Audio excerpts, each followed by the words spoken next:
Welcome to Paranormal M, where reality takes a detour into the unknown. Subscribe, hit the notification bell, maybe even drop a comment, and be the first to unravel our latest enigmatic stories. Brace yourself for a thought-provoking experience that goes beyond the ordinary. Don't buy antiques. Okay, this is the worst time that I had the strangest dreams coming across my sleep since I ever bought something at an antique shop. And silly me for buying something very old. Well, I bought a handmade canvas statue of a bulldog. It was kind of in a lying down posture, and it was $40 at my local antique shop. I thought it looked nice for my room as I was decorating, so I purchased the statue, placed it in my room. However, a few days after buying this dog statue, I began to have strange dreams of random creepy things. Not so scary, but, well, very strange. Made me scratch my head and try to think deeply of what it's trying to tell me.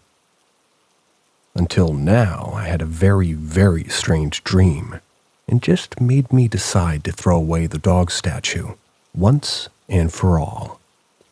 Here's the dream. I was laying in my bed, inside my room, when all of a sudden, I heard footsteps going rapidly, fast. It was from the left to the right, and I could see the shadow moving fast. Then all of a sudden it jumped on my bed. Well, somehow I closed my eyes in my dream and asked who it was. Yeah, I literally could speak in my dream. Rare occasions, but what shocked me the most was that I felt the footsteps while it was running. I heard it moan deeply, like it was answering my question. I then asked again, "Who the fuck is this?" I asked it kind of pissed off, and it moaned again, like it couldn't talk, but it could moan. So, I immediately woke up after this stupid situation, and personally, I'm not scared of the paranormal in reality, but when you go to haunted places and come across a ghost trying to peek its little head out and see if you're there. But in dreams, you can't control yourself 100%. And whatever you visualize, it's going to show up and could show itself right in your face, at one point anyway, while in your sleeping state. Now, soon I'm going to be throwing this statue and buying me a dream catcher. I want to warn everyone here and be aware of what you're going to buy at an antique shop. You just never know what you're really bringing back to your home, huh?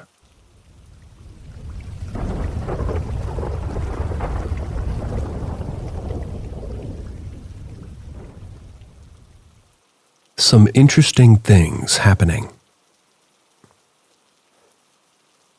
So, since moving into my house in the last 3 years, some interesting things have happened. I live with my mom and 2-year-old daughter. I thought I'd share them. A few years ago, I was in the bathroom. I brushed my teeth, put lip balm on, and dropped the lid. There was a black bath mat at the sink, and behind that is the bath. So there's nowhere really for it to go. It's a really small space. Looked up and down. Basically looked from the bathroom for like 20 minutes and I couldn't find it. Told my mom, she came, looked, nothing. It was a white lid. I thought stuff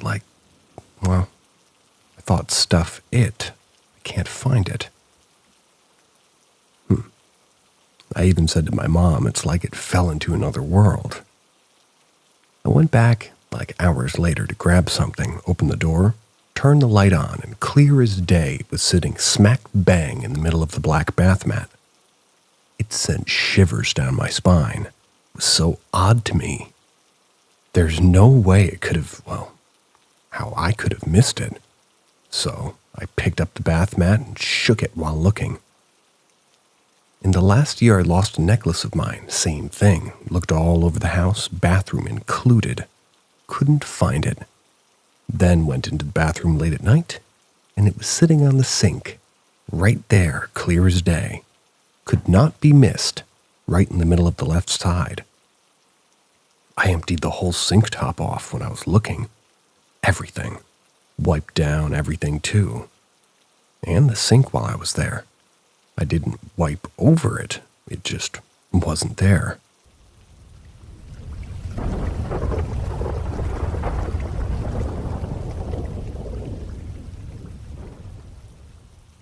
Spirits and dreams. I've always felt energy everywhere I go, and my family have always been in tune with spirits. Ever since I was 5 years old, me and my brother have witnessed spirits in our homes, and always had a huge fascination with them too. Since I was around 13, I had intense sleep paralysis. I also witnessed a dark energy in my home.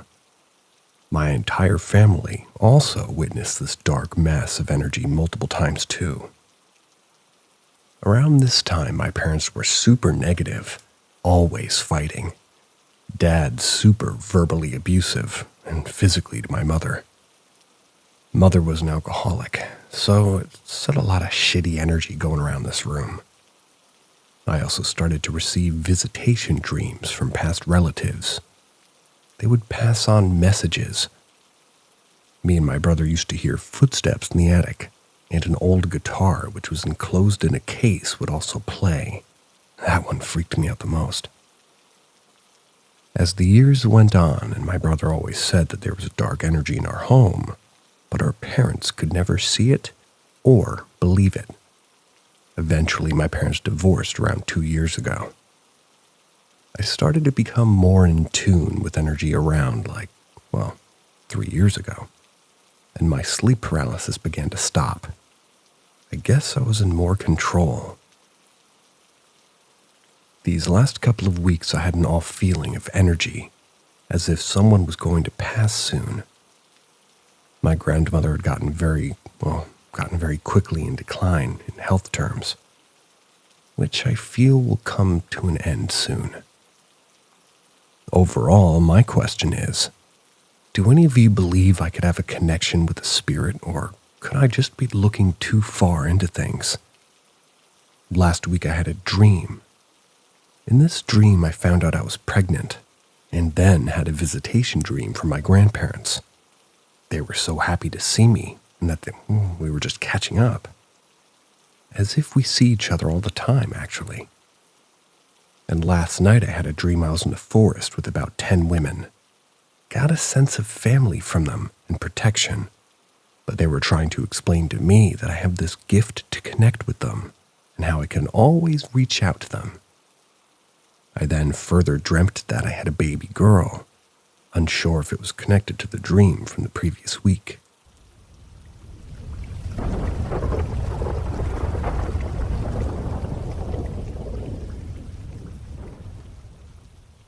What do you see? Discussion. My husband and I had some very disturbing things that happened to us this summer. After we let a quote-unquote friend stay with us for about 2 weeks, we began to have strange things happen at our house.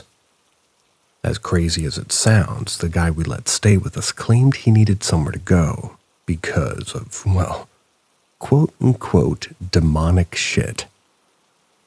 It was apparently happening wherever he was staying at the time. He was never more specific than that. Red flag much. We're pretty sure this guy was drugging us, poisoned my 9-year-old dog, Sonny, with rat poison, to the point that I had to put him to sleep. Damn.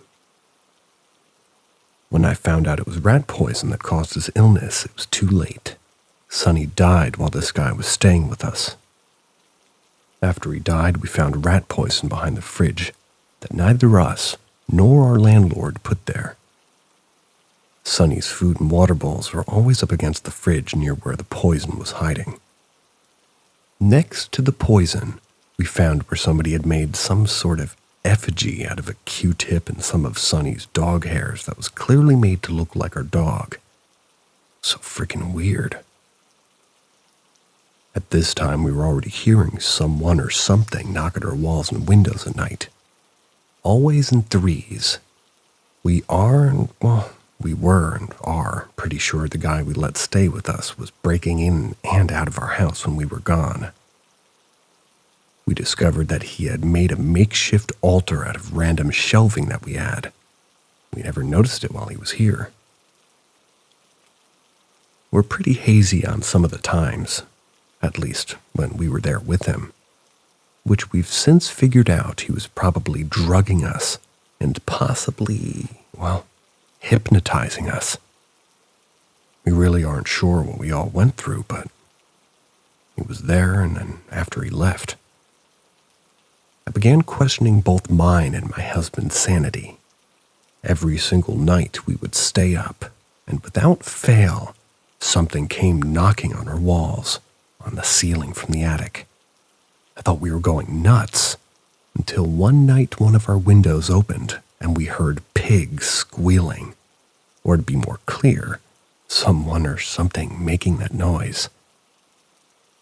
We've yet to put this whole thing together, and there's so much to everything that happened that I really truly don't know where to begin. I know that I'm done talking with any friend or family member about it, because everyone seems very skeptical of it. I'm so tired of people making me and us feel crazy for like that horror movie nightmare that we lived in for 3 months. I just don't talk about it anymore at all. I'm reaching out to you guys in desperation to find out what the hell was happening in my house. What was happening to my husband and I? Do you see anything in this photo? This photo may be nothing, or it may be something.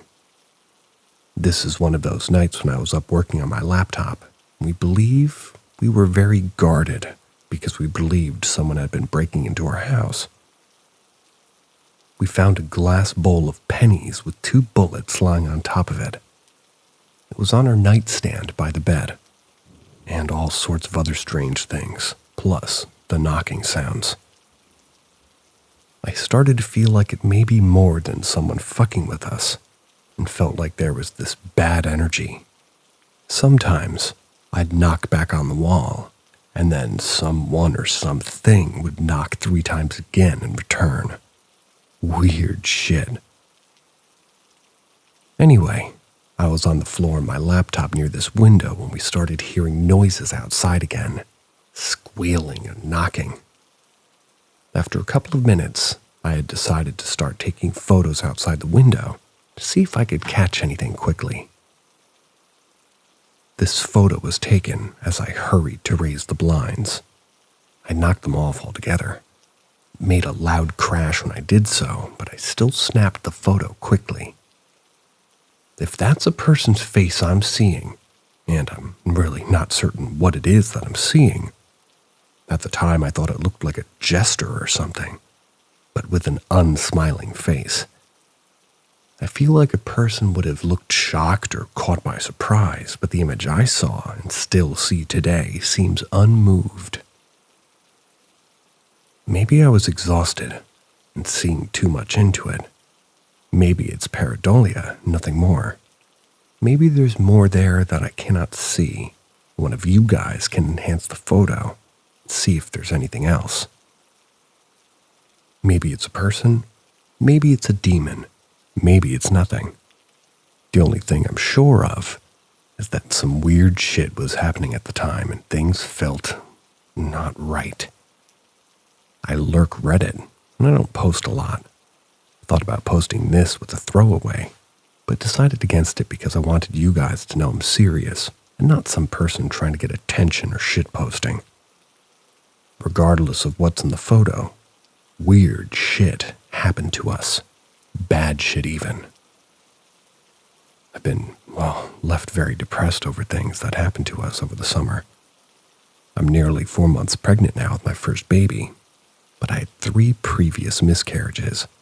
This is the farthest along I've ever been, and I should be, well, really, really happy. This is something I wanted badly, but I can't shake this, well, call it PTSD or whatever it is. I know I didn't go into the whole entire story, but I'd be happy to answer any and all questions, and possibly expand on anything you guys want me to. Without sounding silly, I have to admit that a lot of the things I found around the house I Googled with witchcraft as a search and just kept being directed to sites about hoodoo. Voodoo? I was living in northeast Texas near Arkansas and Louisiana borders. We've not stayed in this house since August, but we are in the same town.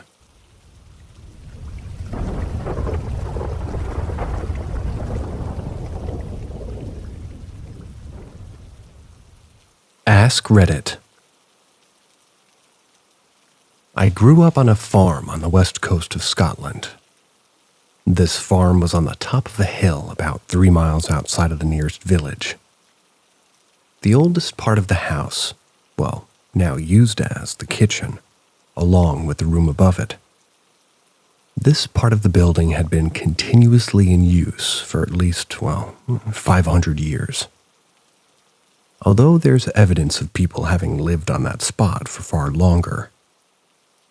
My older brother and I shared the room directly above the kitchen.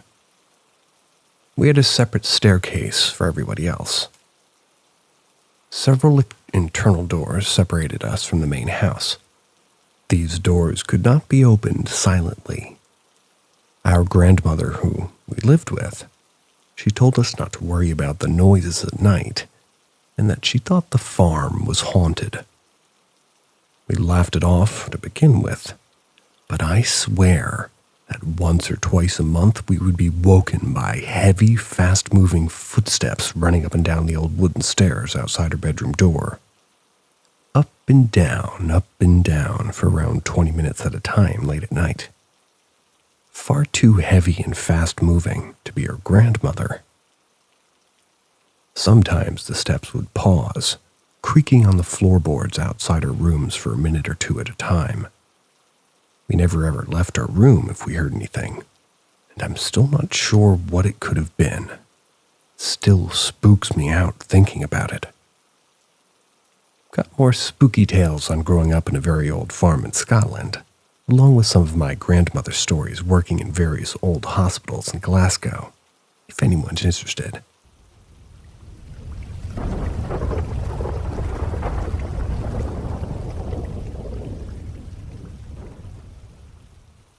A visitor. My grandfather passed on the 15th of this month. I spent 4 days by his side while he was on hospice, only left to sleep for a few hours, buy food or, anything else for the family that was there as well. On one of the nights we watched the movie Signs as a family. There's a side story here for that movie. My grandpa watched it with my 2 cousins when they were crazy young. When my aunt came back home, she saw all 3 of them wearing tinfoil hats while watching the movie. So we all put tinfoil hats on and watched it together. Then I took home my tinfoil hat. Tuesday night is when he passed away, and my mother and I were the only ones there when it happened. It was the oddest circumstance as well. My mom is his first child, and I'm then, of course, his first grandchild. We cried, said our goodbyes, and let everything take its course. The funeral home picking him up, etc. But before we left, my mother left something in his hand before he passed. But now we couldn't find it anywhere. We checked under the bed, under his arm, gone. Nowhere to be found. And even after they came and picked him up, they couldn't find anything. While we were searching for what was in his hand, a nurse said, "I found a dime." This was under his bed. My mom spoke up and said it was mine. I didn't say anything because it was the last thing on my mind. We were all going to our cars, but before we left, I grabbed his digital clock that I bought him. so that way he could know his day and time and temperature was for the day. And, well, I thought to myself, if there was any residual energy in this clock, I want it to be with me at home. Thursday night, I'm going to my car and I put my shoe on and I see a shimmer. It was a dime. So by my computer, I have a dime, a digital alarm clock, a tinfoil hat, and a guitar that my grandma gave me, grandpa, when I was in 8th grade. This is all in one corner of my game room. My wife texted me the other night from the living room saying, "I think you have a visitor." With the video attached to it, it was our puppy staring at that corner for a solid 30 seconds, looking up and down at something right next to me while I was playing on my computer.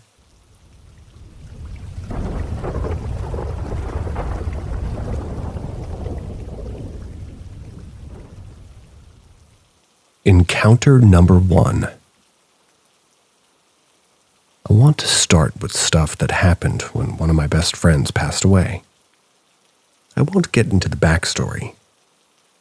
My boyfriend, Danny, passed away the day before Memorial Day in 2007.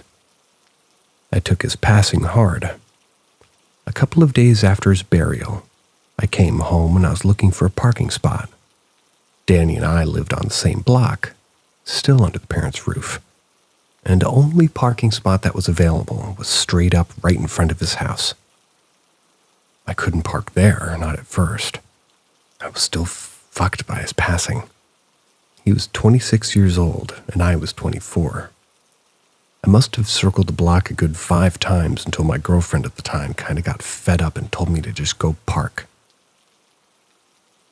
Before I started reversing, I had this weird feeling that Danny had kind of saved that parking for me. I know it sounds crazy, but I looked toward his house, and out loud I thanked him for saving me a parking spot. 20 seconds tops, I was parked. And then I saw this orb, a little ball of light, but as bright, well, it was bright-ass flying over the truck. My girl was looking at me like I was tripping. She didn't see what I was seeing. I get out of the truck and start walking to the house, and this ball of light is following me from across the street, but high up, like 2-story levels of a 2 flat. But it was like in the trees. I'm getting loud at this point with my now ex because she's laughing at me, and I'm like, how the fuck don't you see it? We get in the house, and this ball of light, I shit you not, it's now in my room. And at the moment I knew it was Danny, like saying goodbye. When I said I took his death hard, literally hurt my heart. I couldn't even make it to his burial because of how distraught I was. I've never cried like that, and living in Chicago, I've lost other friends, but shit, not even the breaking with the first love hurt like that. I remember saying in my room that I was really talking to him, and I told him that, he had to go to the light. I told him not to worry and that I was going to see him again. And within a few seconds, the little ball of light disappeared.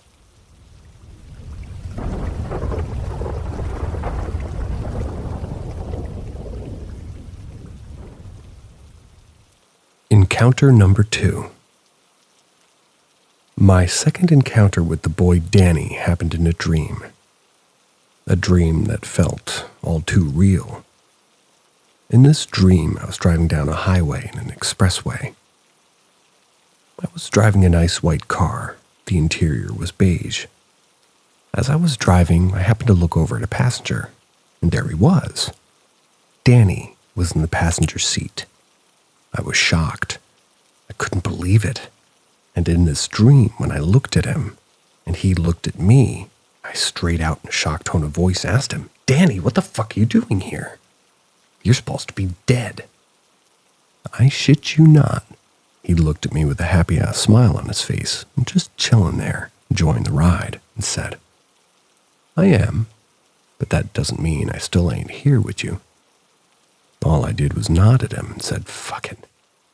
I reached for the volume to turn the music up, and I remember feeling the bass from the subs in the trunk, and I woke up. I just laid there in bed trying to grasp and understand what I just dreamt. For one, I didn't have a white car. I was driving this old rusted-up 4-door Honda Civic. Straight-up piece of shit. But the sucker ran great and was good on gas. 2, where was I driving? Seemed real as fuck. Fast forward a couple of months later, and I bought a 2002 Buick Century. First thing I did was slap a sound system in it. New radio, 12-inch kicker subs, 1,200-watt kicker amp. Car was nice. I lived in Palatine, Illinois at the time, right off Rand Road. This information is for readers to Google Map stuff.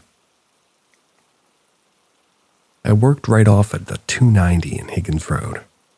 I would jump on Route 53. It's like a highway and expressway to get to work. A straight shot short drive, really. One day I'm stuck in traffic on my way to work. While in traffic, I'd looked over out my passenger window and noticed a park. It's a park with a lake where you can kind of take a 2-seater pedal boat out in a nice date kind of a thing. I'd been there once before, but I never paid attention to it, at least on my normal drives. This time I looked at it and I had deja vu like a motherfucker. The whole scene was deja vu. That's when it hit me. This is where it happened in my dream. My Century was white with beige interior, and I had the subs banging, chilling in traffic. I was shocked at first, and in real life at this exact moment I said it again. Did it without really even thinking. I said, fuck it. Reached the volume and turned the music up. Still can't get his smile out of my head like he knew eventually I'd figured out. Yeah, it was a dream, but it was too real. My boy, my homie, my boyfriend's still with me. It's currently 6:23 a.m. Yesterday was my 40th birthday. I'm gonna have a beer right now.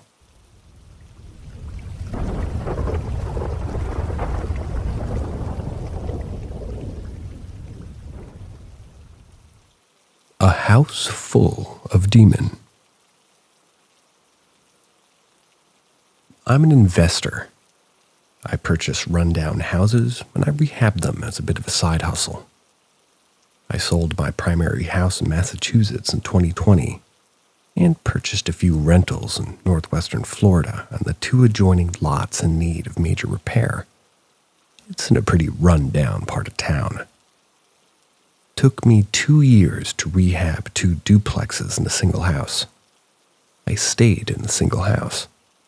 Across the street from me was an old vacant church built circa 1930, and to the house of it sits a small vacant house on the end of a street. I asked the neighbors to see who owns the small house, hoping to buy it and fix it up. I was told that it sat empty for, I guess, well over 5 years, and someone had gotten murdered in it 15 years back. Still hoping to talk to the owner, I got my chance one day. That's when I was working on my roof. I saw someone cutting the yard on the property. I asked if it was for sale. He said he would consider it. Well, a few weeks passed. He said that I can check out the house. I walked over, he opened the door and let me inside, but he stayed outside. I pulled out my phone and made a video of the interior of the 2 bedrooms and a kitchen and a bathroom. I felt my foot get wet, so I thought the roof must be leaking. I looked down on one of my Crocs, and the toes covered in wet red paint. I began to look for the source of this red paint, but I didn't see it anywhere. Then another drip on my feet. I then noticed my left arm was cut and bleeding. I was shocked, didn't remember how I got cut. I was trying to make sense of this thing, and that's when I get a burning sensation across my side. I lifted the shirt and saw 3 scratch marks across my belly. I ran out and told him I have to get a bandage for my cuts. I was just so confused on how this was even real. I began to replay the video, but it cut out, but the audio was still going. I kept quiet about this encounter. I just told my other friend about the house on the dead-end street with a crazy low price. He became curious, showed up at my place. I didn't tell him what happened to me. While we walked over to the front of the house, gazed from the outside from the chain-link fence. Right then, kind of got bad cutting his finger from the fence. Well, he went back to my place, bandaged his cut. He went home later that night. We removed the bandage and saw that the cut on his finger was gone, nothing.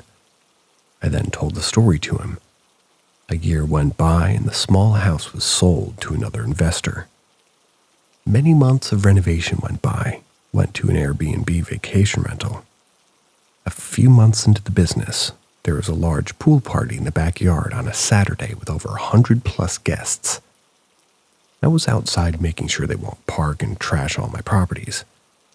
Then I had to leave to attend a family event. 40 minutes later, one of my tenants called and said the cops blocked all the roads leading into my properties. I drove as fast as I could home. And when I get to my street, many of the party attendees were outside of the little house, with police and ambulances. I asked one of my neighbors. He told me there was a shooting inside the house with 5 people getting shot and 1 killed. The gunman was never found. I didn't believe anything until it happened to me, and the people that involved with this house. Now once again, it sits vacant, waiting for the next victim to draw blood. It's truly a demonic house.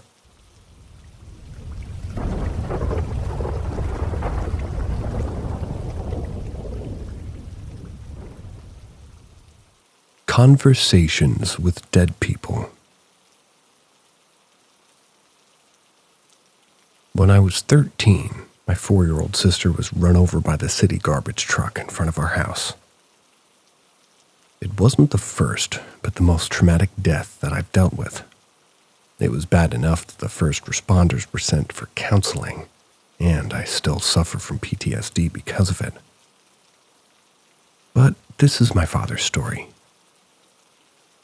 My dad owned his business and understandably couldn't work for months afterwards. When he finally did return, on his first project back, he collapsed in the middle of the job site and was rushed to the hospital. He was diagnosed with a terminal illness and was told that if he didn't receive a liver transplant, he'd be dead in 6 months or less. He was always a stubborn guy and, well, he made it past 6 months. He actually went through 2 transplants as they botched the first, along with multiple other surgeries and procedures before succumbing to the disease a few years later.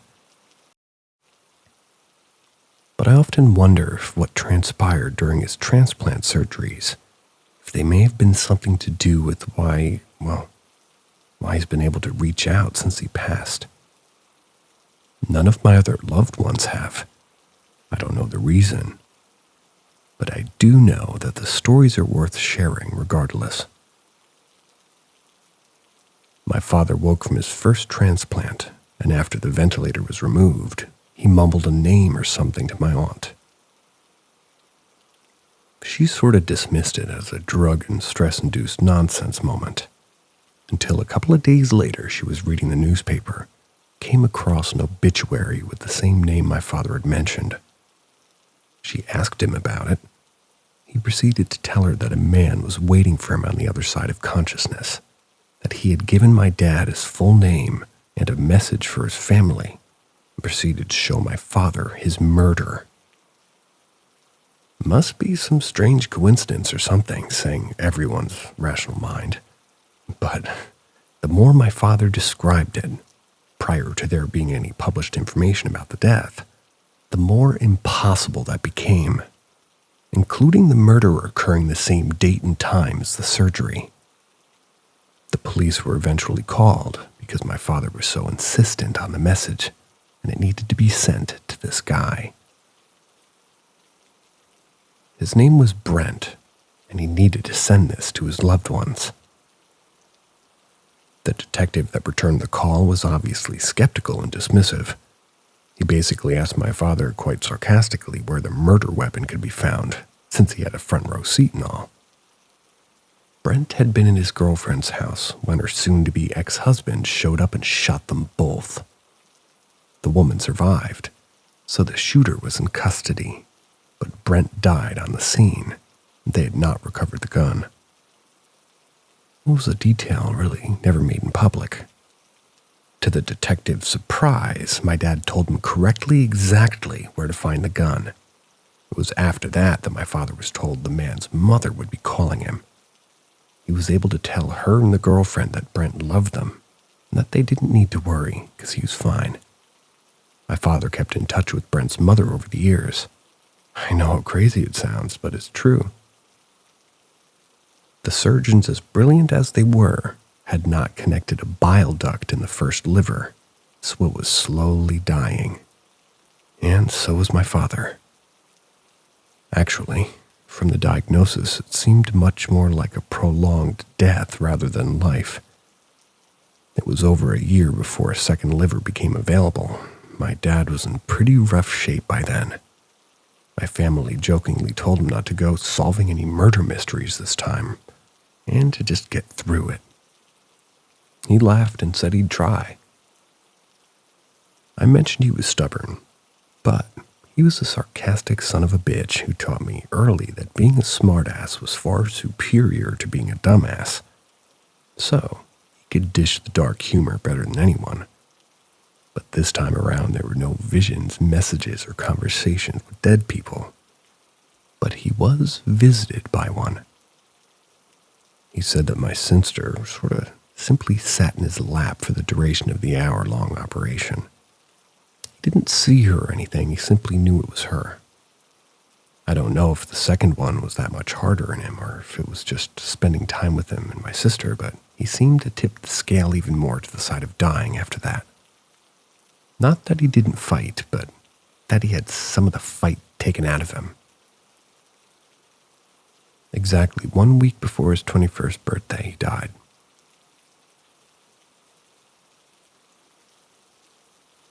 I suppose seeing how difficult dying can be led me to do what I could to make any maternal grandparent's journey to the other side as painless as possible.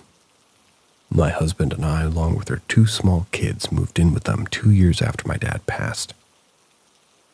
This was so that way they could be at home until they died.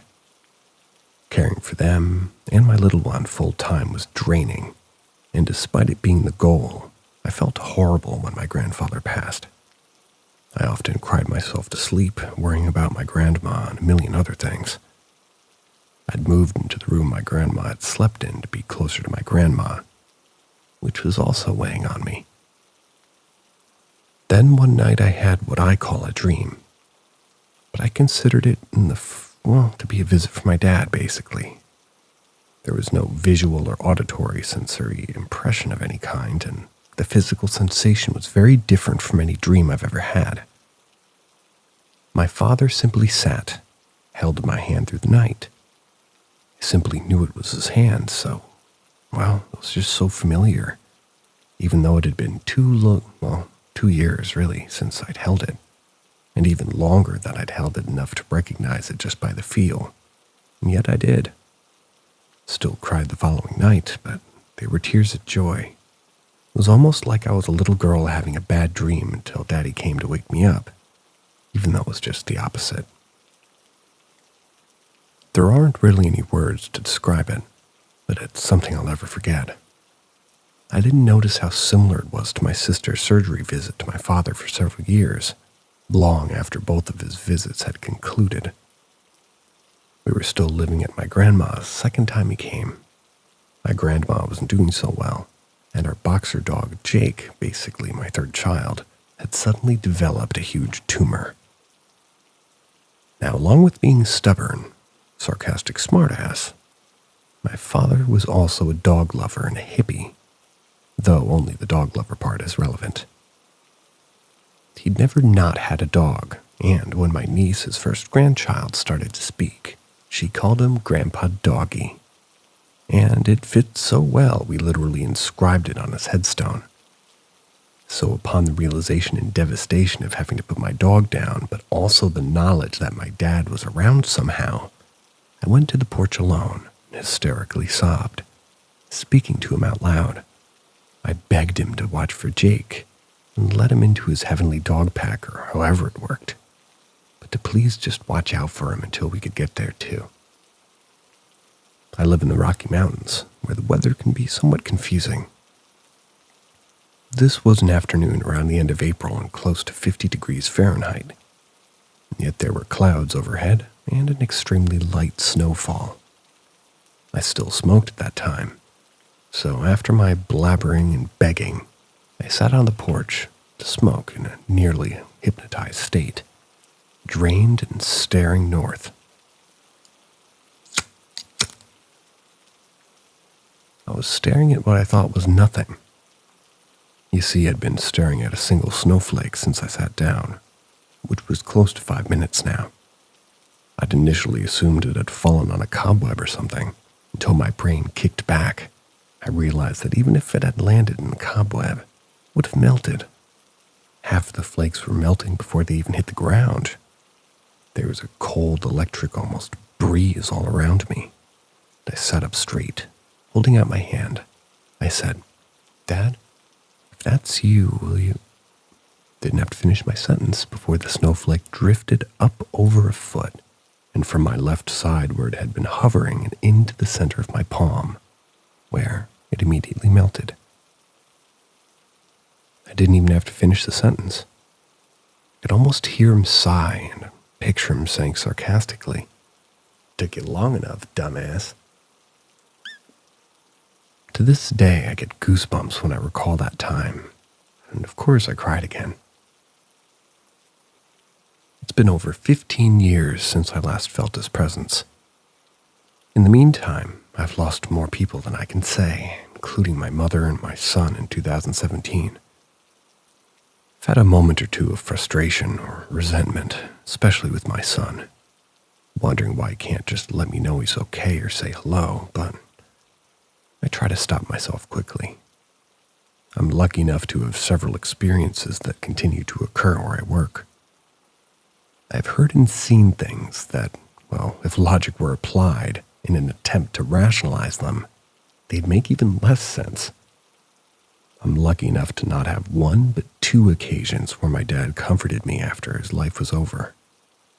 Lucky enough to have a conversation with a dead person, and to know in my heart, down to my core, that my father was just stubborn enough to respond without words, but still able to deliver the same message for him after he delivered to Brent's family that he'd be okay and he loves me.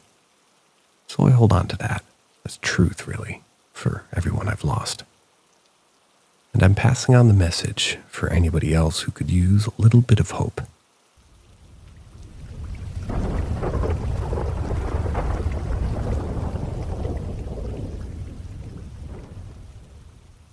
My father met a dead man. Trigger warning: murder. My father woke up from his first liver transplant surgery, and his first words after the breathing tube was removed were quite insistent and about somebody named Brent. My aunt and grandfather were in the room with him, and upon hearing this, my aunt assumed my father was dreaming about somebody that had gone to high school with, and who had the same name, perhaps. She calmed him down and told him to rest. He could talk about it later. The morphine had been making him and, well, maybe have some strange dreams and hallucinations, so it was easily dismissed as another one of those instances. That was until 2 days later when my aunt was reading the newspaper, came across the obituary of a stranger with the same first and last name my father had mentioned. She asked my father, who was much more lucid at this point, if he remembered mentioning the name. He went on to state very matter-of-factly that yes, like he'd tried to tell them, and he'd met the Brent from the obituary while having his transplant. Brent had been there when he went under, and taken my father to see a trailer where he had been shot and killed by his girlfriend's estranged husband. The girlfriend was also injured but survived. He stood next to my father and sort of narrated the events as they both watched. Brent asked my father to tell his mother and family that he was okay. This occurred back in 1995, so newspapers and phone books were the best available tools. My aunt looked in the paper again and found the news story about the homicide, paying attention to the details. Brent was killed the day of my father's surgery at the time that it was occurring. It was too strange to not be true. But the question was, what do you do with this information? My father obviously wanted to pass the message along, but finding this man's mother and contacting her out of the blue was out of the question. He hadn't believed in anything like this prior to it happening to him. Why would anyone else? So he sat with it. That was until he was released from the hospital. He decided to try contacting a detective that had been listed in the news story to just see what happened. My father recounted the information to this detective over the phone. The detective listened pretty intently, which included several details that were not included in the news releases. Surprisingly, the cop actually believed my father, but was still somewhat reluctant about putting him in contact with Brent's mother. He said he'd call back. When he called back, he asked my father where the suspect had put the murder weapon, because this was the detail that wasn't reported, and I suppose couldn't easily be guessed. My father went on to describe the location, the specific bush it was put in, and its direction from the trailer. The detective said he would speak to Brent's mother and give him her number. It was up to her if she wanted to call. That's how he put it. I guess it was a test, and my father passed. She did call shortly after my father was able to give her Brent's message. I was 15 when all this transpired. The man responsible for Brent's death had been apprehended almost immediately and was convicted. He recently had a parole hearing, but still in prison. This has definitely stuck with me throughout my life, and I'm a rational and skeptical person by nature, but having witnessed this series of events firsthand, I'm reminded that not everything that happens in this life can be explained. My family and I used to talk about it from time to time, but over time I've lost them. Starting with my father, my aunt being the most recent, and many others in between. I don't know what comes next or what this means as far as ghosts or spirits, but I know there's something beyond this life, and if Brent's okay, I imagine the rest of them are too.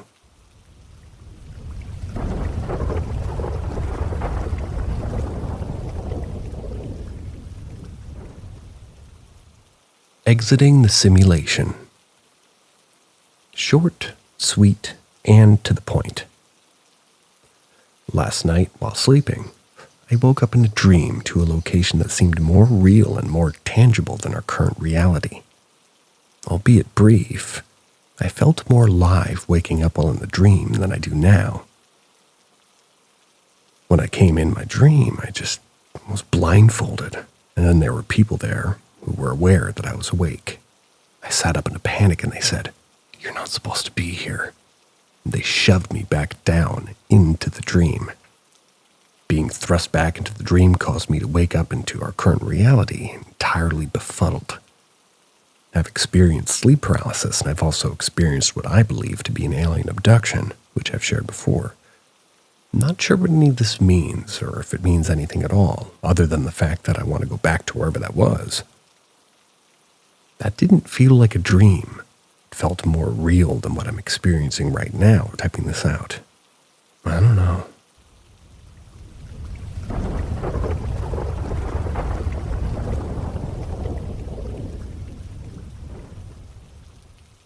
Three knocks on the door.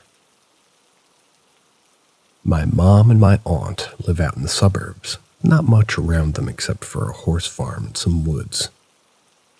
My mother lives on the first floor, while my aunt lives on the second floor. They've lived in that house for 3 years. One day my grandmother broke down crying because she claimed someone was breaking into the house and stealing her things, misplacing items and leaving lights on. My aunt is a nurse, and dementia runs in her family, so she just assumed it was that. Regardless, my aunt installed cameras in the house to make my grandmother more comfortable, but obviously no one was breaking into the house. However, this year the indoor cameras caught the living room light was turning him on all by himself in the middle of the night. It even picked up movement and pointed itself toward the direction of the lamp.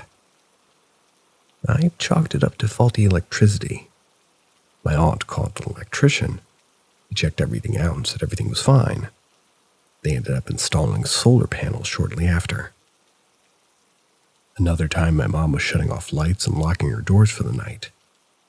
She woke up in the morning and the bathroom faucet was running full speed. Thought it was weird, but we just left it at that. Then, maybe 5 or 6 months ago, the knocking started. My aunt and mom were very frightened because it's a house full of women with a young child and an older woman. It was only happening at night. They set up Ring doorbell cameras and said if they heard it again, they would call the cops for obvious reasons. Not too long after that, they heard knocking on the mom's door but saw no one on the camera. At this point, I'm thinking it's the wind shaking the door and it's rattling the door, well, creating a knocking sound. This October, I went over to announce my pregnancy to my family. We were waiting on my cousin to show up. It was about 10 p.m. and we all heard a pounding on my mom's front windows. We're waiting toward the back of the house. I'm excited, so I run over to answer the door, but his car isn't there and he's not there. Looking back, my mom's 2 dogs didn't bark nor follow me to the door as they usually do. I love those dogs, but you could leave a room and they'll start barking. So for them not to even bark or follow me to the door was very weird. My mom checked the cameras, and there's no one there. Not even a notification. My aunt, who lives on the 2nd floor, started hearing banging on her bedroom window and her front door. My mom continues to hear banging on her window and front door. And it's always 3 knocks. Some soft, some hard, and at different times throughout the day. Their cameras have yet to catch anything, but many family members who've come to visit have witnessed the same knocking.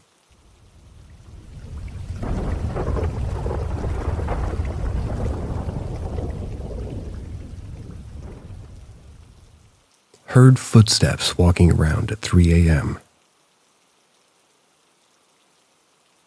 Last week I was visiting family in Nicaragua. I was staying with them in a guest house in a room with my dad.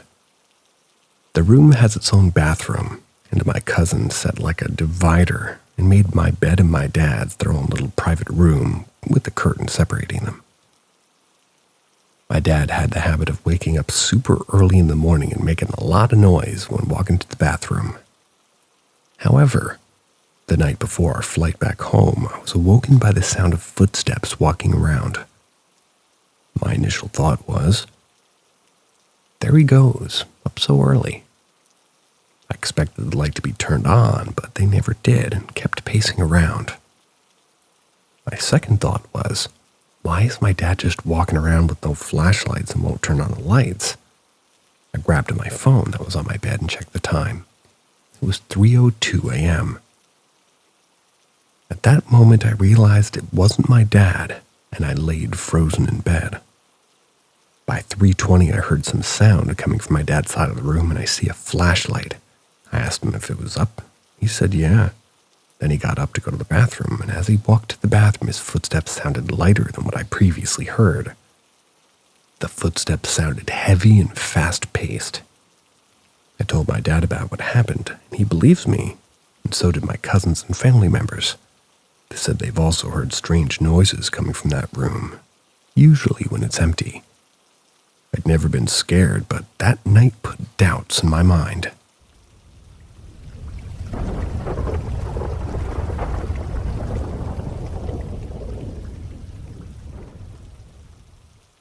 Ask Reddit.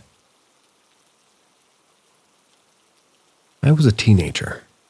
I went on a hike in south-central Pennsylvania by myself in the Appalachian Mountains.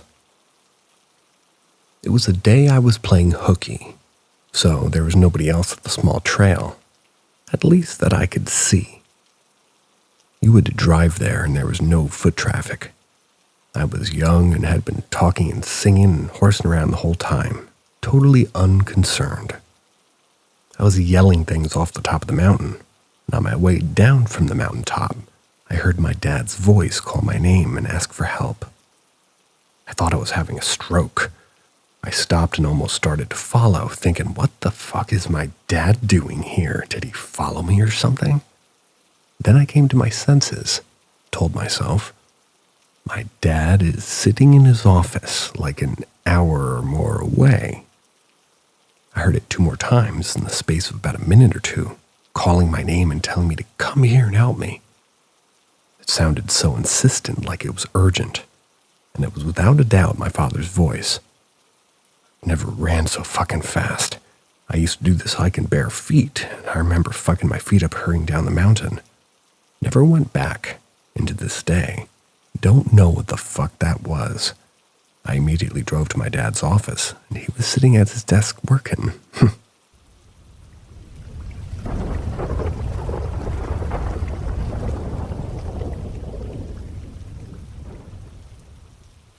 Ask Reddit. When I was in high school, we lived in one of those cookie-cutter 1950s houses. 11 feet apart, 1 floor with a basement. I experienced a lot of things in this house, and to this day I cannot explain them, despite being a big skeptic in the supernatural. For context, my mom, my stepfather, my younger brother, and my older brother all lived in this one tiny 1-floor house with a dog and a cat. The animals frequently slept with any of us, but I had went to bed alone. My bed was a full-sized bed pushed into the corner of my bedroom away from the doors. My room was in the middle of the house, but still had a wall and a window that faced the backyard, and a door that led to the kitchen, and a door that led to the hallway. I was facing toward the wall, trying to sleep, and like many lights, not having much success. Nights. The house was dark and quiet. Everyone was asleep. Behind me on the bed, I felt the familiar weight of my childhood cat, Joey, jumping onto it. I turned around to greet and pet. "Hi, Joe." And I stopped. There was nothing there. I noped out, rolled over, pulled the covers over my head, and forced myself to sleep. Sometime later, I was sitting on my bed, middle of the day. My bed starts vibrating. Not enough to notice if you weren't sitting on it, but could definitely feel that it was happening. The washer and dryer were in the basement on concrete, and that's on a different side of the house. They weren't even running. I have no idea how to explain it. Another night, both my bedroom doors were shut, and it was late at night. Everybody had been in bed as it was in the middle of the school week, and both parents worked.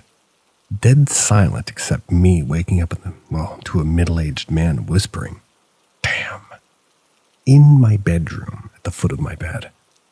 I could see my whole room from the faint glow of streetlights in the front yard, and no one was there. The other night I had to hide underneath blankets and force myself to sleep. That was a separate night, and I was having a severe, vivid nightmare. A decrepit, rotting, elderly ghost in a white, dirty dress, long, flowing hair that looked a bit like a witch, was full body floating above my bed, facing me. It was holding me down by my wrist, open mouth, angrily, screaming at me. I couldn't move. My entire body was paralyzed, and I couldn't scream, move my head, or anything. I laid there trying to close my eyes, so at least I wouldn't have to look at her. I woke up at 5 a.m., same position in bed as my dream, flat on my back, almost like I was restrained in bed, which is odd. I've always been a side sleeper. The same wrist hurting that she was holding my dream, too. Sleep paralysis? Possibly. But I know that it's the only time that something like that's ever happened. Sometime after, I had yet another dream about her. I was sitting on the floor of what my dream logic told me was a good friend's house. They had just moved in, so there was no furniture available. We were playing some kind of board or card game to pass the time. Across from me was a room with the door slightly ajar. It was nighttime, and the only light was the room that we were in. so I couldn't really see inside. I asked about it out of curiosity to the 4 other people I was with. They brushed it off, saying that we weren't supposed to go in there. It was nothing. I agreed, but something was telling me to find out what was in there for whatever reason. After trying to put it off and ignoring it for a good amount of time, I finally crept up to the partially open door, very slowly opening it. I could see stacks of boxes as tall as me, 5'11", by the way, not too short. I was crowding the room, and then the same witch, leaping out from me, a dark, small space behind the boxes with a noise I can only describe as a whistling teapot. I've never heard this in person. As I live in the US, we don't even own a teapot. Well, it was leaping or flying directly at my face with a twisted, rotting face with their mouth open, angry, and I woke up. My ears were still ringing from a scream. It was 3 a.m. My parents don't believe in the supernatural as they're religious. They would never talk about ghosts or anything as something that could actually happen. But I finally got my mother to begrudgingly admit that she saw something in that house too. A 6-foot-tall shadow figure of what she described as a male. She had been in bed sitting up and reading a book or a magazine. From her peripheral vision, she saw walking up to the hallway toward her room, and it stopped. She thought it was my older brother. He's 6 foot tall, medium build. So she looked up. No one was there. Her room was at the end of a hallway next to the bedroom, so no headlights or stray lights could reach it by mistake to cast said shadow. To make it more alarming, it was in the middle of the day. Even with her just telling me it, I could tell it really spooked the hell out of her. She never spoke about it again, though. Not sure if it's related, but thinking on it now, oddly enough, my mother had 3 miscarriages in this house, last one of which almost killed her. They never tried having children again. Fast forward when I'm 21, living with my now ex. We were on the top floor of an apartment. It was nighttime. He's fast asleep next to me in bed, facing away from me. I'm on my back trying to relax so I can sleep and failing miserably.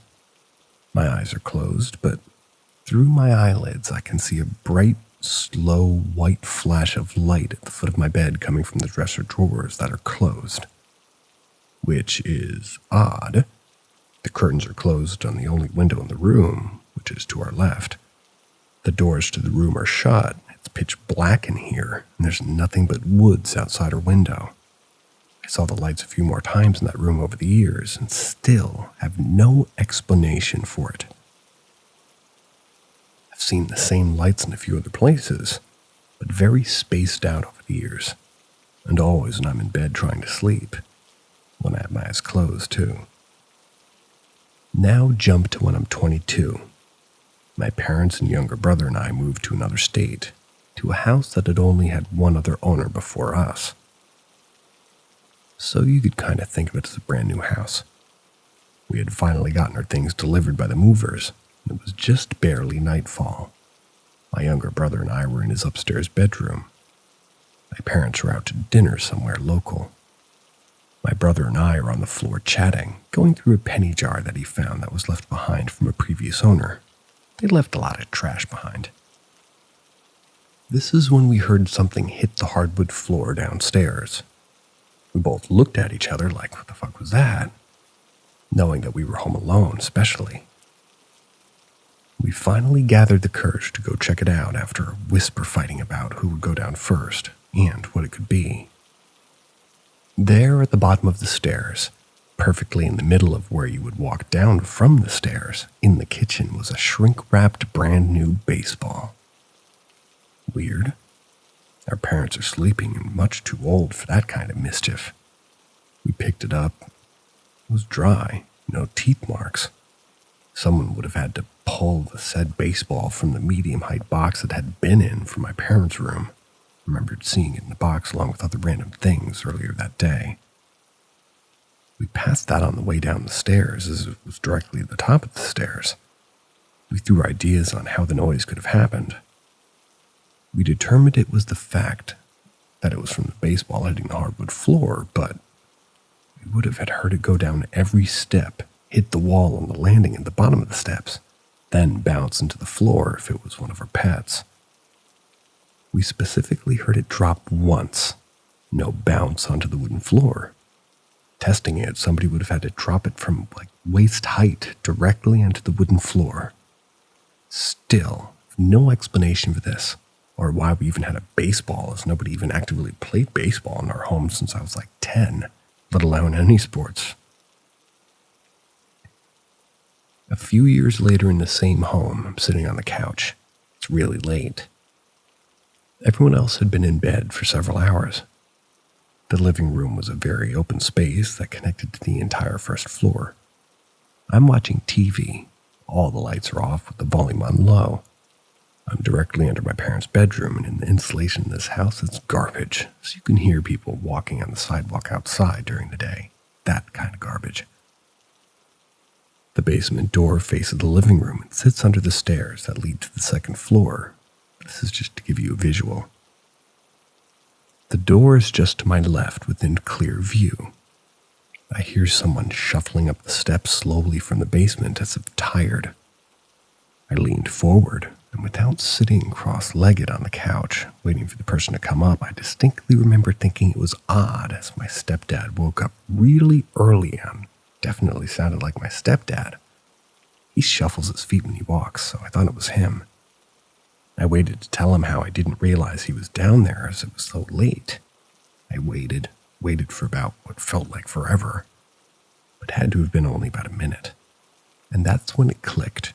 The space between the floor and the bottom of the door was big enough to slip my hand under, and it had been dark this entire time, no light on. The door never opened. No one ever came out of the basement. I checked the time on my cell phone, and it was 3 a.m. I noped the hell out, went directly to bed. Maybe whatever it was followed me from the 1950s home that we just moved from. No idea. That was the last time I ever experienced anything I couldn't explain. I'll be 30 this year, and I watch a lot of ghost shows and consider myself to be well-educated and level-headed. Still can't explain any of that. Hope you guys enjoyed those crazy times. Well, the retelling of my crazy times in my life. They still weird me out.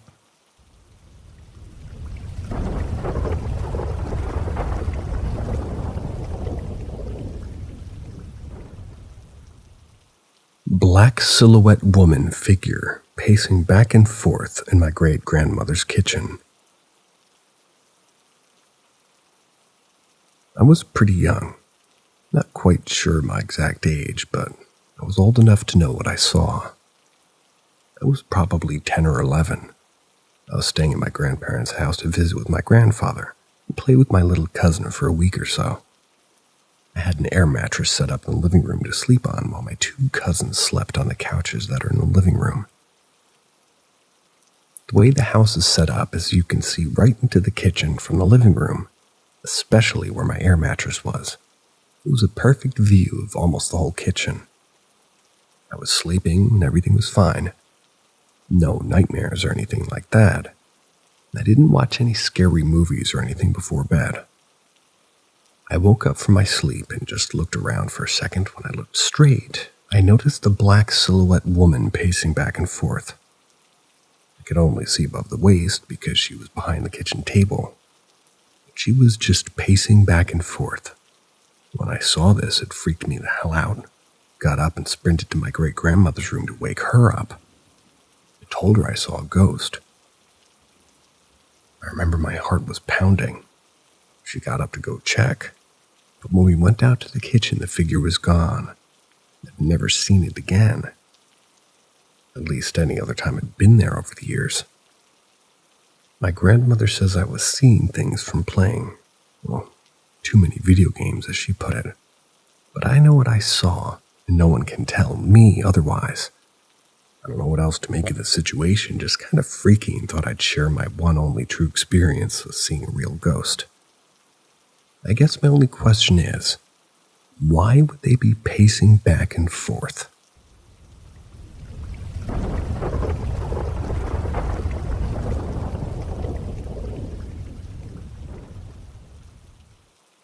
Step into the shadows with Paranormal M, your gateway to the unexplained. Subscribe, hit the notification bell, and drop a comment most importantly, and prepare for an immersive journey through our latest spine-tingling tales. We hope you're ready to question the limits of the known. They were just trying to help. This particular story occurred when I was only around 4 or 5 years old. I was home alone with one of my older siblings and his friend. They were like 13 and 14. Around this time, my Nana had recently got me into making little sculptures with clay that you could bake. At the time, I didn't understand the difference between the clay and my Play-Doh. This particular day, I was at home with one of my brothers and his friend. I'm not sure whether my other two siblings were at the time, like 12 and 16, but I do remember my parents were at work. Both had to work night shifts at the time. Though my mom would be home by like 10 or 11 p.m., my dad worked overnight and he had just left the house. I wanted to play alone in my room. It was upstairs in the loft and attic area. The closet was super cool. It was like a walk-in, but sort of sloped due to the building of the roof. The closet was also the most scariest place in the house. I grew to hate that room and eventually refused to sleep in it. Anyway, I'm playing in my room alone, making Play-Doh food, and engaging in a make-believe scenario where I have the bright idea to ask my brother to help me bake the Play-Doh. This is so my beautiful entrees can last forever. I go downstairs and I ask him to bake the Play-Doh for me. At this time, I still don't really know how to operate the oven and wasn't even really tall enough to reach the controls, even if I could preheat it myself, which again, I didn't really know how to do. I was also really scared of burning myself, so even when I had help, I usually just let them put the clay in the oven and watch from a safe distance. My brother told me no, tried to explain that my Play-Doh couldn't be baked. I, of course, knew better because my Nana baked it for me before. She didn't, it wasn't the same, obviously. I went back to begging and whining for him to do it. And he eventually yelled at me to stop and told me to go back to my room to play quietly. I stomped off, upset, went to my room and cried about how unfair my brother was being, and how he just didn't want to help me and he was so mean. I can still remember to this day, while I was crying in my room, this overwhelming sensation that someone was watching me. The hairs on my arms stood up, and I just had the uncomfortable, "you are not alone" sensation wash over me. This wasn't new. I had already given the talk by my mom, but I quickly tried to ignore it and busy myself with playing again. When it got too overwhelming, I loudly asked it to stop and to leave me alone. Almost immediately, the sensation subsided, and I remember feeling relieved. I continued on with my play for a few more minutes before my brother busted into my room yelling about how I need to listen to him and how he had told me no. Confused and a little bit upset, he was yelling at me, and I said I didn't know what he meant, and that I had just come back to the room and was playing quietly like he said to. He called me a liar, asked me when I did it. I yelled back I wasn't lying, and what in the world was he talking about? Then he demanded I followed him downstairs, which I did, and he led me into the kitchen. He pointed to the stove and then said, "Are you still going to lie now?" Still confused, I said I didn't understand. He explained that the oven was turned on and set to preheat. My gut dropped and I got goosebumps. I said I didn't do it. I couldn't even reach it. He said I must have gotten a chair. Then I said I didn't even know how to do it even if I did stand on a chair. I began tearing up and swearing it wasn't me. His friend was sitting in our living room at the time, which you could see into from the kitchen. He could hear everything. He immediately jumped off the couch, flew into the kitchen, and asked me again if I really didn't do it. And I, of course, said, I absolutely did not do it. All of the color of this kid's face drained, and he looked at my brother and said we needed to get the fuck out of the house. My brother turned the oven off, picked me up, and we ran out of the house. After sitting in the center aisle of our cul-de-sac, and then talking about how it could have happened, I said I thought it was the ghost. His friend whipped his head at me and asked, what ghost? I shrugged because I didn't really know the names or really what. Just that there was always something weird going on. My brother tried to downplay it, but both decided if none of us turned it on, then someone else must be in the house. We asked to use our neighbor's phone to call our mom at work. She said to call the cops or to ask the neighbor to walk through the house with us. We asked the neighbor and, well, nothing and no one was found. So we eventually just went back into the house. Nothing else happened that night, but this particular situation scared my brother. And to this day, he refuses to even entertain ghost stories. And every weird incident that's happened after he pretends didn't happen, despite myself, my mom, and other siblings remembering those encounters vividly. While nothing really scary happened, and I genuinely think whatever energy or spirit it was trying to help me, it was really a freaky moment.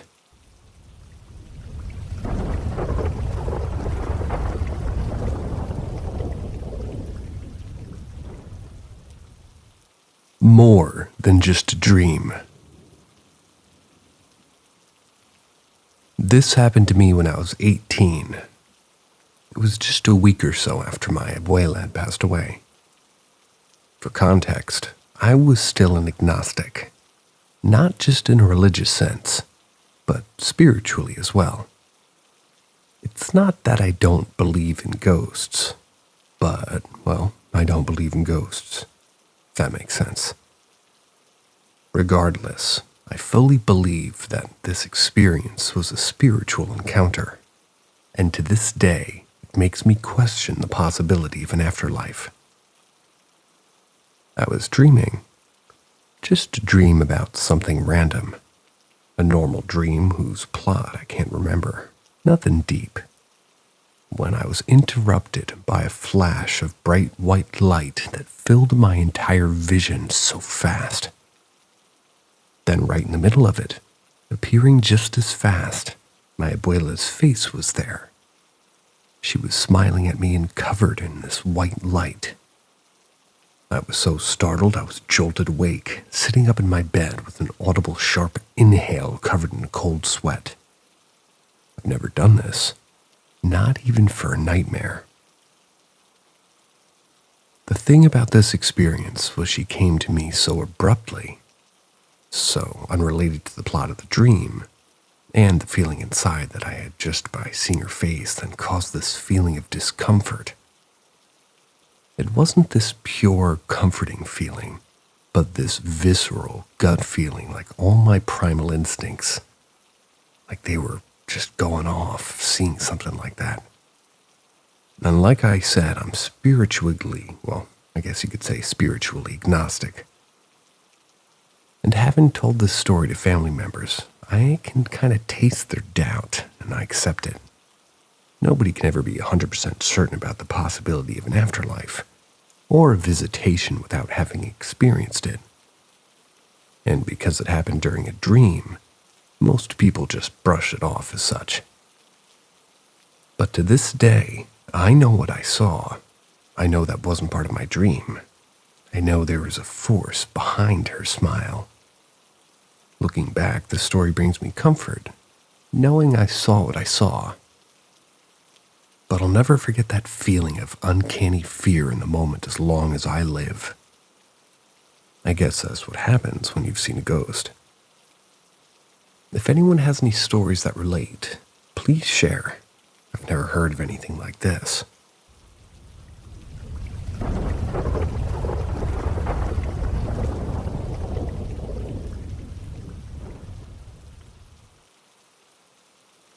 Overseas Unreal Ordeal. This took place last month. I had planned a trip with my friends to 2 cities within the same country that were neighboring each other. Let's just call them City A and City B. The backstory is that I have no prior history of experiencing supernatural entities, be it imagined or real. In my 21 years of life, my home country, that is. In the 24 hours before my flight to City B, I received the word death twice. This was over text by the same person.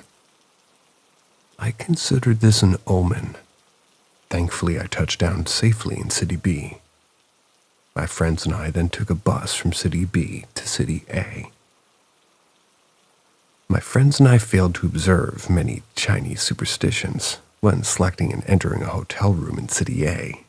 We chose a very corner room, failed to mess up the arrangement of our shoes, didn't knock on the wardrobe door before opening, left room chairs empty before going to sleep, etc.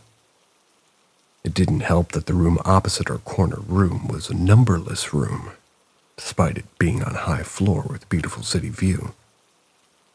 It just seemed unlikely for the hotel to waste a room overlooking the beautiful view as a staff room, and more like something might have happened in that room in the past, which is why the hotel staff removed the number, perhaps. I noticed a lamp flickering at 3:08 a.m. During the last night in City A, and the very next morning when I played blackjack, a gambling game based on probabilities and luck, I lost all my money, even though I was previously having a huge winning streak of over 200 plus games. My interpretation of this was that something had signaled its presence in the room and later turned my good or neutral luck into bad luck, resulting in my financial loss. When we returned to City B, though we had a slight improvement, we again failed to observe several Chinese superstitions. On the second night, I heard what sounded like footsteps slightly past 3 a.m. in the morning coming from outside our room. The following night, I was playing blackjack again on my phone when I suddenly experienced a noticeable shift in my luck from good or neutral to bad. I heard what sounded like soft thunder, followed by a shadowy figure appearing in my peripheral vision at the corner of my room. It was at our shoe area, just beside the wardrobe. We had failed to knock on the wardrobe door once again in this hotel before opening. However, we had successfully messed up the arrangement of our shoes this time around. My interpretation was that the messed up shoes confused whatever thing I saw there. So it just stuck at the shoe area without advancing closer towards me. The quote-unquote entity appeared another 8 or 9 times in my peripheral vision, however disappearing with each time I turned my head to look at it. At the same time, I started experiencing statistically improbable losing streaks before I eventually lost all of my money once again. I proceeded to shower, which was a very bad idea in hindsight, considering what I had just witnessed. While showering, I felt as though something was watching me. There was also a sensation in my right leg twice, as though something was trying to grab it. The shower cubicle also started filling up with an unusual amount of water, such that when I opened the cubicle door, the toilet flooded immediately, which is something my friend confirmed when she entered the toilet the next morning. My interpretation of this is that something had, hoped that I would fall down while showering. The unsettling part is that the shower cubicle was poorly designed such that it was partially soundproof. So if something had happened to me, my friends who were already sleeping when I was showering would probably have only discovered me the next morning. After showering, I woke to my friends, and they requested to change a room. The next day, I tried to build up good karma, quote unquote, and actively donated to people requesting for donations every time I had the chance. However, for the whole day, I could feel around 8 or 10 times a similar sensation of my right leg being grabbed. This night, while I was waiting for my turn to shower, I took a nap. Then I heard the sound of soft thunder again. Paralyzed with fear at the thought that it might have found me once again, my whole body just suddenly couldn't move. Despite hearing my friends calling me, I couldn't respond. Just when the hotel staff, paramedics, and police crowded into the room, I slowly became responsive and regained control over my body. I agreed to go to the hospital, just to be safe. In the hospital, I heard thunder noises again. The next day, my friends had to return back to our home country. Around 2 hours after my friend left, I heard what sounded like my friends talking just outside my ward. However, I couldn't make out what they were saying. I texted my friend to ask if they were still in the hospital. They said they were already at the airport. I was transferred to a second hospital shortly after. I could sense that the second hospital was a very dirty, quote-unquote, place when I saw the entrance of the building, as it was a very old hospital, 40-plus years old. I saw many omens during the first few days, such as flipping to random pages in a book and the first word I'll be seeing is the Chinese word for death, as well as repeatedly seeing the number combination of 444, which is a very unlucky number combination in Chinese culture. Every night, I'd made it a point to arrange my slippers in opposite directions before going to sleep, just to be safe rather than sorry. One of the mornings when I awoke, one slipper was missing. Until this day, I still don't know where it went. On the fourth night at the second hospital, I believe, I met and saw in front of my very eyes the entity who I believed had been following me. A female Onryo, probably around my age. She tried communicating with me the next night when she appeared to me again, but ultimately we failed to have any meaningful conversation. Then I didn't see her for the remaining few days at the second hospital, possibly because I was surrounded by a lot of positivity during the remainder of my stay. However, on the day I was discharged, about an hour before boarding the plane, I met her again at the airport. It seemed like she was saying goodbye to me. The doctors, being doctors, claimed I was imagining things.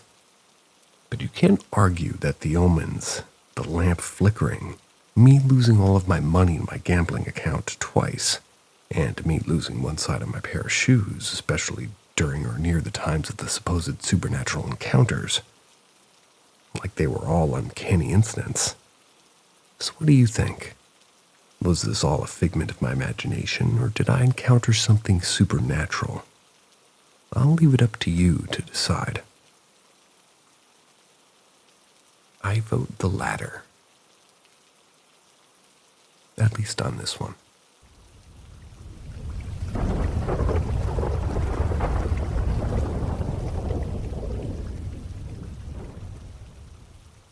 Weird experience I had a couple of days ago from a former skeptic.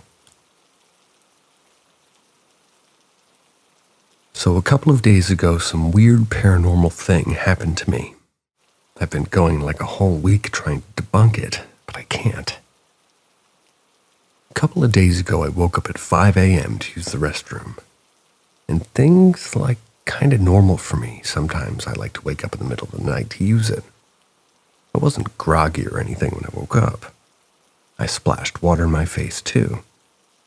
I was awake, so when I went back to my room to lay down, I laid on my back first. I have a memory foam bed, so when you press down on it, it sinks in, but then goes back to normal pretty slowly, so it's smooth and not in a forceful way. So I was on my back for long enough for my mattress to be back to normal again, like not having an indentation from me pushing down to get on it. And so then I couldn't sleep, so I turned to my right side. Maybe like a minute passed, and I felt the weight of a human hand push down on my bed, push my mattress along with me. It was like as if someone was trying to wake you up. Pushed my mattress and moved me along with it. I wasn't asleep yet, but when that happened, I got up so quick and freaked out. I didn't see any spirits, so we can rule out hallucination, sleep paralysis, or my mind playing tricks on me. What I felt was very real. I checked my mattress and it was moved too. My box spring was showing. Something pushed my mattress, and it wasn't a delicate push. Like it felt like a human hand on my mattress pushed down and just pushed the whole thing. It was so random too. Wish I was making this up. But I'm not, and it sounds so fake, but I feel so crazy. Told my parents and some friends. I have tried debunking it. I tried getting in my bed different ways and pushing down my bed with my elbow and turning to my side. Doing so many things to try to replicate it, and nothing. I can't replicate nor debunk it. It's been freaking me out for almost a week. I've tried talking to my smart friend who doesn't believe in the supernatural, and he told me to see if any of my bed was uneven or other things, and I tried it, and he even is stumped. It physically moved when I felt it press down on my mattress. The only other thing other than a spirit I could think of is like, well, it wouldn't make sense because it happened as soon as I turned around, but, well, I was fully awake, I wasn't asleep, I didn't have a spasm or anything. I was on my right side, and when it pushed my mattress, I felt like my left shoulder get pushed along with the force. I know some people won't believe me, but I have no way of explaining it.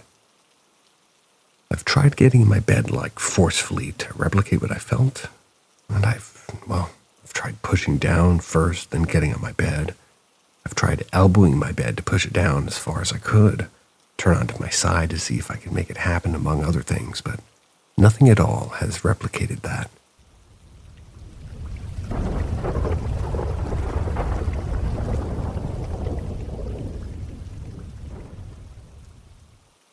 Advice needed on spirits. Activity when I go away. When I leave my house for an extended period of time, paranormal activities happen. It scares the girlfriend shitless. I was away last week, and Wednesday night girlfriend was woken up by every entire light bulb in the house being on. Other times when I've gone, she's heard people walking around upstairs and pulling chairs.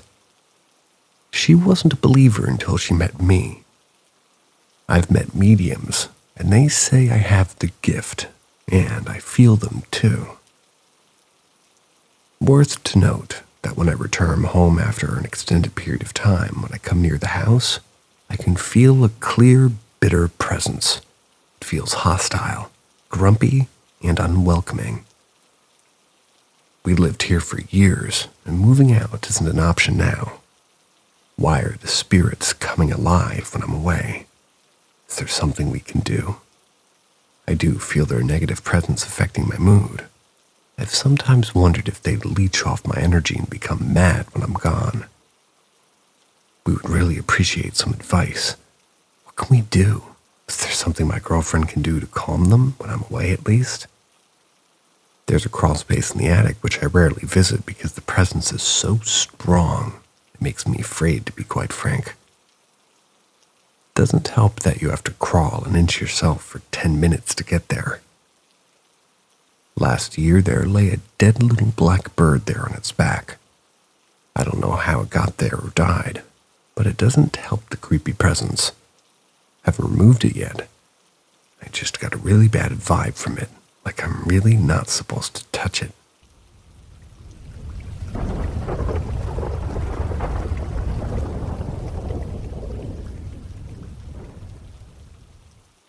Girlfriend working in healthcare. Can a spirit have followed her to her apartment and then mine? Short story. My girlfriend and I live separately. I pass half weeks there. She lives in her apartment in Montreal. We noticed that her lunchbox, putted in the top of the fridge, dropped onto the floor of the kitchen a week ago. It was the second time I noticed it. It was weird. Maybe some shaking made it slip over time, because she's on vacation for a month. But it's kind of heavy too, so I don't know, it was weird. I spend the rest of the week at my place. I live in Laval, a city close to her. For Xmas, she came to my apartment for a couple days. She smokes outside 2 days in a row. After that, she re-entered the apartment.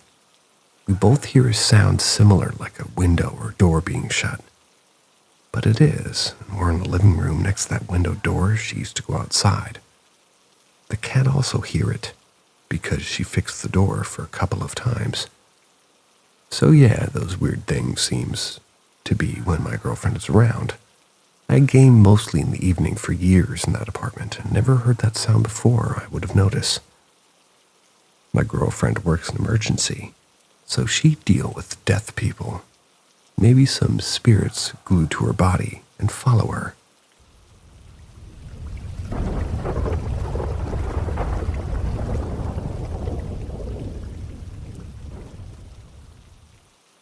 The Ghost in the Benji House.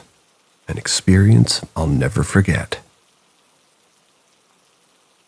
I'm in my 50s now, so this happened in 1989. I was attending the University of Texas. We always attended the Texas OU game.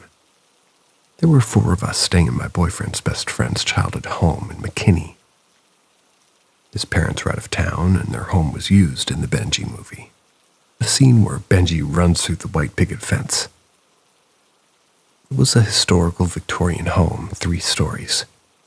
Each room was labeled, the red room, the blue room, etc. On the 3rd floor was the creepy red room. I wanted to do a seance. The guy who grew up there didn't want me to because of the creep factor, but we did it anyway. He told us the house was haunted, but laughed it off. Nothing happened during the seance that I remember, but I heard footsteps above us all night and couldn't sleep. The following day was the game, and it was raining and cold, and my bestie and I didn't want to go. Too bad, because it was a great game and last-minute win for Texas. I was so creeped out and tired since I didn't sleep, so I climbed into the bed with my bestie since she and her guy were staying in the master bedroom. The guys left for the game, and we fell back asleep. We were on the 2nd floor and awakened by a door opening and closing from downstairs. We bolted out of bed, thinking it was the parents, and we were in their bed. We hear a lady talking and say, "Hello, Mrs. T. We'll be down in a minute." We didn't get a response, but heard her coming up the creaky staircase. We both feel embarrassed and come out of the room. There's no one there. We go downstairs. Nothing. No one. We were so freaked out, we left the house on foot in a drizzling rain, waited for the guys to return. Once they return, the guy who grew up there said it was the lady in the back who haunts the house. He told us stories of her always moving the photos of the piano and into another room. She also moved his mom's wedding ring by the kitchen sink on the daily. He didn't mention any of this until our experience. Turns out his mom was on the local news years earlier, discussing the history of the home and the lady that haunts it. I'll never forget this experience. Maybe not too spooky for most, but my ass was scared enough to leave that house in the rain on foot for the day.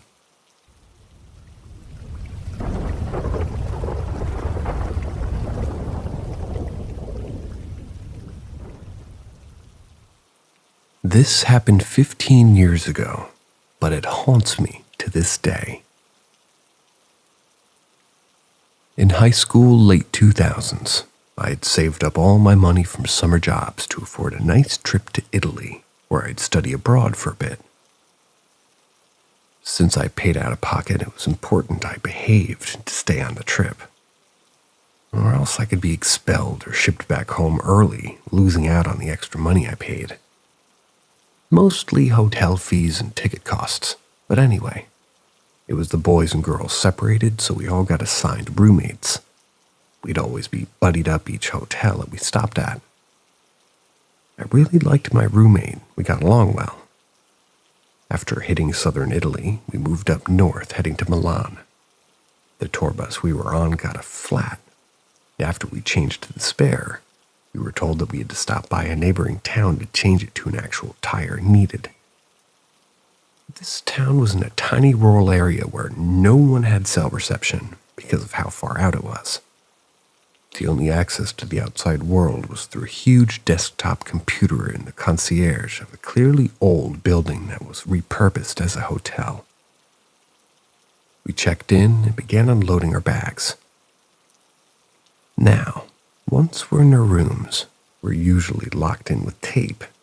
If you break the tape or the seal, you get sent home for not following rules and sneaking out. So it's already night and we unpack. We're locked in for the night. My roommate, let's call her Penny. Penny and I noticed a tiny door behind her wardrobe, so we moved it together and opened the door.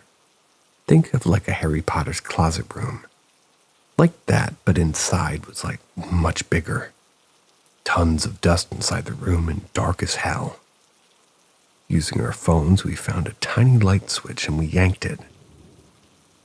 All of the ceiling and floor and walls inside were painted white, and in the middle of the room was an old hospital gurney from around the 1950s. It had brown leather straps both for the wrists and for the feet. So Penny crawls a bit inside, because she's like 6 feet tall. I'm going in there. She dares me to sit in it. Being the idiot I am, I do it. Then she straps me in so she can take a picture. The entire time we're laughing and cracking up, when the gurney suddenly moves with me in it. I scream. Penny runs to set me free. As we exit toward the doorway, we notice the gurney moves again, violently toward us, and rush out of the room, seal it with the wardrobe. For the next 3 hours, we heard footsteps and the gurney slam against the tiny door. I couldn't sleep, so I said, fuck it. We opened our window, shimmied the balcony of the second floor to get to our friends in the other room as to not break the seal. We tell them what happened, and everyone is spooked. Our teacher hears us making a commotion and rushes over to the room that we were in to ask what the noise is about. We explain in full detail what happened, and Penny is as white as a ghost. She's been quiet this whole time. The teachers don't believe us and threaten to send us home first thing in the morning for our behavior. So I challenged my teacher, told her I will dispute this with the student board unless she goes and sees for herself what's going on. She then went to the room and after 2 minutes returned and said that we could stay in the room with the others. Her face was a mixture of horrified and confused. Upon checkout, we asked about the room, and the innkeepers acted confused, saying they didn't know what we were talking about. The teachers refused to speak about the incident with us. The rest of the trip was a blur, seeing as how Penny and I couldn't sleep at night the days after.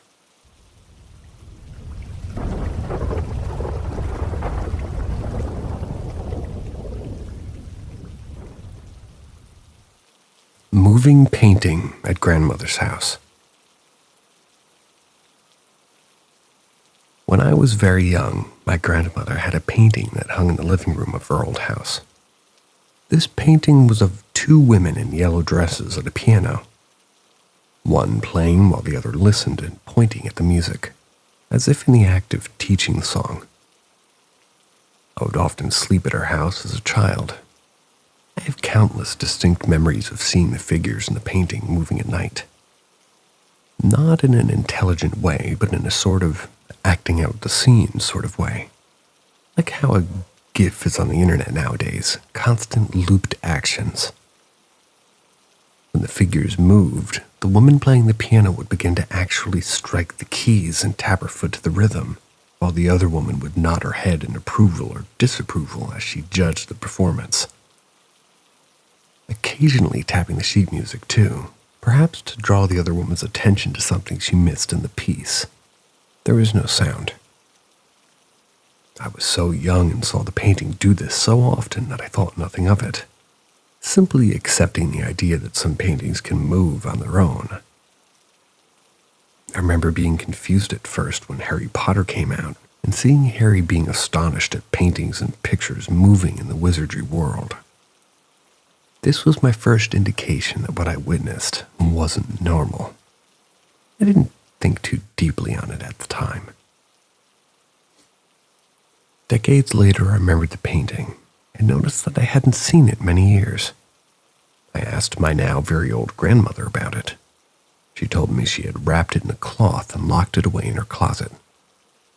I jokingly told her how I was young and thought I saw the painting moving at night. She became dead serious and told me, "My dear, why do you think I don't put it up anymore? Thanks for telling me you saw it too. I thought I was crazy all these years." Sadly, I was unable to locate the painting in her closet. My grandmother is a bit of a hoarder and has many storage units filled with countless antique items. She says she thinks it must be one of the units, but that her memory's not as good now. She may have gotten rid of it and forgotten it. Wish I could find it again. Maybe when I have some free time, I'll go through the storage units and give it a good look.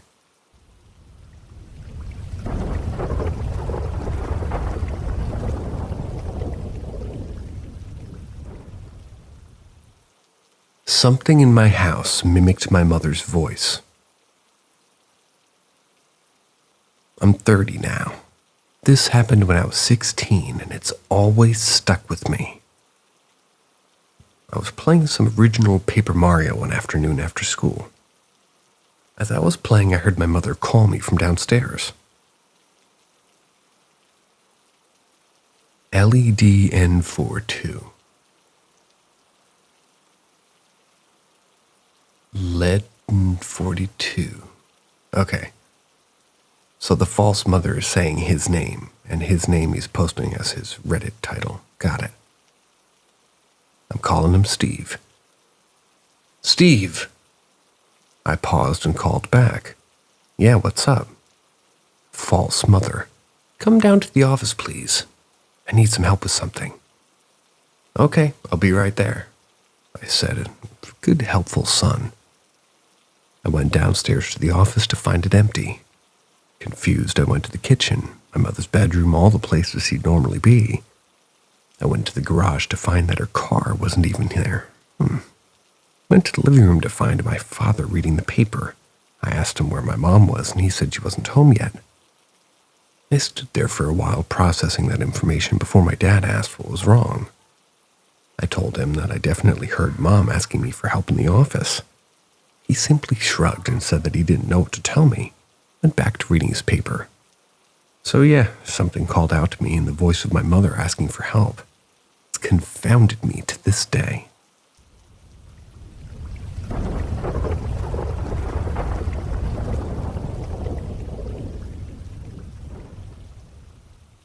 My experience with the supernatural and a luxurious home. I just met my wife a few years ago. She was living in her late mother's lavish home in a very old and upscale neighborhood in the Northeast. The home was a hoarding situation, and her mother passed in a very sad state by herself. I told my wife at the time, let me take care of getting this all cleaned up and the home repaired until you decide to keep it or sell it. On my first day by myself there, it was a very hot day and I was working in the basement. I felt this cold breeze. All of a sudden, the light started flickering continuously. I'm a contractor, and I have experience with electrical. It wasn't flickering like there was a problem. Also, the lights on the same circuit were individually flickering, which is my first interaction with whatever was in that house. I was genuinely creeped out, but continued to work, but in a different part of the house. It was almost as if something was telling me to get out of that area. This happened a few times and caught one flickering on video, actually. There were also a lot of mirrors in the home. Picture an unnecessary amount of mirrors. Sometimes I would walk past them. In just the corner of my eye, I would almost see a dark figure in the background of the mirror. And as soon as I looked, it was gone. This was a few weeks into my relationship with my now wife, and I asked her about it. She went on to tell me, well, what's been going on her entire life living in that house. Even as a kid, I refused to go into the basement because it was too scary, and I was too scared of what would happen down there. She was glad I was with her, because there were other things she told me about until the one night that creeped us both out. We were in bed watching TV, and all of a sudden we hear kitchen pots making a lot of noise as if someone was in our kitchen cooking. Then we smelled a rotten egg type of smell. It wasn't like a pot fell from a cabinet. It was continuous, and for a good 3 minutes. As I went to inspect, I could see this one light getting brighter and brighter, and the second I turned the corner, it blew the light bulb out. My wife also had 2 dogs. There would be times when we would be lying in bed, and the dogs would start barking and running around as if there were something chasing something above them. This happened at least a few times a week. We would be asleep at night, and out of nowhere, there would be barking at something, and it was always up, as if something were floating around the room. Her mother was also into Buddhism right before she died. One day out of nowhere, I felt this pinch on my shoulder and neck. It was so painful, and it just kept getting worse and worse. I told my wife, literally feels like someone who has a voodoo doll is placing a pin inside those areas. This went on for about 3 months. It was so bad that I had to visit the emergency room one day. A few days later, I was cleaning out the attic space, and I found 2 voodoo dolls of a man and a woman in an old trunk. After I found those voodoo dolls, my arm and neck significantly got better. I would joke with my mother about this house and how it was haunted, and she would just laugh and pretend it was a joke, until she came to help one day. Well, she became a believer. The second we walked in, we felt that cold draft again, and the lights started to dim slowly, shut off, then come right back on. She stayed for a little bit, but decided it was way too cold to be there, and after that, she refused to go into the home. As I was getting completed with work at the home, we decided to have an estate sale in the basement. As we were getting thousands of items ready to sell, this was when there was a lot of activity was coming out. Everything that I stated above was getting worse, and now we were hearing footsteps and laughing. It was as if there was a joke to whatever was haunting the place. Thoughts would enter my mind, and spirits wanted to be known that they were there. My wife's dreams were becoming extremely vivid. A few times she would dream about her mother, and how she had to explain that she was dead. She started talking in her sleep, almost as if she were possessed or something. There was one time she was speaking Italian in the dream, yet my wife does not speak Italian. The 2 spots that had the most activity were the long hallway into the bedroom and great room, but mainly the basement. The basement was like the heart of the spirit. Whenever you would look down the hallway, it was almost as if you'd see a person just walking across the hallway in the corner of your eye. Someone was wearing red. Wouldn't you know, getting ready for the real estate sale, I came across a red shawl. That was exactly what I saw a few times. Doors were starting to slam out of nowhere, Pictures were falling off the walls, always extremely cold. We spent a little over a year together in that house, and we moved out of it. It was almost like a vacation to be in the house that we're in now because everything's calmer and way more quiet, too. We found out a few people died inside her mother's home from her father. One was an overdose of drugs. The others were accidents. Also, the road to the house was used by Indians to travel long before settlers came. We sold it, but I sometimes have to go back there to get light fixtures and appliances, and I can tell you that I do not miss it one bit. Everyone's dreams of having a luxurious house, but to me, we're both happier with our little 1,400 square foot ranch. As soon as I step into the home, I almost feel as if someone is watching me. I get what I have to get. I leave as soon as possible, never longer than an hour. I stated before I had some pictures and videos, and wouldn't you know, I'd have the 10,000s of videos and media content on my phone. Those were the only ones that became data corrupted.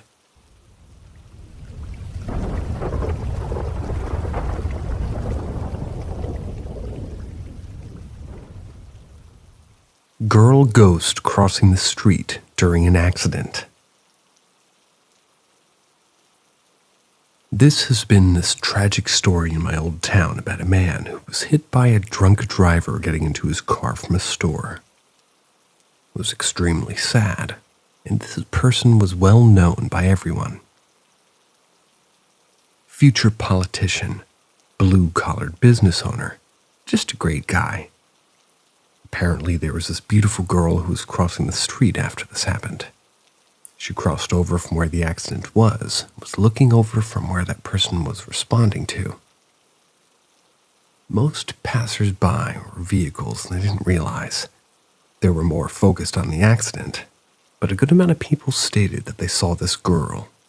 Even the first officer on the scene thought this girl was involved in the accident and was just waiting to give her statement. When he asked her where she was, people looked at him as if he was in shock. There was no girl. The man ended up dying on the scene, and the girl vanished. But what's spooky is some nights, you'll drive by and apparently you might see her walking in that area or just staring at an old accident scene. This legend has grown in my town, and more people are stating that they've seen this figure. What do you all think? My opinion is the fact that this man died right there, but who knows? Could have been an angel taking him to heaven, or maybe the people who saw have a better intuition than others. Anyone have anything similar?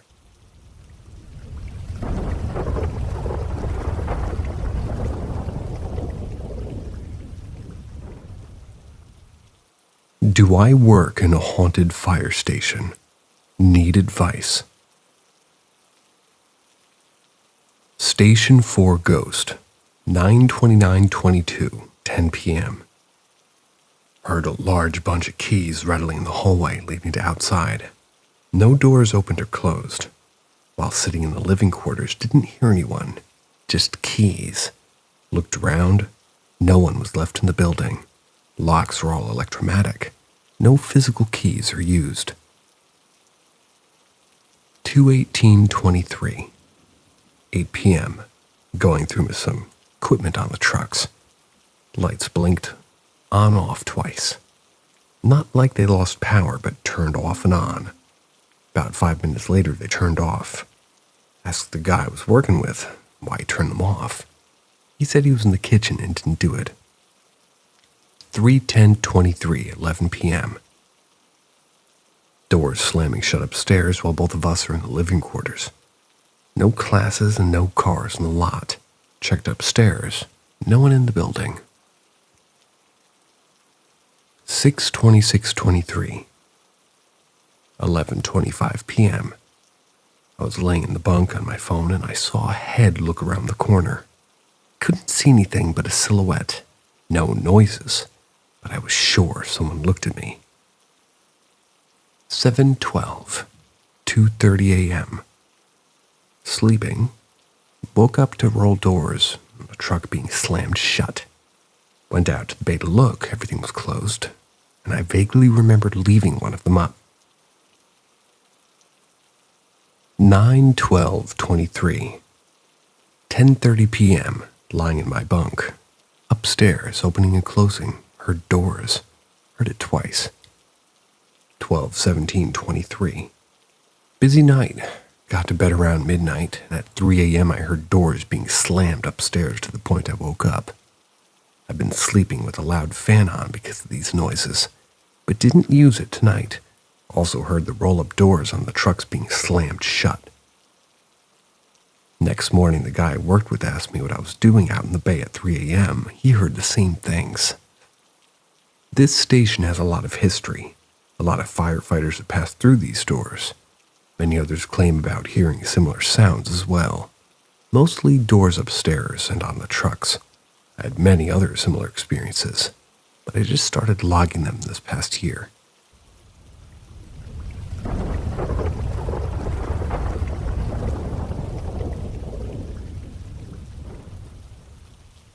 I just had my first ghost encounter at work.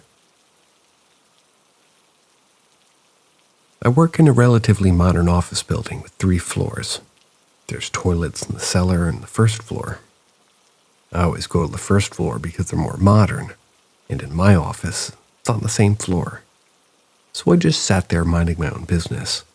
I was installing the closet door to the bathroom, so I can hear when someone enters or leaves. Very shy.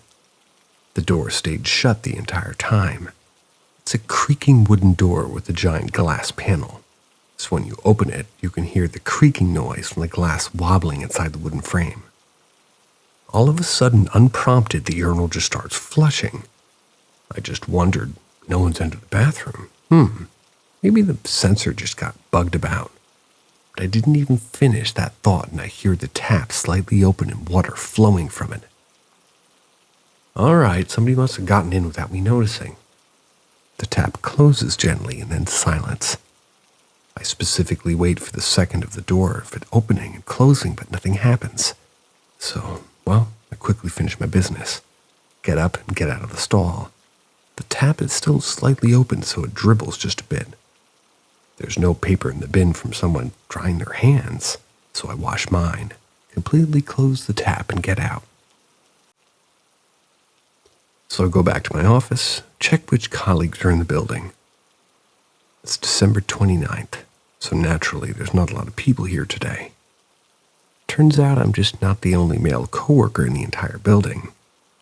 I'm also the only one on the entire floor. I also thought maybe it could have been a guest from one of the top people on the floor, but there's only one working on the top floor, and she's in online meeting the entire day.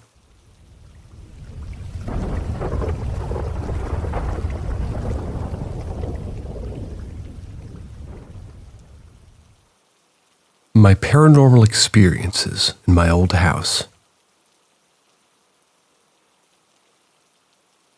In the house I grew up in, we had a few paranormal encounters. Mostly mundane things like light switches being turned on, the occasional unexplainable footsteps. Most of the people in our house weren't believers in the paranormal phenomena, but my mom and I were.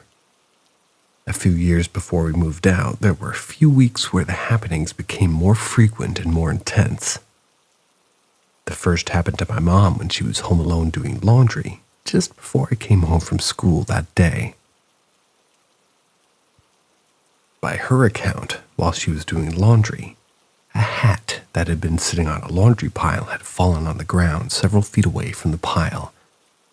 That apparently moved with enough force to make a noise when it fell to the ground because it kind of startled her.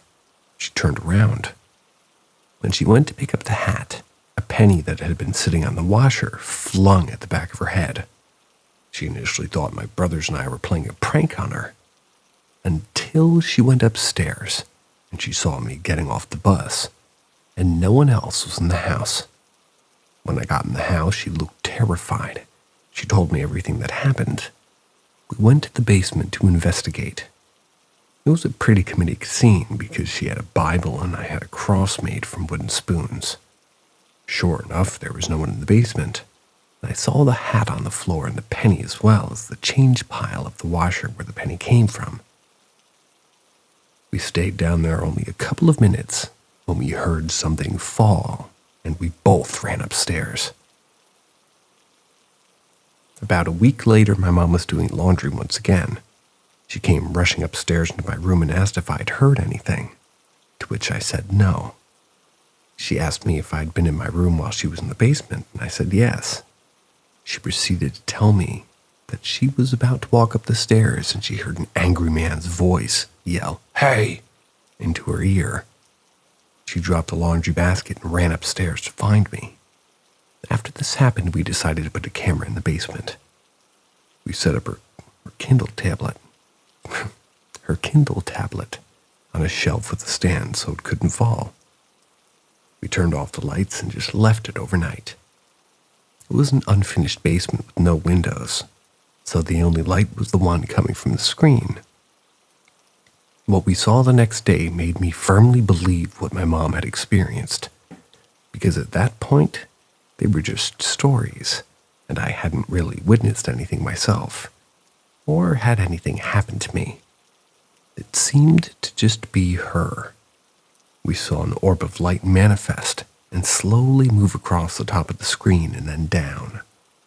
A few seconds after the orb moves off screen, the tablet gets picked up, and you can see the ceiling as if someone was holding it, and then it was just placed back down. I'll update this post if I can get the video from my mom. Another account from my brother, which we learned of a couple of years after we came moving up and discussing the events at a family get-together. My brother's, whose room was in the basement, had overheard the conversation and chimed in saying, "Yeah, there was definitely a ghost in that house. I saw the fucker. I got up to use the bathroom one night, and when I opened my door, there was a white mist in the threshold. I just closed the door and went back to sleep. I still don't believe them, though."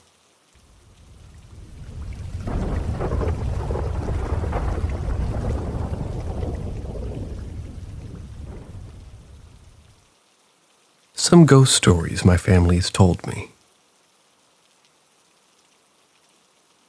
My entire family has had dealings with ghosts and paranormal, which from a young age has cemented a love and a belief in the supernatural.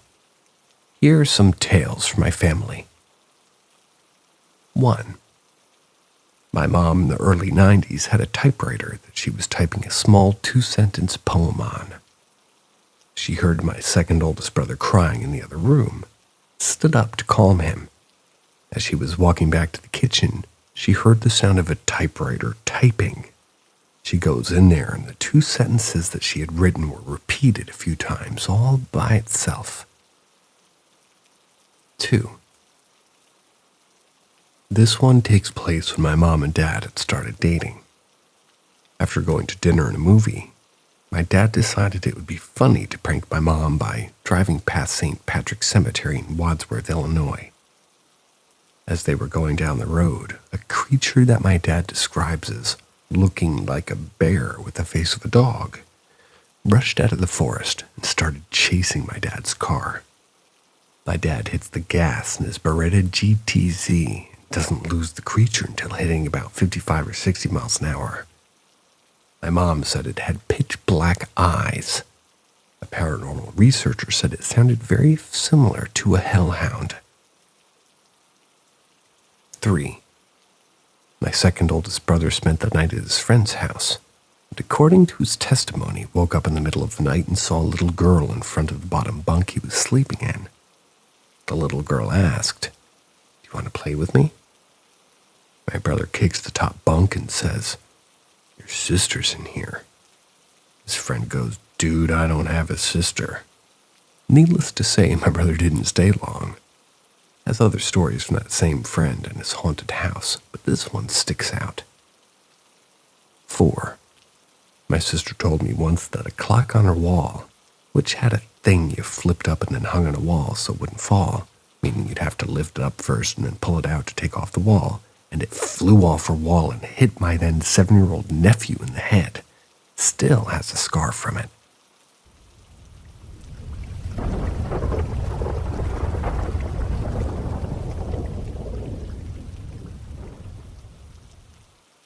Something latched on to me when we moved into his house.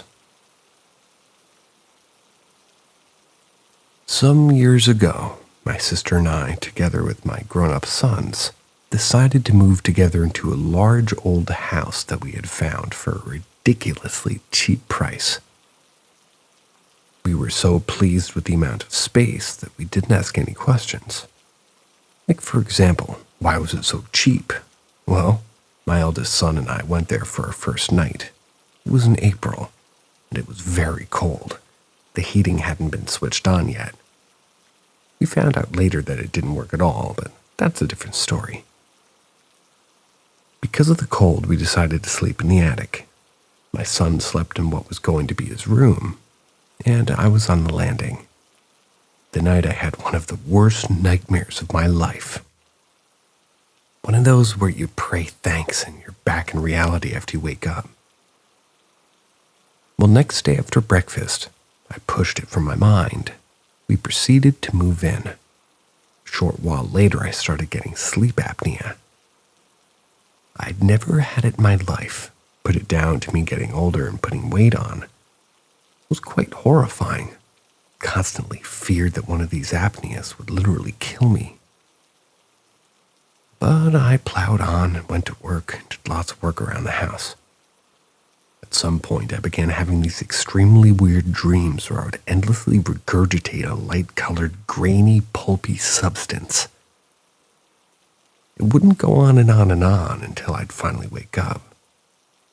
These dreams kept on happening, but I thought they must be symbolic. Maybe I wasn't content with the new situation or the new job or something. I eventually found out that the previous owner had hanged himself in the attic, in the very spot where I had decided to spend my first night. Still didn't make any connection, as I'm a pretty down-to-earth person. Only after moving out of the house, because of the heating never getting fixed, when suddenly both the sleep apnea and the nightmare stopped, did I start to think that maybe this poor man's soul latched onto me, in hope of, well, I can't tell. I don't think I helped him move on. It makes me sad.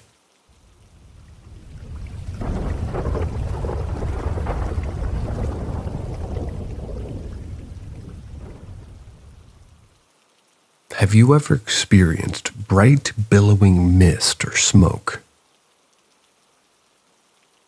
Over my 52 years on this earth, I've had a number of paranormal experiences, but one stands out, and I'm curious if anyone else has had a similar experience.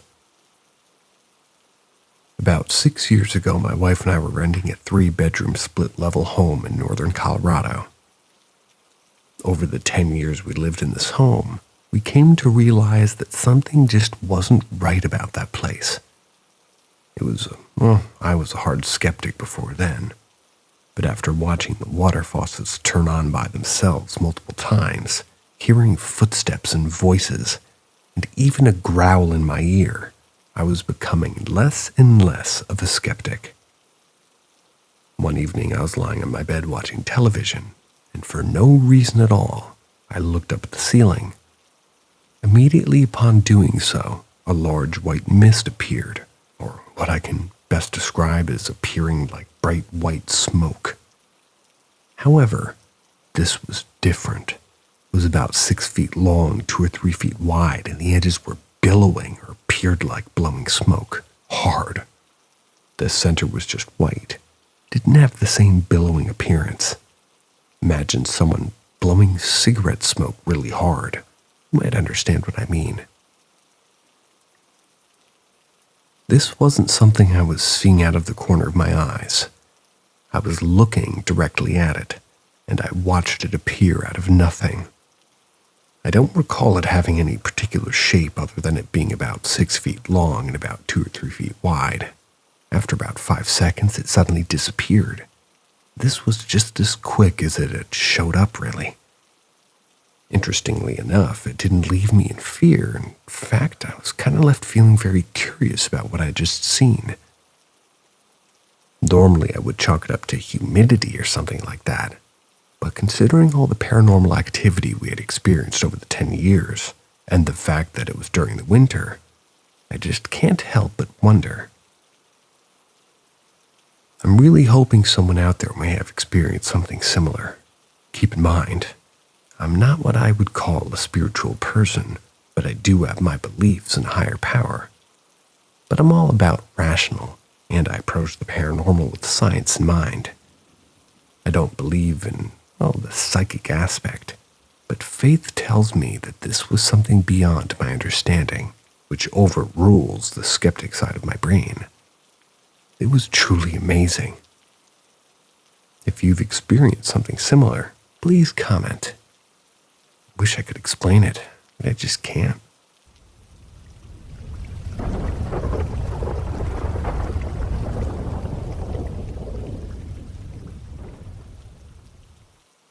My two boys fought something I can't explain.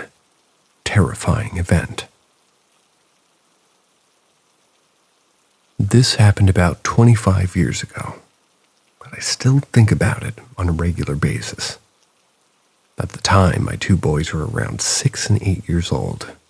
Happened in a small town about 20 miles from Skinwalker Ranch. This is in the Utah Basin.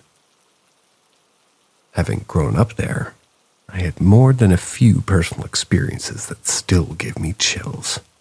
But this event was beyond anything I've ever experienced before or even heard about. My two boys slept in a bunk bed, in a room just across the hall from my room. I was fast asleep when I was suddenly woken up by the most intense and terrifying scream from my boys, screaming and crying out for me. I jumped out of bed, grabbed my pistol from the top of my dresser, threw open my door. And how do I say this? Running out of my son's bedroom was a 2 to 3 foot bright green creature. I have no idea what it was, but it looked to me as it was exiting the room and shot down the hallway. It made a quick turn and shot down my basement stairs. Keep in mind, all the lights were off, but this thing stood out, bright green in color with black patches on its face and body. I only got a quick look at it, but what my kids would tell me terrified me. I ran into their room and flipped on the light. Both of them, standing in the middle of the room holding their pillows. They were crying and screaming so hard I couldn't understand what they were saying. My wife came in and began to calm them down when I was looking for whatever just ran down to my basement. I searched everywhere, every corner, but found nothing. I went back upstairs and asked my boys what happened. Without going into great detail here, what they told me was horrifying. My youngest son told me that he woke up and noticed something green hunched over standing in the doorway just looking at him. He wasn't sure what it was, so he sat up, and when he did, this thing started grinning at him with big teeth, causing him to let out a scream, waking my older son. While my younger son was telling me what he had seen, my older son spoke up and said, "It looked like Darth Maul, but green." If this sounds familiar, Darth Maul is a Star Wars character. Look him up and you'll get an idea of what this thing looked like. Imagine a short, hunched-over Darth Maul.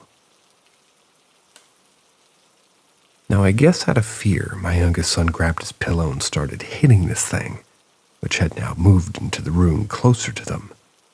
He then tells me it grabbed hold of his pillow and started growling at him. This caused my older son to start screaming as well. Within seconds, he joined with this pillow, hitting it over and over until it suddenly let go and turned and started back toward the bedroom door. I think it must have heard me open my door because this is when I saw it. And like I said, I didn't get the best look at it, but it was bright green with black patches and it moved extremely fast. This event had a profound impact on my youngest son, but this point forward, he would only sleep with his head covered, which always worried me. I had to sleep in their room for the next week or two before they would go to sleep without me, and only with the lamp on in the room. Sound hard to believe? I get it. Had I not seen it myself, I would have thought they were imagining things. Seeing is absolutely believing. Was it a demon, a ghost, or an alien? or someone else entirely. I don't have a clue. But I know it was not human. And we never saw it again, though. Even today, they still kind of drawn, well, they draw pictures very similar to what they saw. And while they don't like to talk about it with me, their descriptions have never changed. I had an experience with something very similar when I was about 8 years old, and I sometimes wonder if it was the same thing. What I can tell you is that this is real, 100% true event, and the first time I've shared it with anyone outside my family. I don't expect anyone to believe it, but I'm telling you, it's all true.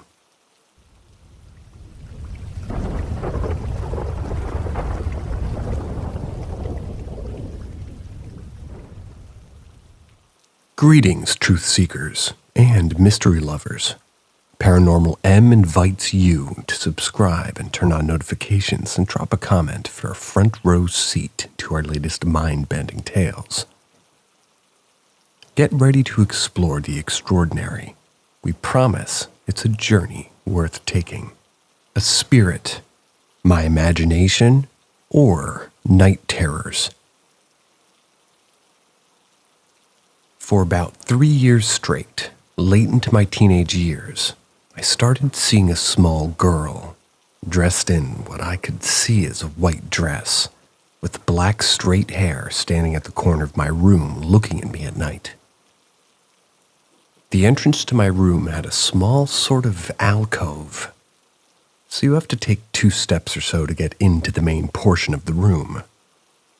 There was a corner here, so where my bed was positioned, you'd not be able to see my door, but that corner was visible. There was just enough light coming in from my window to light this corner up ever so slightly, so I could just about see the pattern of the wallpaper. But at this corner for years, a small girl stood peering around the corner, almost like a shy child might. This would happen consistently on nights I had some trouble sleeping, and it was almost like I could feel I wasn't on my own. When I opened my eyes and looked over there, she'd be there. I could blink or rub my eyes and stare for seconds at a time, sometimes up to a minute, and she would be there. This convinced me that it wasn't just my mind playing tricks on me. I could sit up and continue to stare. She wouldn't move. She'd just stare. When I turned the lamp on next to my bed, she'd disappear. Night terrors are not just things children suffer with, and it can be pretty awful to deal with them. Once I moved out of that house, this stopped happening, and I always looked for her around my room at night, in case she had followed me. Which is another reason that makes me think it wasn't just my head or a night terror. My question to you is twofold. Has anybody ever had this happen before? And could this just have been night terrors? It always freaked me out, but I never felt in any danger of anything because she never moved. I asked a couple of times during the night for her to come closer or say something or leave, but there she would stand until I turn on the light.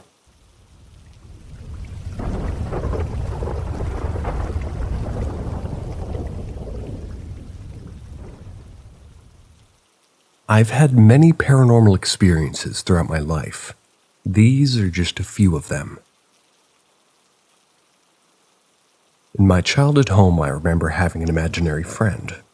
Stuff would move in the house, childlike footsteps that we would hear, and only stopped after we moved. I also apparently stopped talking about my imaginary friend as well.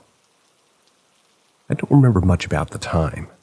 It was more of the experiences that took place after. In high school, I was in a bad car accident. I went down a ditch going too fast and hit multiple trees on the way down. The car was totaled. It was crushed in everywhere, except where I was sitting, though. I distinctly remember feeling like someone wrapped themselves around me, and hearing my grandmother's voice telling me that it was going to be okay. She had died a few months earlier. My dad picked me up as I wasn't too far from home. We were calling our insurance and got a tow truck. When we got back to the scene, police were searching around the car. They had assumed I'd been thrown from it, and that there was no way I could have survived based on the state of the car. In college, I was staying with my aunt. I woke up to the sound of giggling. A small child was standing next to my bed, staring at me. I can still picture him clearly. That one scared me and had my heart pumping for a while. Also in college, I felt someone breathing on me in my dorm. I didn't have a fan at the time, and there was no air conditioning. Myself and others in the dorm all had experiences, but nothing ever felt threatening. I've dreamt of my uncle a few times. The first was the most significant. He had a message from my mom. When I shared said message with her, it was a private message. Apologies for not sharing here. She started bawling, as if she had been praying and talking to him the night before, and I had answered the questions that she asked him. Till now, I live in a home that's over a century old. We've had many occurrences. Woken up to a woman's blood-curdling scream. Pots and pans left on the stove found on the floor of the other side of the island in the middle of the kitchen. Footsteps. The kids mentioned seeing a monster in their closets, though I haven't heard that one in a while. And more recently, lights flickering. Daughter's toys started to sing randomly after she'd put to bed. And one night, I slept on the couch due to illness, and I heard someone telling the dogs to settle down. That's what we normally tell them to do. I assumed it was my partner, and the kitchen light, which is automatic, turned on as though someone had walked in. There was no one there.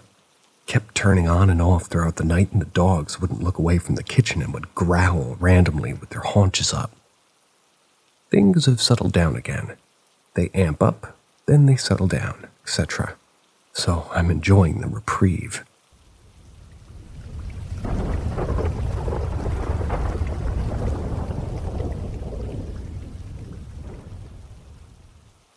There were footsteps, but no one there to make them.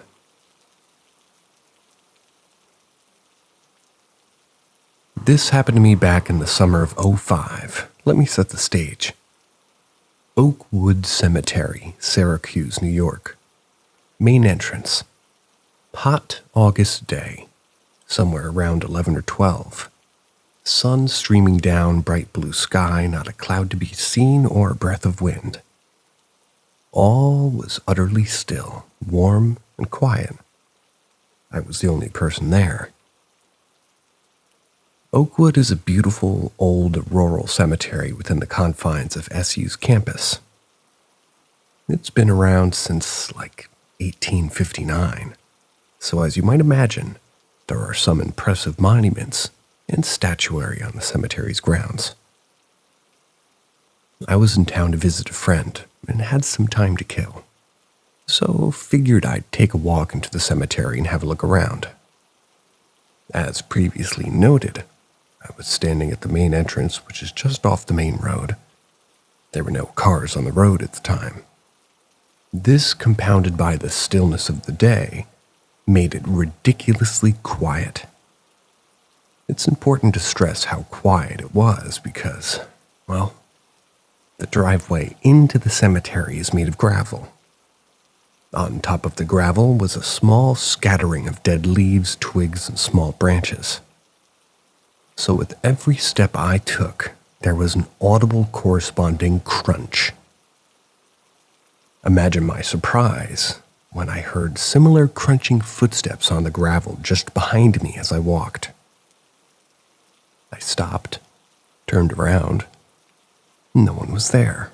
No animals either. Not even a squirrel. Shook my head, turned forward again, and continued walking. And again behind me, crunch, crunch, crunch. I stopped again, turned around. Absolutely nothing there. And this time I spoke up. "I'm only here for a visit. I mean no disrespect, and I won't stay long. Please, let me proceed." And this time when I continued walking, there were no more accompanying footsteps. It wasn't scary, but it was definitely odd, not to mention unexpected. I have no explanation, and again, no one else was there, and there was nowhere that anybody could hide, especially given the bright sunshine. Anyway, that's my little experience.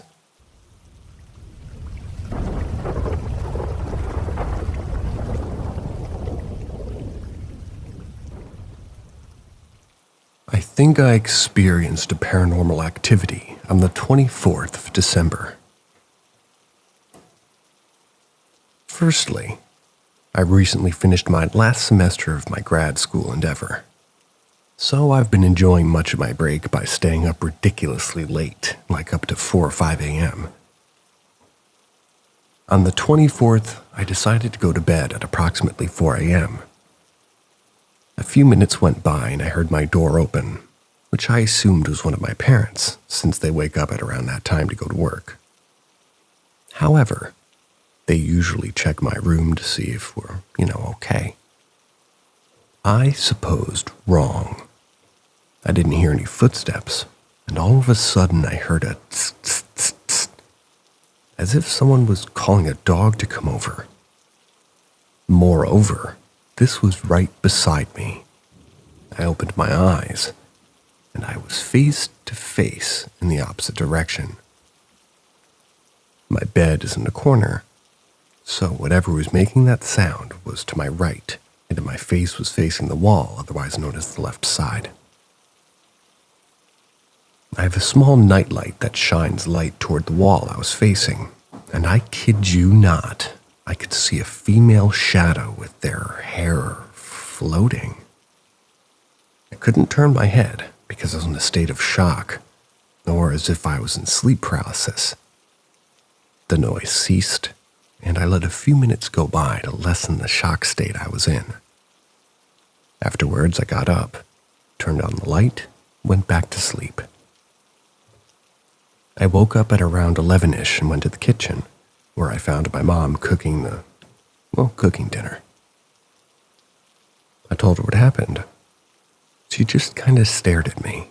She kept on cooking and said, "Your father has repeatedly told me he can hear someone at night, and they make a noise as if they were calling out for a dog.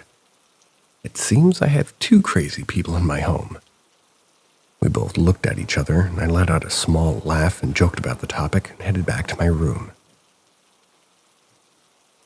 Well, I thought that was where the abnormal activity ended, but it didn't. A few hours went by, and I came out of my room. It's right next to the living room, and I saw a type of mist or smoke in there.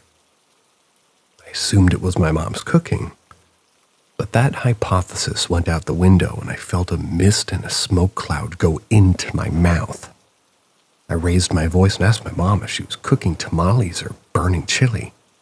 She said, "No, I already finished cooking." I started rubbing my eyes because I could see this mist and smoke in the living room.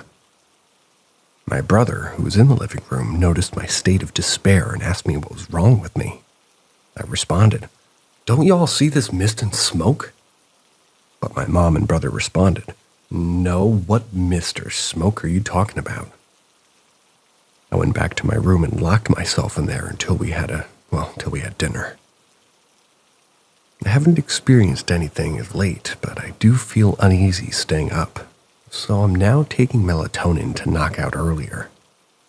I'm not a big ghost believer, but I like to entertain the idea because our world needs some excitement. Thoughts?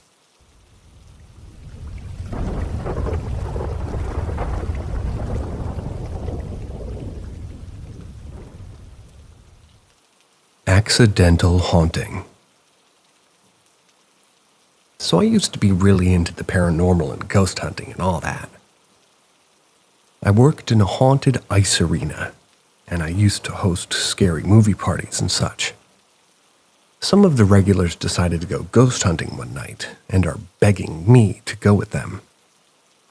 I kept telling them how dangerous it can be, having things attached to you, how you shouldn't just go in and be disrespectful. But they persisted. So finally I gave in and told them a perfect spot to take them. I wanted to take them somewhere that wasn't necessarily haunted, but that they could still get spooked and have their fun. I confess that I don't believe much in the whole crybaby bridge stuff. Here in Oklahoma, we have 27 of them. So I tell them of this old creepy one-lane bridge that's quote-unquote haunted, and we drive out there. We had a camcorder and a voice recorder and a temperature gauge and all the like. We get there and you could hear me, just not really taking it seriously at all, but playing along so that, they could have their own fun. Suddenly one of them yells out that they found a pile of bones under the bridge. I told them to leave it and to not touch them, and I made my way down. Sure enough, there were bones, lots of bones.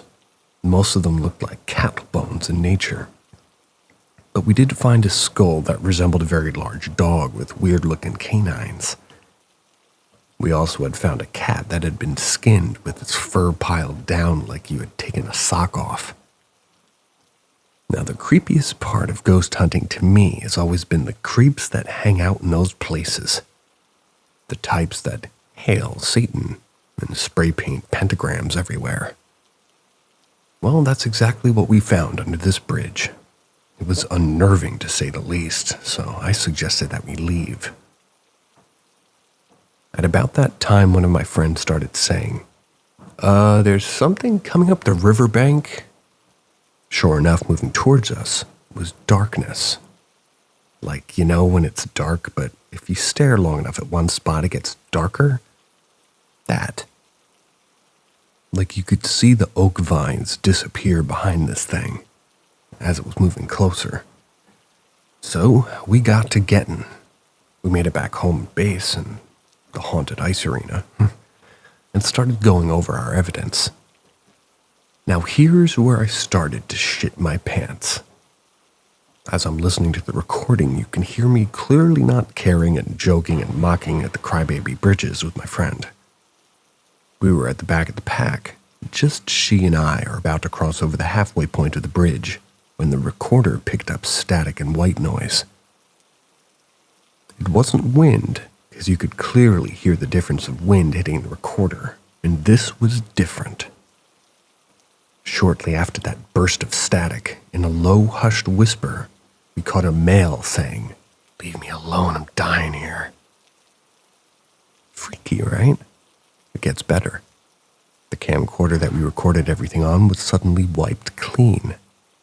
Video of before that we got there and after were untouched. It was just the filming under the bridge that was gone. Now I'll concede that it could have been user error, but it gets even better. My friend that encountered the darkness on the creek bank was studying engineering or architecture. Can't remember which one. But he had asked his professor if he knew of this bridge. His professor told him that it's called the Coed Salt Crossing Bridge, and it was built around 1912. But the most interesting thing he told him about the bridge is that before they built the dam out there, Bonnie and Clyde types would waylay people there, murder them, dump them in their cars into the river. Creepy. Not done yet. Gets better still. I had asked a deputy sheriff buddy of mine from that county if he knew about that bridge. The next time he came to play hockey, and he told me, yeah, when I was in high school, they found one of our classmates shot in the stomach under that bridge. They thought it was a murder at first, but all his fishing gear was still there and nothing was taken. Fishing. They finally realized it was suicide when they thought the pistol that he shot himself with was there. He shot himself in the gut and threw it in the creek, and he didn't even leave a note. I got pale white because I immediately remembered the message we got on our recorder. "Leave me alone, I'm dying here." So we may not have found a grieving mother or her crying baby, but we accidentally stumbled on something a bit darker, and I was humbled.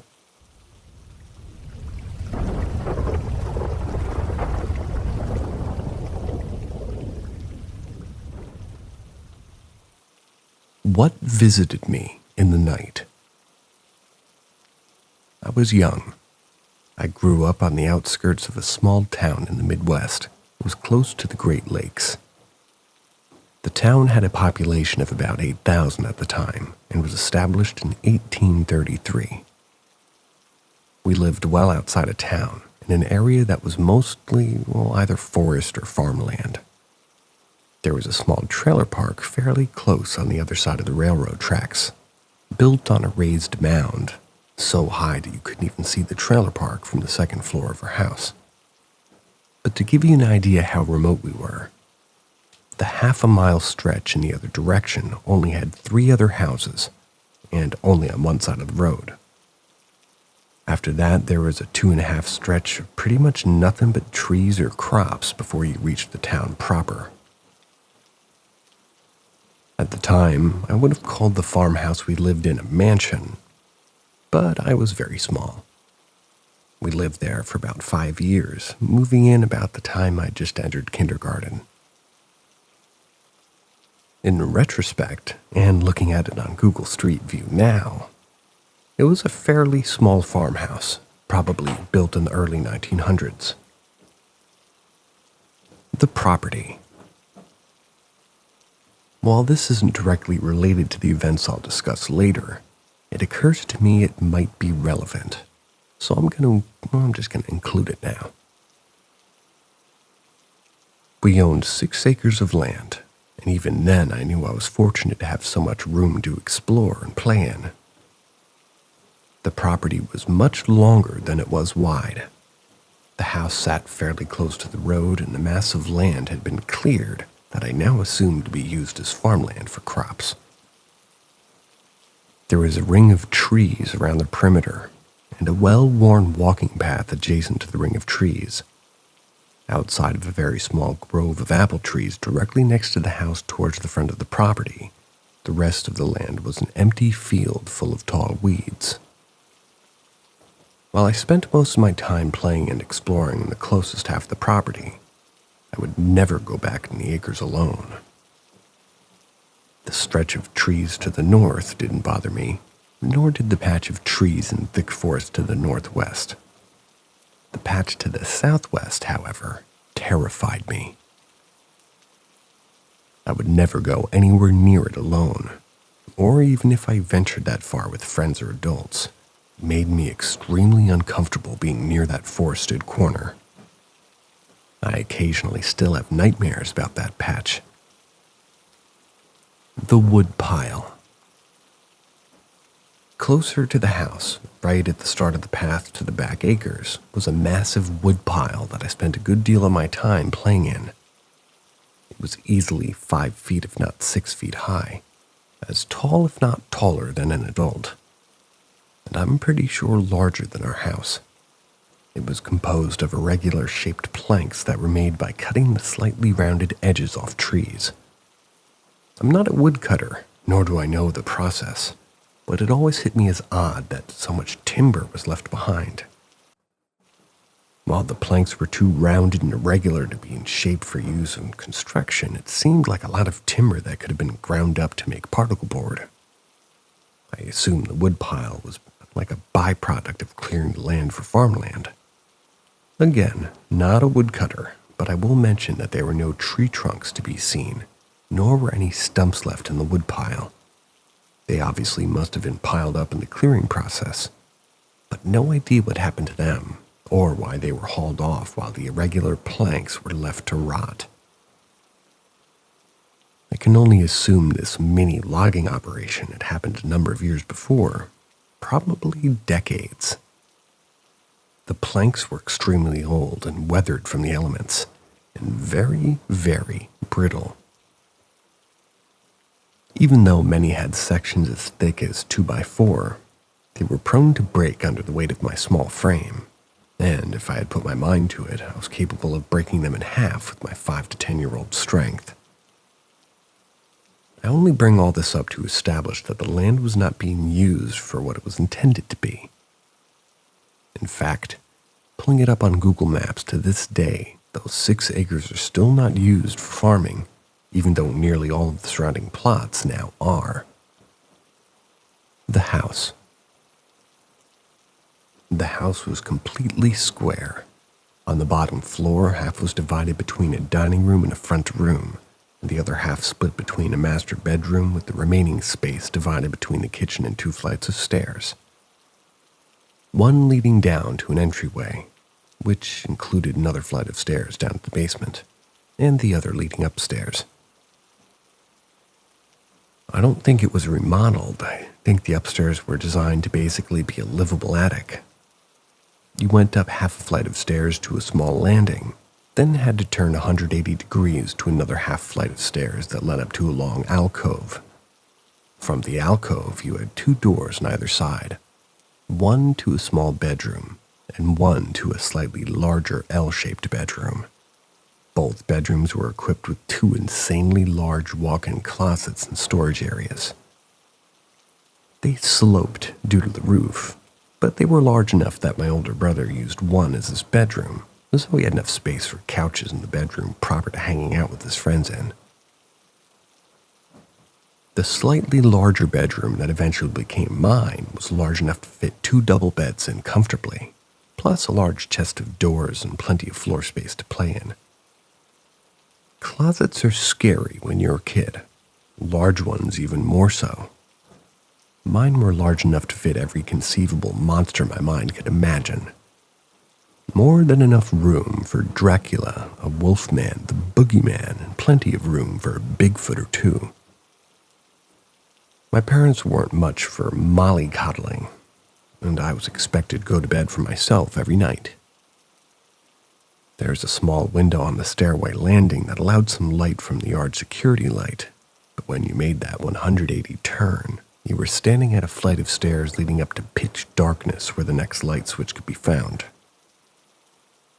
Not too proud to admit that most nights, I made that ascent crying in fear. The household.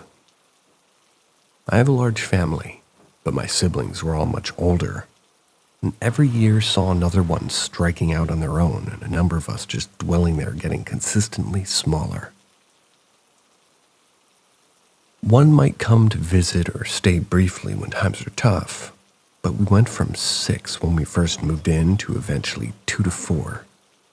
My father traveled for work, and my older teenage brother spent most of his time out running around. So by the time I was 9, most nights it was just me and my mom. Putting this as politely as I can, my closest brother is much older than me, a high school jock and kind of a dick. Even for brothers, I can't say our relationship was good at that point. Most of our interactions went between him ignoring me to tormenting me for his own amusement. I tended to avoid him as much as possible because our time spent together was never enjoyable and usually ended with me crying or our mom screaming, "Leave your brother alone." The encounter. Honestly, almost no idea when this happened. Couldn't tell you what season, and only slightly comfortable in guessing it was probably about the time I was 8. Maybe barely after I turned 9. The only thing I can say for certain is, my father was away in business at the time, and while I'd share my bedroom with my older sister for the first few years, she moved out, and I had the bedroom to myself. Old houses creak. They creak and moan as they settle. Most nights I'd lie in bed terrified, listening to these sounds, trying to convince myself it wasn't a monster coming to get me. Eventually a train would pass by and the motion of it shaking the house would always put me to sleep. Weird, right? So I assume it was a night like any other. If I'd seen a scary movie or read a horror story, I'd walk up the stairs in fear and lay in bed listening to every small noise, wondering what it was, until a train rocked me to sleep. Barring a nightmare, I almost never woke up in the middle of the night. I would usually be sleeping until the sun came up, or if my mom would wake me up, whichever would come first. I didn't have an alarm clock, and I have no memory of there ever being a clock in my room. Total stab in the dark. But sometime after midnight, I was awoken to a sound outside my bedroom door, in a little alcove. I'd have to say I was a fairly sound sleeper back then, because I don't ever remember being woken up by my brother coming home or any other sound for that matter. But this time, I was woken up by a very slow, very long creak of floorboards.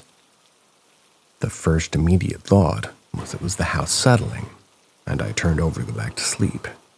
But it didn't stop. The sound of footsteps and each creak just took forever. I wasn't even scared at first, just curious trying to figure it out. Way more noise than the house would make, but if it was someone out there, they were just moving very insanely slow. No sounds of footfall if it was someone. They'd just about have to be barefoot or in socks. Just the slow sound of one floorboard groaning in protest of the pressure, followed painfully slowly by another floorboard groaning in relief as the pressure was removed. I sat up in bed just listening and arguing with myself. Something has to be there. There's no way anyone is there. It's just the house making noises. It was so slow, it wasn't even scaring me. It was just me listening intently to it. And it went on forever. Easily 20 minutes or more. Long enough that I eventually was convinced it sounded like nothing more than maybe my brother creeping home late and trying not to wake anyone up. Or even someone breaking in and trying to steal things in the dark without making a sound. It seemed very much like the sound of something pacing very slowly back and forth, directly in front of my door. The noise would slowly, ever so slowly, move left for a while, then so slowly move back in the opposite direction, like it had no destination in mind. Eventually I was convinced, okay, this is absolutely not my imagination. Someone has to be there. I suspected my brother was trying to scare me. I went to call his name and found my voice frozen in my throat. My mother was sleeping directly below me, and I could absolutely hear if I would scream, and if it was my brother pranking me, yelling would be put to an end. But I never felt such terror in my life at just the thought of yelling. At that age, yelling chases everything bad away and brings your mother to your rescue. But all I felt was pure dread at the thought of releasing a scream. Then I heard the sound of the doorknob moving and had any doubt that I wasn't alone being completely erased. I dove under the covers and balled myself up. Just like the creaking, the sound of the door was painfully slow, like a 3-year-old trying to open a door unable to get a good grip. I could hear it slowly turning and then stopping. An attempt at turning then released, just for frickin' ever. I had a mental image of my brother in a sheet trying to scare me, but even at the time it just seemed so weird. Why is he doing it this way? I could see him spending a few minutes wandering in the alcove, moaning like a ghost at the top of his lungs, until he was sure I was awake, then jumping on the bed and making me cry and laugh at me. But this style of dramatic seemed unnecessary and unlike him. After easily a dozen clumsy attempts, the doorknob was finally turned enough to open the door. Barely. You could hear the door barely moving away from the frame. Not nearly far enough for anything to fit, though. Now came the sound of something pushing on the door without enough force to open it. The door would creak slightly, open a bit, and then fall backwards to a near-closed position over and over. Like everything up to this took for frickin' ever. Me shaking under my blanket the whole time.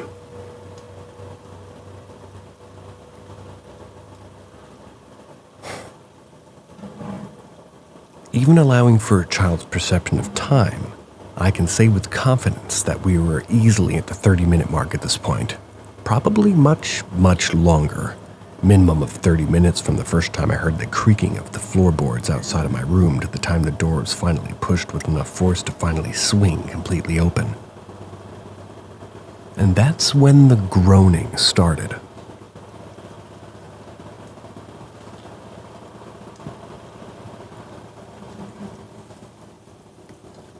Let me stress that this wasn't the high-pitched stereotypical look at me pretending to be a ghost moaning.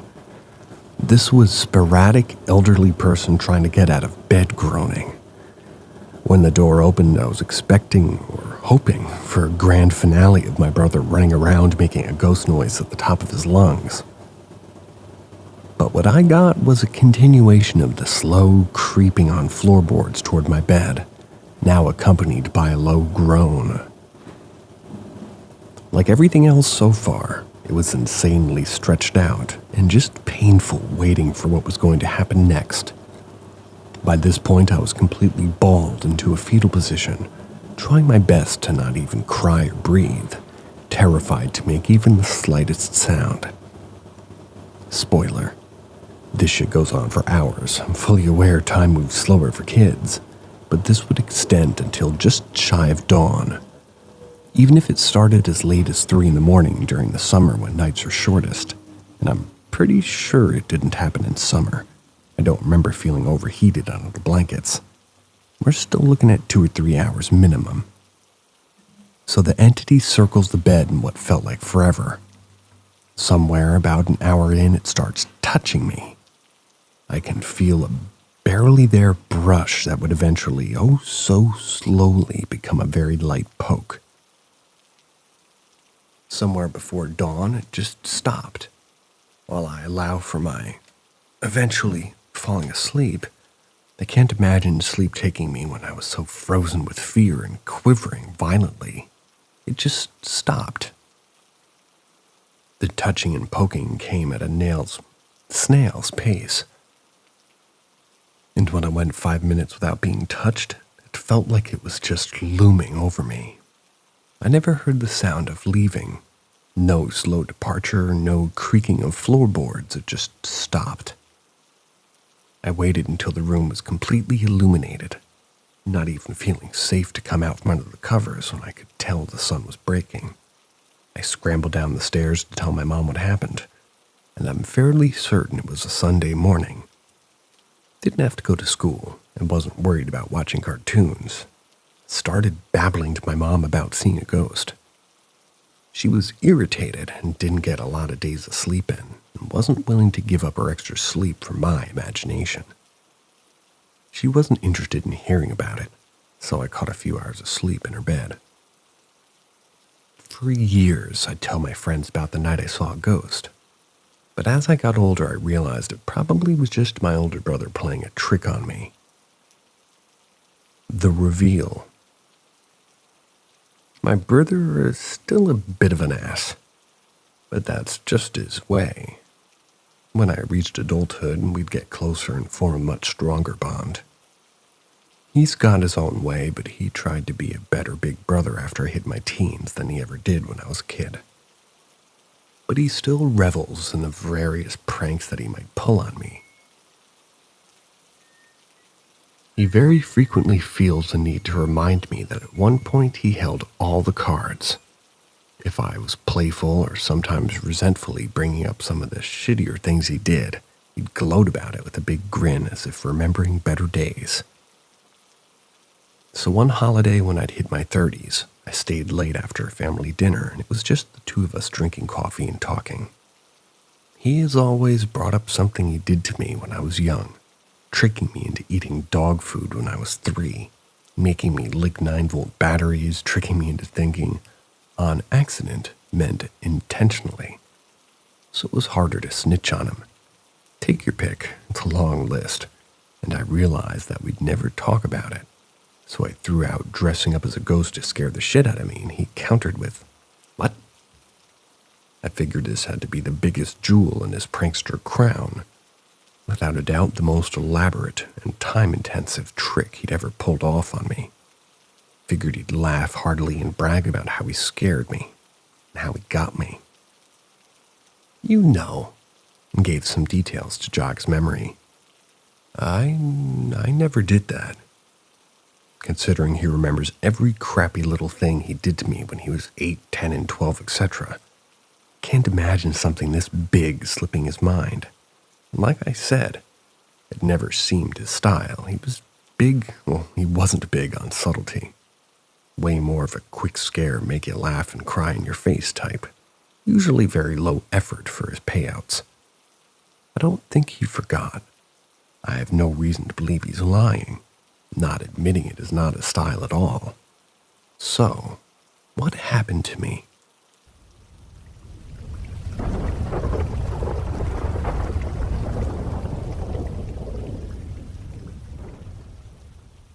The Very Odd House. Background. Back in the 80s, my dad had a heart attack which put us in a bit of a financial bind. Things were tight for a while. After an aggressive bill collector got my dad worked up again, he had another heart attack. And long story short, we ended up losing our house. Outside of a brief transitional period when we relocated to another state for the first time in my life, we were no longer homeowners, and money was extremely tight. I have absolutely no idea how my parents came in contact with the person who'd set us up with our next residence, quote-unquote. But eventually, they'd find us a new house which could be rented on our budget. The house. From the outside, it did look like a house mostly. We were living in a small southern town, which at one point had been considered a very large southern town, but not for a good 50 years. The building in question had most likely been built sometime between 1910 and 30. There were a few theories to what this basically abandoned building used to be. One being that it might have been a small shipping company with bedrooms to accommodate drivers overnight. Honestly, I don't think it was big enough to handle much cargo, so I lean more toward the second theory. My father suspected at one point it had been a type of company-owned boarding house where two people could live together. Each would have a side where they would have their own individual offices and bedrooms, then share a kitchen and a living room area. It was also built into a lot right next to a large brick lumber yard. It's possible that at one time it was connected to that business. The house was a large square, divided into 3 equal sections. In the middle was a large living room area, a kitchen with a bathroom attached. On either side of that were 3 more rooms. 1 medium, 1 small, and 1 large. They were all proper bedrooms with a private bathroom. Each medium room at the front of the house had its own door for entry, but no closets. It wasn't practical as a bedroom at all. Which comes back to the theory that it was mostly designed to be a small office with its own entry point. All in all, the building had 5 doors to the outside, 3 in the front, and 1 on each side to the smaller rooms. I have no idea what it was used for how long it had sat empty. Easily at least 10 years. Probably longer. It was in rough condition. The deal my parents had made with their new landlord was that we would handle the cleaning and the manual labor to fix the place up, and they would supply bare materials needed, but rent it to us at a reasonable price. It needed a lot of work. It was during summer break, and for weeks we would put in 12-hour days cleaning and fixing and painting and repairing the house before returning to the house that we were losing. Exhausted. It had been sitting so long and everything had to be scrubbed before we could even put a coat of paint down. The dust and grime was so thick you couldn't just paint over it.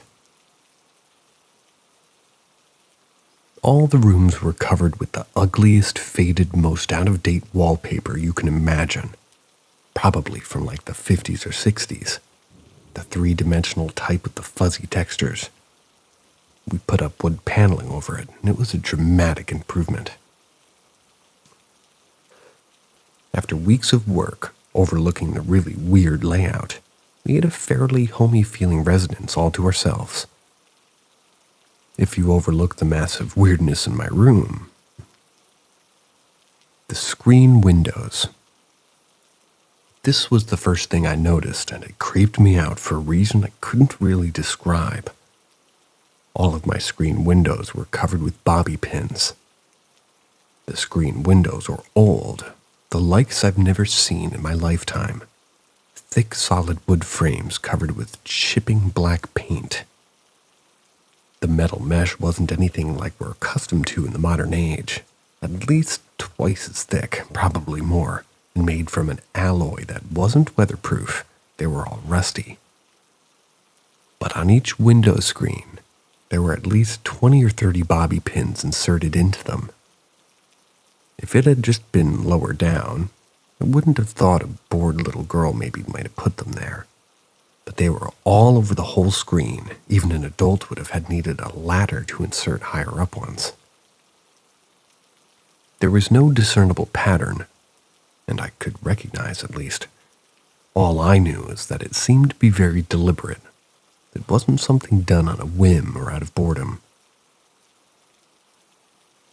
My room was the only one that had bobby pins on the screen windows. In fact, everything I described was unique to my room. The bedroom on the opposite side had none of these anomalies. The windows. The windows were nailed shut, all of them. 5 or 6 nails per window. I don't know why. It turns out, really, that the windows had been painted over enough times that even when I pulled the nails out, it was still too stuck. Made me unable to open the windows. They were basically glued shut with paint. Whoever had stayed there at one point, though, really didn't want anyone coming through a window. This included the bathroom window. The bathroom window wasn't even half a window. It was so high you could barely see it of it. Since the building was built up on concrete blocks from the outside, the bathroom window was at least 6 feet off the ground.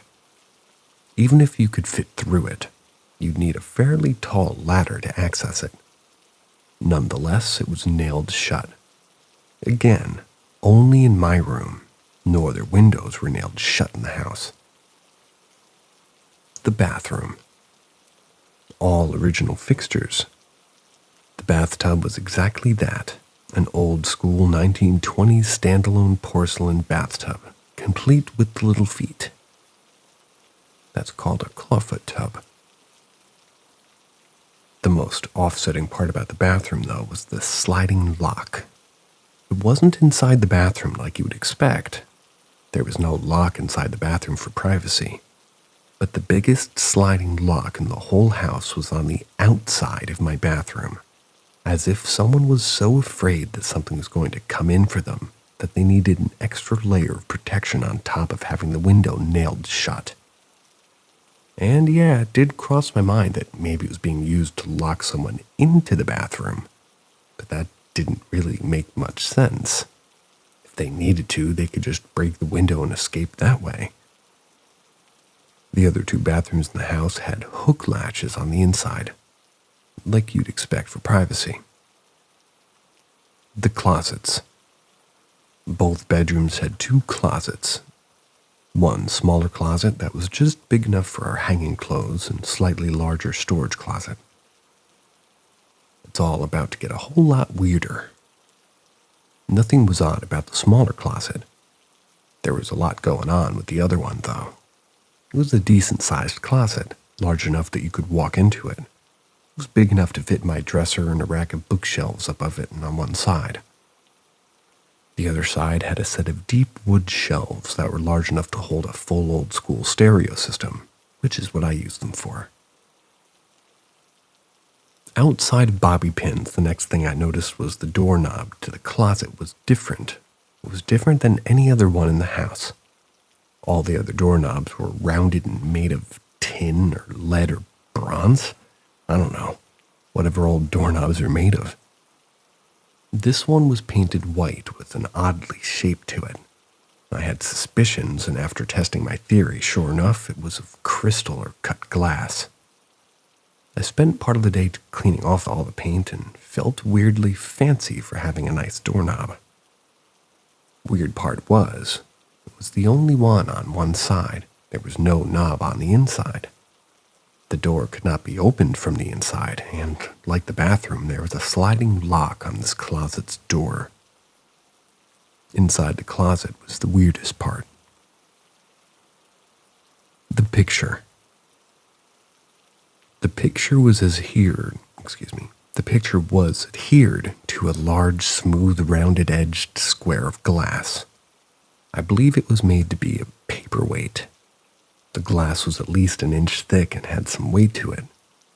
The picture was a black and white image of a couple from probably the 30s or 40s. It could have been a man with his wife, a father with his daughter, or even a grandfather and his middle-aged daughter, I don't know. Because the part of the photo had their heads in it, it had been sort of sliced off. One long, straight and even, slightly diagonal cut, with most likely a razor having sliced their heads clean off. While a very large part of me wanted to throw the picture away, something told me I shouldn't. It was very literally the only thing left in the house, and apparently a number of other people had made the same decision. Just leave the creepy photo where you found it, because someone put it there for a reason. I stashed it in the back of the closet where I found it, and tried not to think about it. The encounter. I'm going to skip all the could have been my imagination encounters. All the bumps in the night, all the feelings of someone else being in the room with me, the sudden cold spots like something walked through you, hell, even the sound of a closet door creaking open, even though that was witnessed by friends spending the night, or even the night I woke up to a very distinct sound of breaking glass. Couldn't find anything broken in the room after. I can dismiss all of this as a teenager's overactive imagination. I'm just going to cover the one. There's no way that was my imagination sort of event. Prior to moving in, we had raised large dogs. Since we were moving into an unfenced, smaller property, we had to put our dogs up for adoption so they could have, more room that they needed to move around. They were given to friends of the family. It was probably harder on us than the dogs. They had a nice yard and they were well taken care of. So, when we made the move, I adopted a kitten. My mom adopted one of those annoying, bug-eyed, yippy lapdogs. No idea which kind. She had a few over the years. At the risk of being a dick, I hated that dog. My one housewarming gift was to get a small throw rug so I wasn't met with the cold hardwood floor on my feet first thing in the morning. Mom's dog had a tendency to sneak into my room in the middle of the night and use my rug as its personal bathroom. You wake up a few times where the first thing you feel is your foot going into a cold puddle of pee or straight into a pile of dog crap. You'd probably feel the same way I did about that dog. A month or two, and a number of strange encounters later, I get into bed one night. It had to be fall, probably late September or October. I get under the blankets and immediately feel my cat jump on my bed and curl up next to my feet. I hear the door creak open slightly and my eyes narrow. It was most likely my mom's dog coming into my room to go potty on my rug. I shift myself into hunting position. I have thick curtains and there's not a lot of light in the room at night. I'm going off sound, and I wait until I'm sure I'm hearing the dog reaching my rug. I can still feel my cat against my feet. Once I hear the movement close enough, I lurch down and snatch the barely visible shadow figure on my rug with a "I gotcha, you little shit." I'm met with a confused meow, and I realized I wasn't grabbing my mom's dog. I was scooping up my own cat. Then what's at the foot of my bed against my foot? I already have my cat in my arms. I fly out of my bed, clutching my cat, and scramble through my room in the dark and throw the light switch on. Nothing.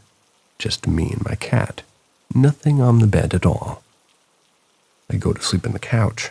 There was no way I was going back into that room. There's absolutely no mistaking or imagining the weight of something jumping on the bed near your feet, let alone pressing it against you. Something had been in the bed with me, but my cat obviously came in after the fact. I'd heard the door open and tracked the sound of the movement in the dark, thinking it was my mom's dog. The only other animal in the house, too. But when the lights came up, there were only two of us, even though I know I could feel something against my feet after I had my cat in my hands.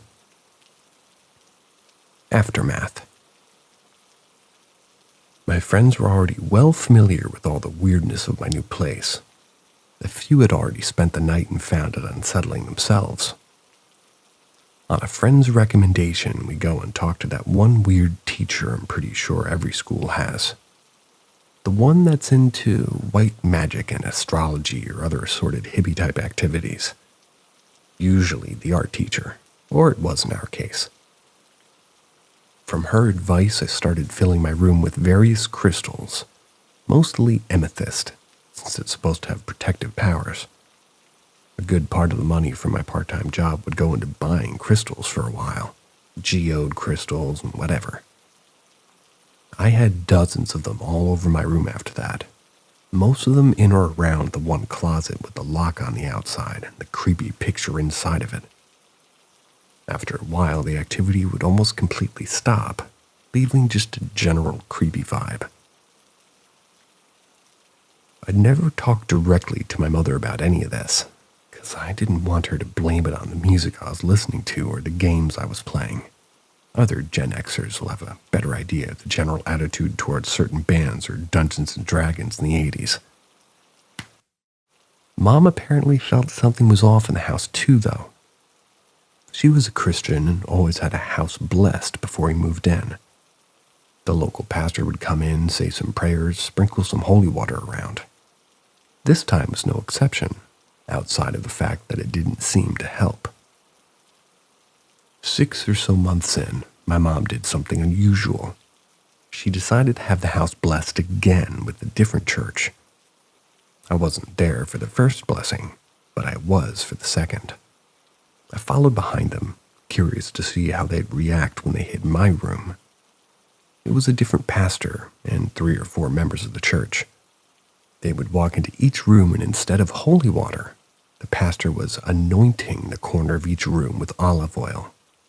Maybe it was because of all my heavy metal posters, but I found it amusing that the whole group of them became visibly uncomfortable as soon as they hit my room. The prayers got faster and shorter. He only anointed 2 of the 4 corners as they scampered out as quickly as they could. This always stuck with me. The olive oil he touched all the corners with in the other rooms either evaporated or were absorbed without a trace, except one corner of my room.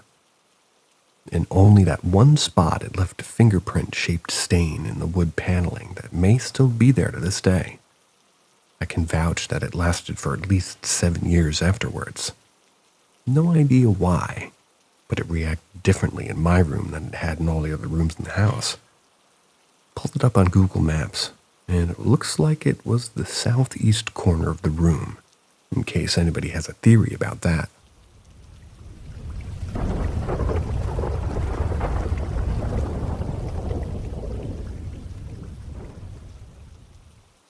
I'm sure I saw a ghost, and no one believes me. So I work in event management. And a few years ago, I was hosting an event in the evening for approximately 50 guests. The event was being held at an 18th century farmhouse converted to an event barn space. It's about 15 or 20 minutes from the city, so we organized a bus to take everyone. I was the only one from the team representing that evening, so it was my job to meet everyone and make sure they all got home. The event was uneventful. It finished at around 11:30 p.m. It was winter, and it was pitch dark outside and freezing cold. I'm waiting outside the bus, counting heads. Then I needed the bathroom. I called my husband off the bus.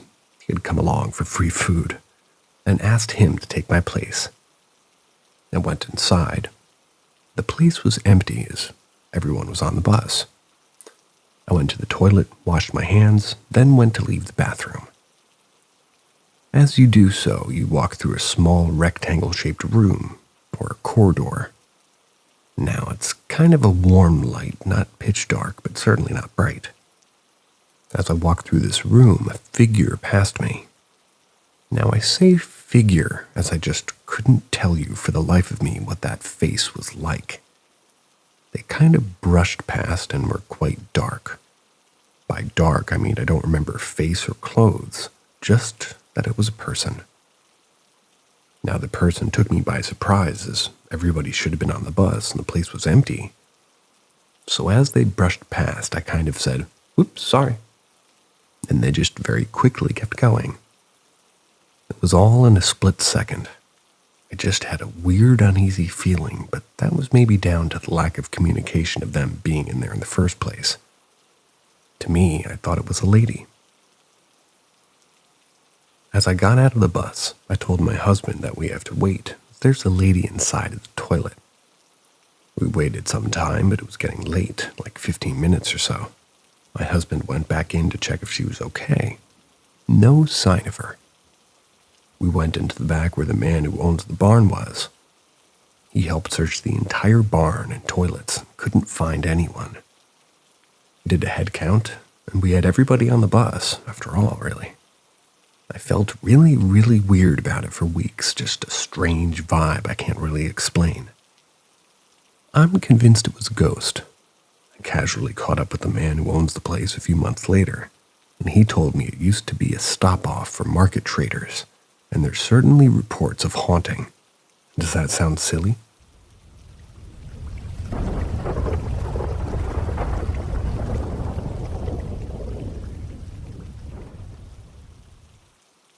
Has anyone spoken with a ghost? Unwittingly, I did on Sunday. I live in Baltimore, Maryland, and my parents still live in the townhouse that we moved into in '85.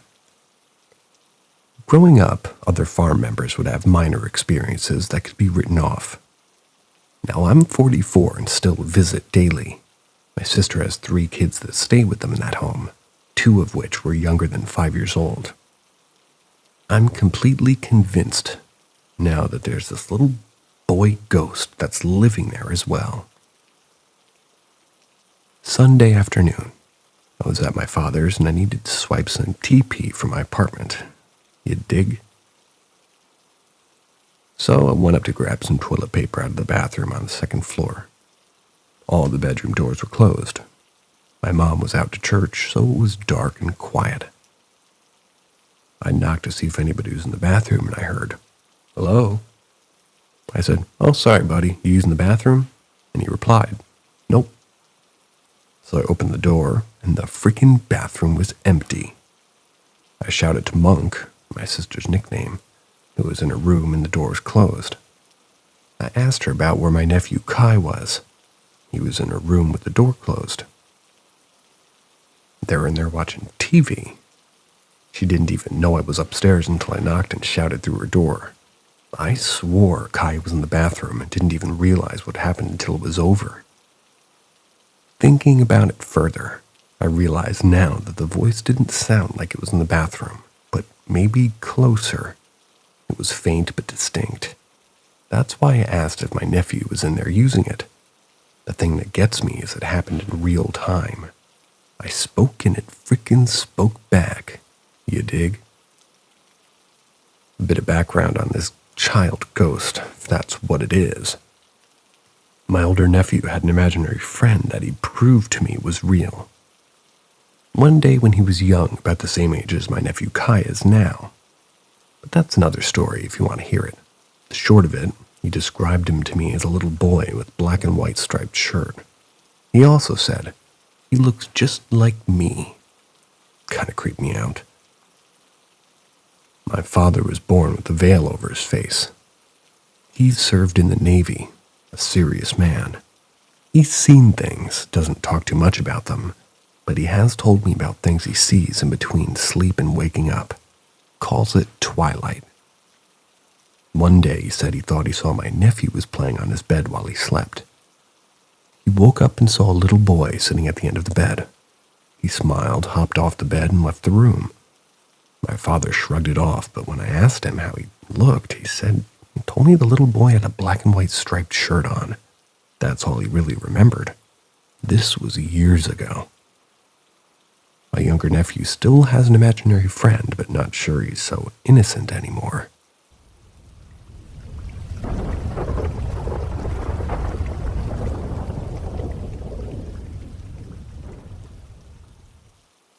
My boyfriend sleep-talked for the first time.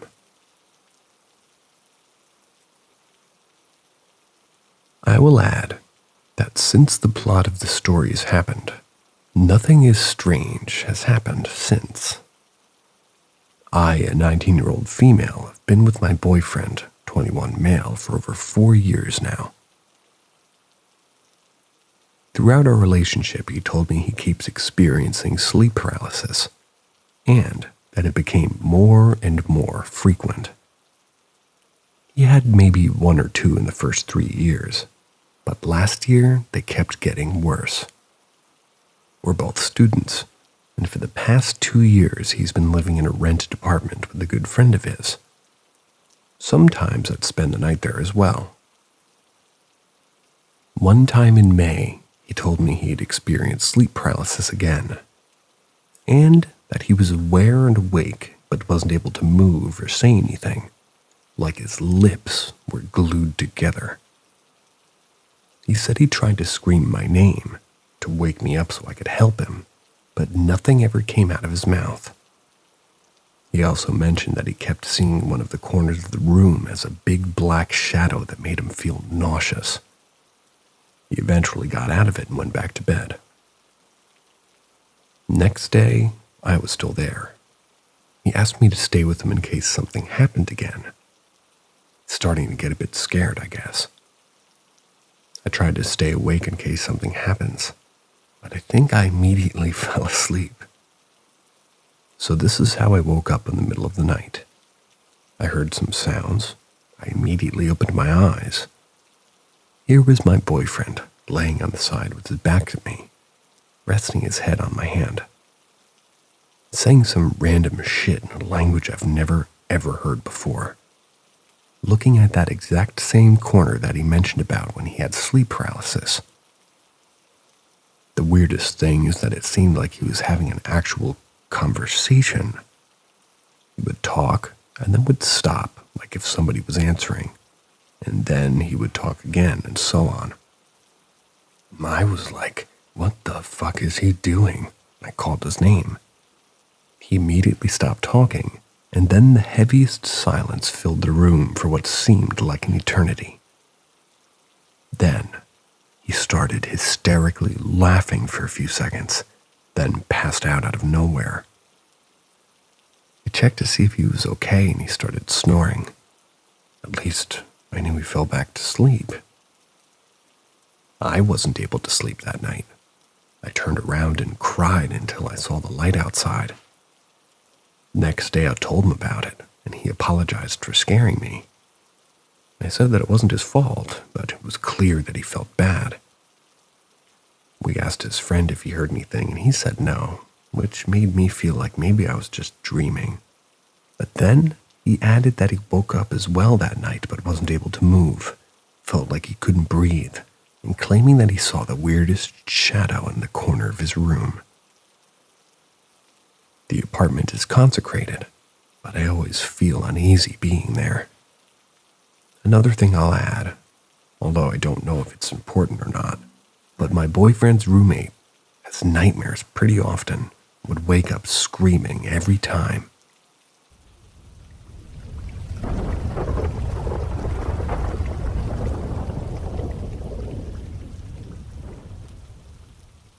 Welcome to the mysterious realm of Paranormal M.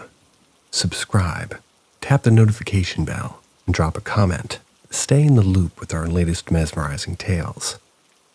Prepare for a voyage into the uncharted as we delve into the inexplicable.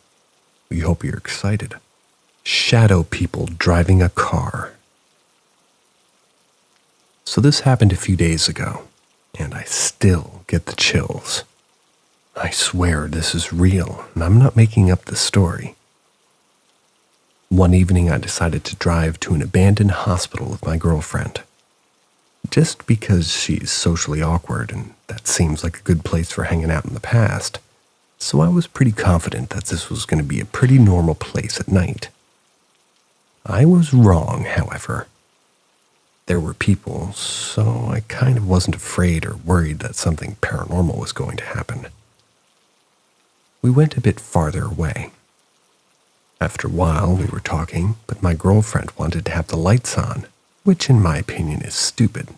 Not because we were doing anything, but I felt something. And right as I did, a car with no headlights rolls behind us to a big bush, as if it was watching us. We went out after a while to smoke a cigarette. Then I saw a shadow near a tree walking away from the general direction of the car that rolled past us. The thing was that you could see pretty much anything since there was a full moon. But not that man, he was dark. It seemed he was so slow and walked as though he was an older man. We went into the car. After just a few seconds, there was a shadow that ran so fast, I just caught a glimpse of it. It was as tall as a person, but I looked everywhere, no one was there. Then I asked my girlfriend if she had seen what I had. As soon as she said yes, what was that? I switched in reverse and booked it.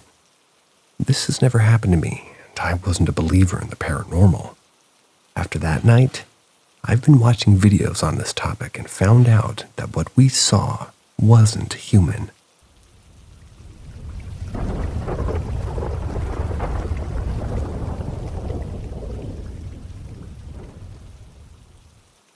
I was dragged by my feet out of bed.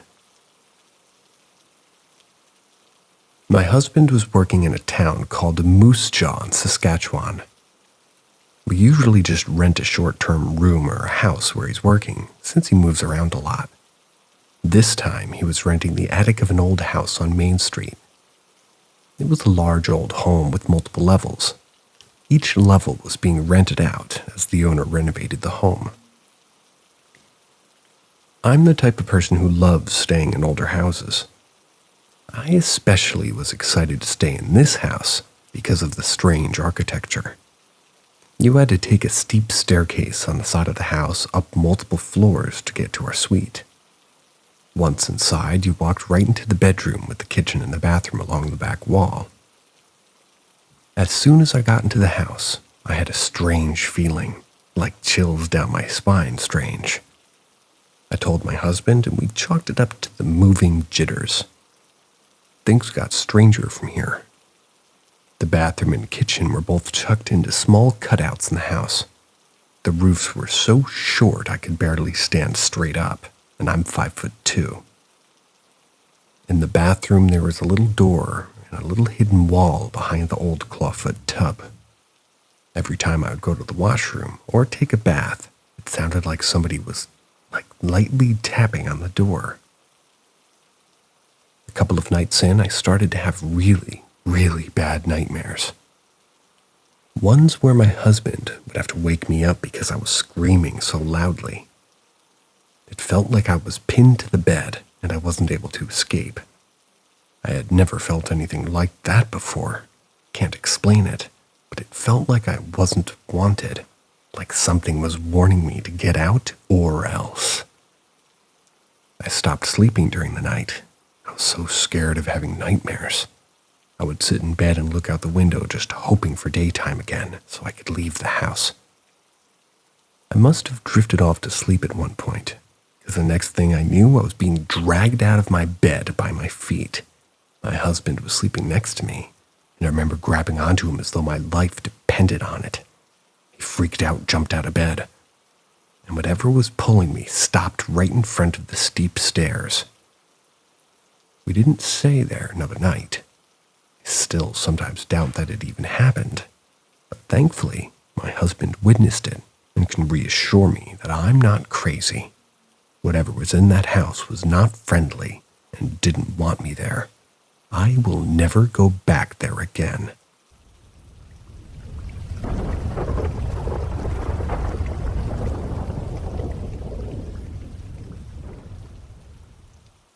My first experience seeing something. To this day, I have no clue how or what. I was 7 years old, and the memory of it down to the last detail is etched in. I was sleeping next to my mom. Happened to wake up in the middle of the night. I saw a little boy dressed in a white shirt, blue shorts, similar to a typical school uniform of primary school boys. He entered the room. It didn't quite faze me at that point for some reason, but made me wonder who this could be. My first thought was that it was my cousin of the same age, but he wasn't even in the same city. The boy came in, walked toward the wall on the left side of the room. Toward the top of that wall was a Jesus picture, the modern-day white Jesus type, and to the left was a suitcase on top which my favorite stuffed teddy bear was. The boy stood next to the suitcase and seemed to stare at the Jesus picture above him, so I could see his back. I woke my mom up and pointed at the boy. I asked her who the boy was. She said there was no one there. That was when it hit me. I screamed and pretty much had the entire house up, my sisters and grandparents. I was wailing away in fear, trying to convince my mother that the boy was right there and I could still see him. My mother then asked me to close my eyes, which I did do. He was still there and my wailing and screaming continued. Then she said she'd pray for me, which she did. After maybe a couple of minutes, I checked again and the boy was gone. At one point, I seemed to remember seeing something whitish dripping off the boy's face, but that bit's it's kind of hazy. It's difficult to say whether it was a hypnagogic hallucination or what really, but the whole ordeal lasted for at least 15 minutes while I was up and continued to see the boy throughout it.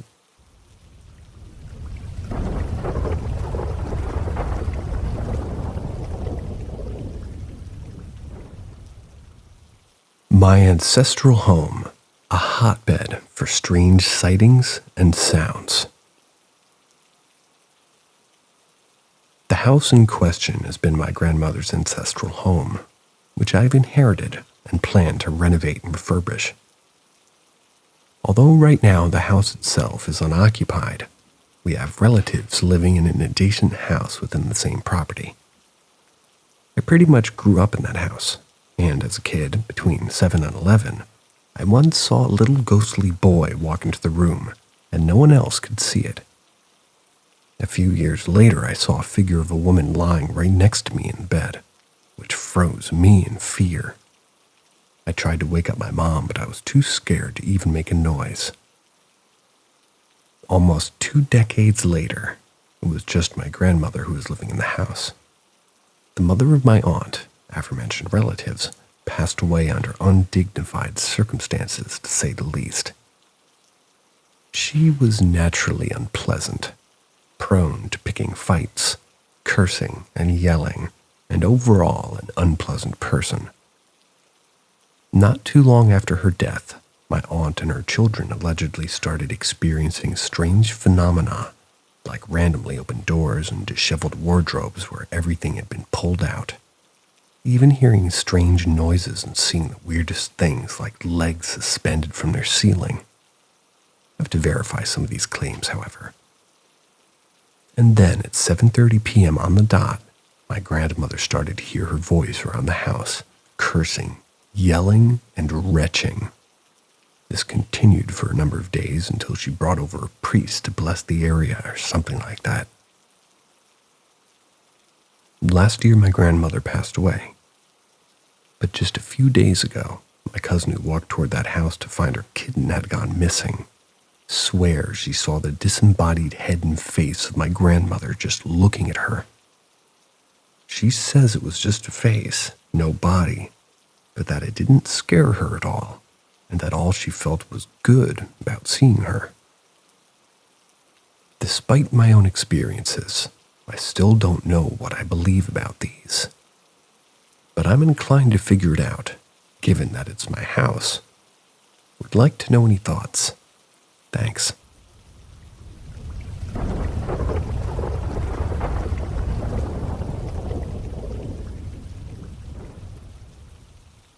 Ask Reddit.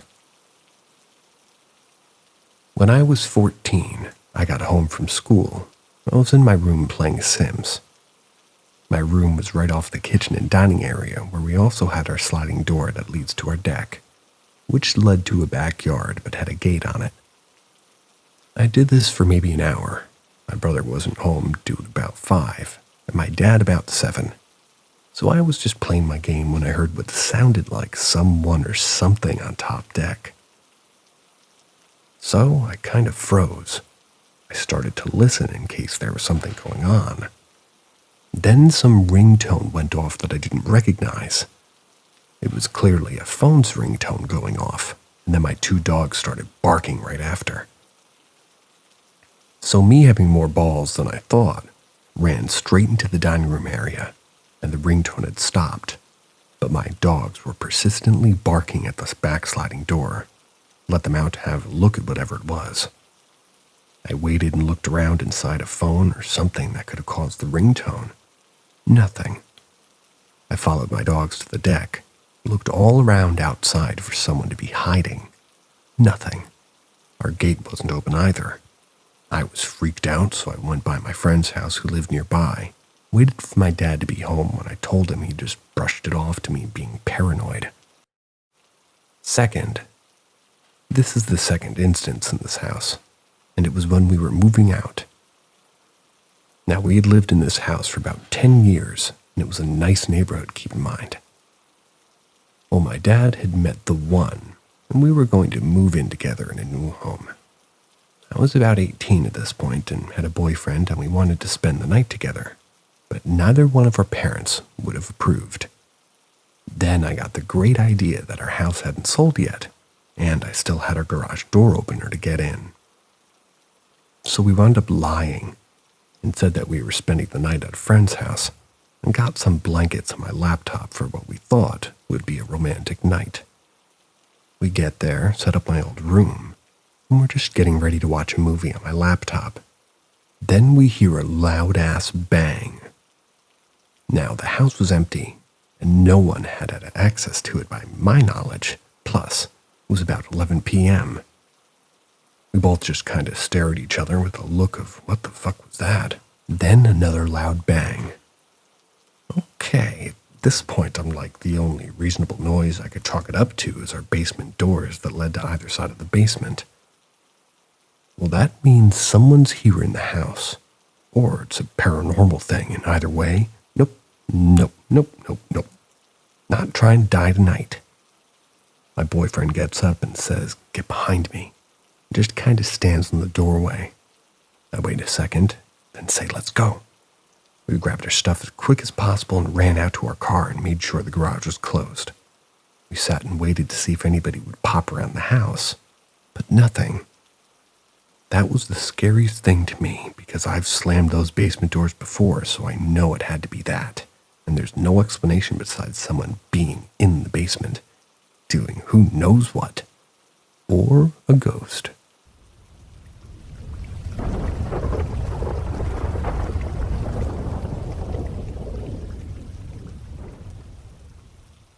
Ask Reddit.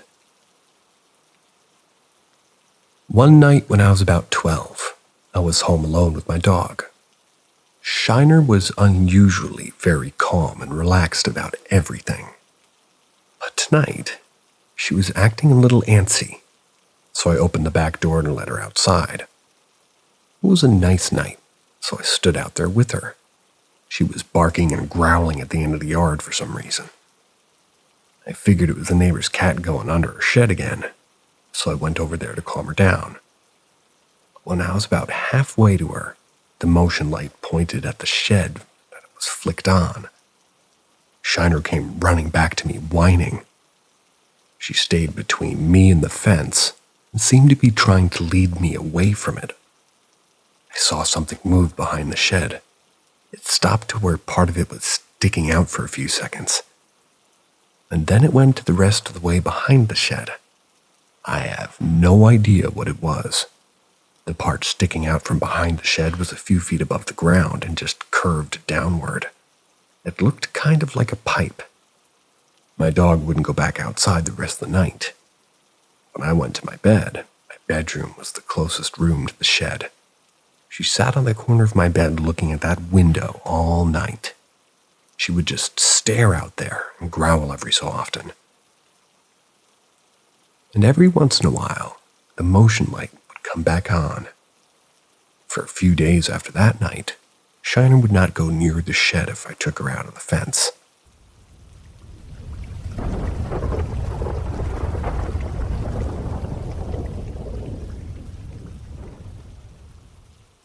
Paranormal experience in Hershey, Pennsylvania hotel this past weekend. Multiple spirits and entities possible. My friends and I had multiple paranormal encounters this past weekend during our guys' weekend in Hershey, Pennsylvania. Out of respect to the hotel, I don't want to give away the name of the establishment, but I will say it was a chain location with good reviews, very close to Hershey Park. It was overall a very nice hotel. I have yet to do a search on this hotel to see if there are any other reports of paranormal activity from prior guests, but that will probably be my next step. We checked into the hotel without issue on Friday. We were not in the room very much. We basically checked in, put our stuff down, and left. We went to Hershey Park that night, returned to the room basically to just go to bed. 3 out of the 4 of us, including me, fell asleep without issue. My one friend that stayed awake the longest was the first one to witness what we are now considering a paranormal incident. All of the lights in the room were off.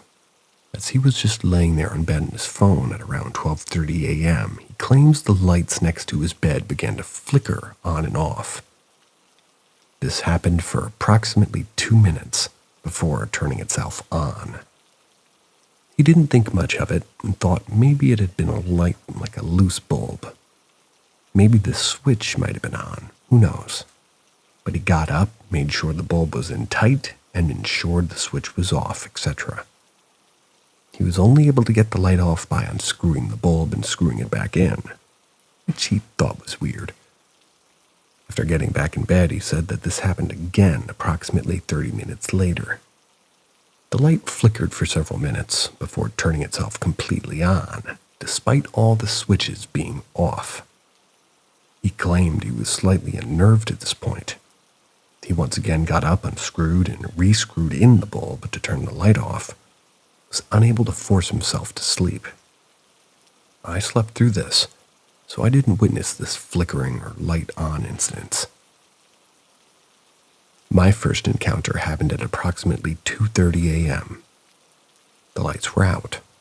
I woke up with a very uneasy feeling, like the hair on the back of my neck was sticking up, with the feeling I was being watched, which I was used to as a kid.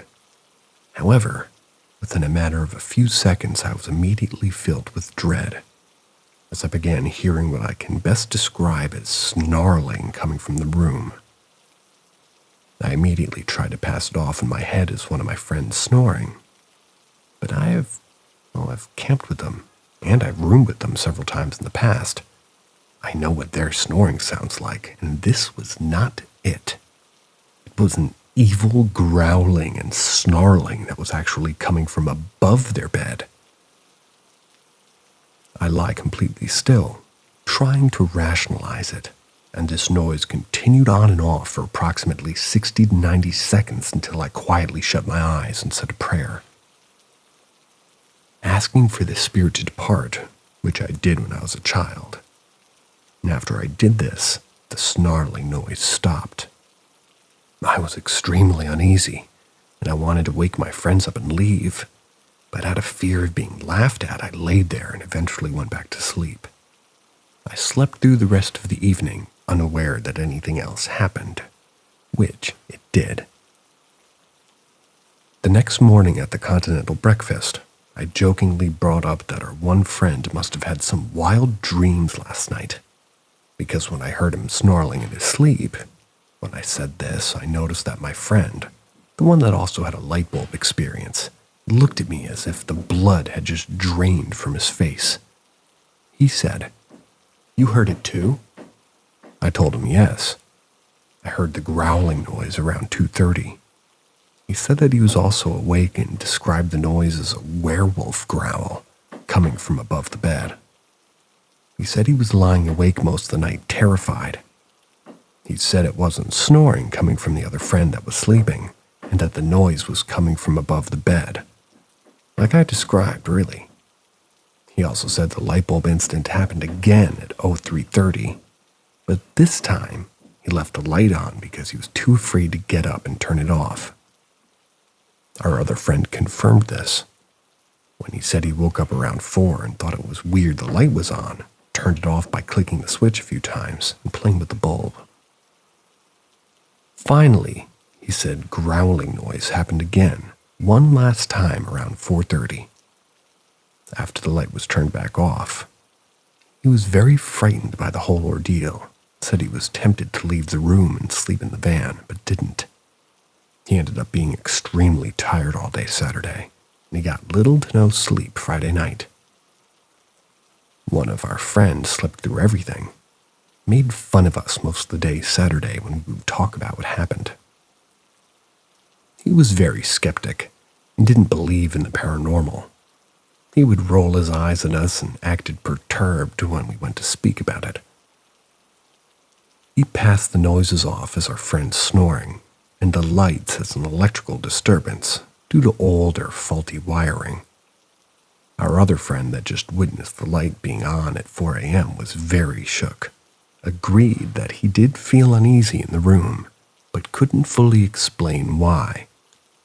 My other friend and I, that experienced the snarling noises, we were definitely shooken up, and both knew that it wasn't snoring. We also felt very uncomfortable in the room.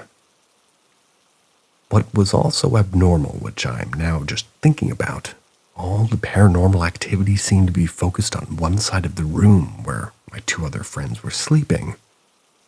I was sleeping on the side of the room with the skeptic. It was on the other side of the room where the snarling noises were coming from, and it was their light that kept turning on. And also, the final thing that occurred was that our friends' phone chargers were constantly, mysteriously being unplugged from various outlets around that side of the room. They were totally secure in the outlet, but when we would return, the plug would be on the ground. They were accusing me and my friend of being jerks, and it was not us. It actually only stopped when they plugged their phone in and out of the side of the room, and yeah, this was occurring in multiple outlets on their side of the room, not just one. Saturday morning, before going back to Hershey Park for the day, we asked the front desk if there had ever been reports of paranormal activity in the hotel. There were 2 women working at the time, and they both looked at each other and then told us, "Yeah, there have been prior reports of paranormal activities in this hotel." They even had a name for the spirit, which was Melissa. They named it that because they believe it to be a spirit of a little girl that was staying at the hotel and was struck and killed in the road in front of the hotel several years prior. We tried to look up this incident, but couldn't find any news stories about it. We asked if the reports were specific to the room that we were staying in, but they told us no. It was multiple locations in the hotel, hallways, various rooms, reports from cleaning staff, etc. We contemplated checking out the room and not staying on our second evening. However, knowing that we would be extremely tired from a day at Hershey Park, and knowing that we wouldn't get a refund since we prepaid for a non-refundable rate, we decided to stay. My one friend, who's the skeptic, started joking about demanding the demon and evil spirit to show itself. I quickly shut him up with the most serious, "You better never ever do or say that shit around me again." Knowing that it's only welcoming bad things to happen, really. Instead, I quickly asked Melissa to kindly leave her room, and that she was not welcome here, and I asked any and all other spirits to do the same. Luckily, our second night was mostly without issue, except for the phone chargers getting unplugged by themselves overnight. This is the kind of quote-unquote playful stuff I was used to as a kid. What really scared me, though, was the snarling and growling noises and the sense of dread I felt Friday night into Saturday morning. That was experienced similarly by two of us in that room.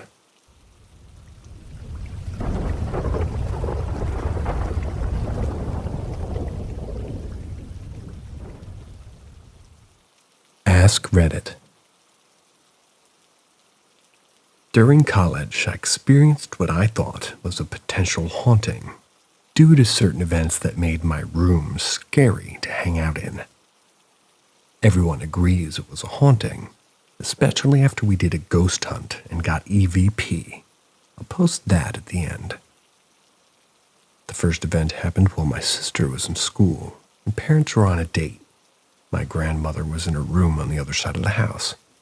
I was napping before heading to school. As I'm lying there, I hear footsteps down the hallway. My door is wide open, so I look out to it and I see no one. I lay back down and then the door slowly creaks closed. I roll over and it slams shut. Panicking, I start yelling at my family, but no one says anything. I text everyone and they're still where they were. I feel creeped out, but try ignoring it. That is until the door slowly creaks back open, and I once again see no one. I start yelling for my grandmother, and I hear her open her door and start making her way toward me. I'm staring at the hallway, but see nothing aside from her walking toward me, and I start freaking out, explaining to her what's going on, and right as she reaches my room door, it slams shut. She's shaken by this too, quickly opening my door and rushing me to her room. This type of event never happened again. The next thing to happen is in regard to the heater vent. Now, everyone would think an animal would be responsible, but how do you explain it being pushed out and hearing constant scratches when there's no animals to be seen both in the vent or under the house during said events? To explain what exactly happened, I'll talk about the event and the vent itself.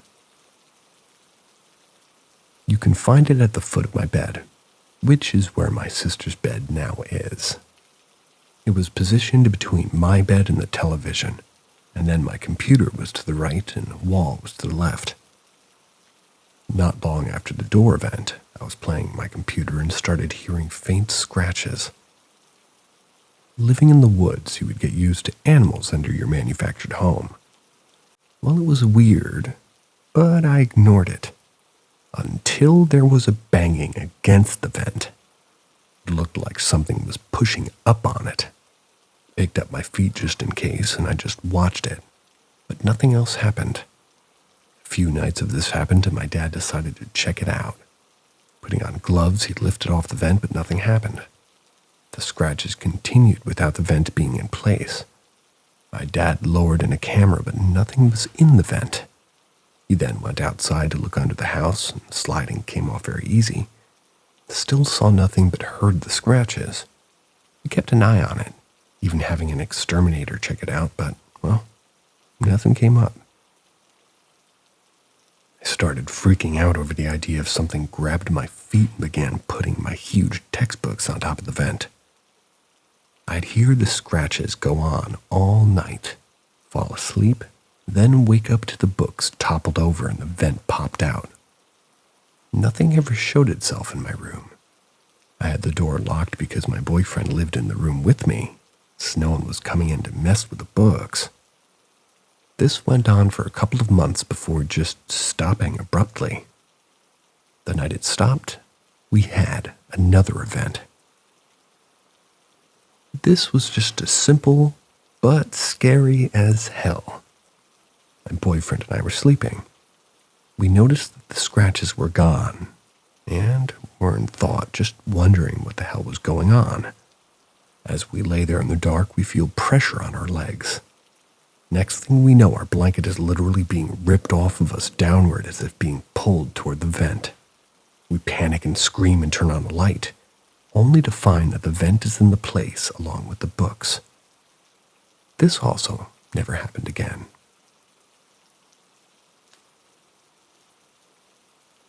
The last event that happened and sparked my sister to have us try ghost hunting with a few days during the beginning of summer term. My dog. Sorry, my boyfriend was at his laptop at the bed, and I was at my computer. Our door was open, and we were playing Aeon. A-I-O-N. Aeon? Aeon. Whatever. All of a sudden, my beaded curtain starts swaying in the door like someone just walked in. I look down and literally see a dark, childlike figure crawling on the floor right in my doorway. The curtains are scrunched around it, and it had holes where the eyes would have been. I freak out, and it's just gone in a flash. With my sister in the other room along with my boyfriend, and I hear what sounds like quick crawling down the hallway. This freaked us out, and we decided to go My dog's going crazy.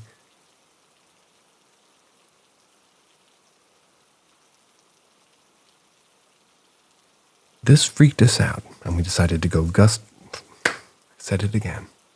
hunting that weekend. I put up a cheap camera. My mom had gifted it to me, set it on my computer desk, aimed it at the vent. It had no night function, so it captures sound mostly. We take our 3 phones, all the same kind, using one each to either film, take a picture, or record voice. We assured everyone's hanging outside and turn off the electricity. We then went around looking through the rooms. Nothing is found at first until we listen to the recording on a cheap camera. During the time we were getting ready, while we were in the hallway and about to close the door, we picked up what sounded like a dog breathing into the mic. It breathes normally as we're speaking, but then stops, like sucking in breath like it's been caught, when my boyfriend thinks he hears something weird in the room. It then begins breathing for a few seconds before stopping again when I respond with, "What?" in a panicked way before breathing a moment and then stopping again. The breaths happen between all of us talking, as if it wants to not be noticed, but then stops right as we're talking. It's almost as if something or someone was hiding in my room. Obviously, there wasn't, since my room was so small that my bed was in the closet that didn't have doors and there was no space under my bed for anyone to hide. This EVP was the only thing found, and it was in the beginning of my room. We had shut the doors after leaving, and nothing abnormal happened when we opened it. The vent was intact, and the camera was in the same place. Creeped us out enough that I slept with the TV on, just in case. After that was discovered, we uploaded it to YouTube and just went on with life. Nothing scary happened again. Luckily, I even had someone clean up the clip for me, and they confirmed that there would be a total of 4 different voices. Just breathing. There was no matter how much we were edited, just couldn't explain exactly what it was. But they thought maybe it was an animal. We did have a cat, but she was in her purr carrier outside during the hunt. Whatever it was, made for an odd experience we'll never forget.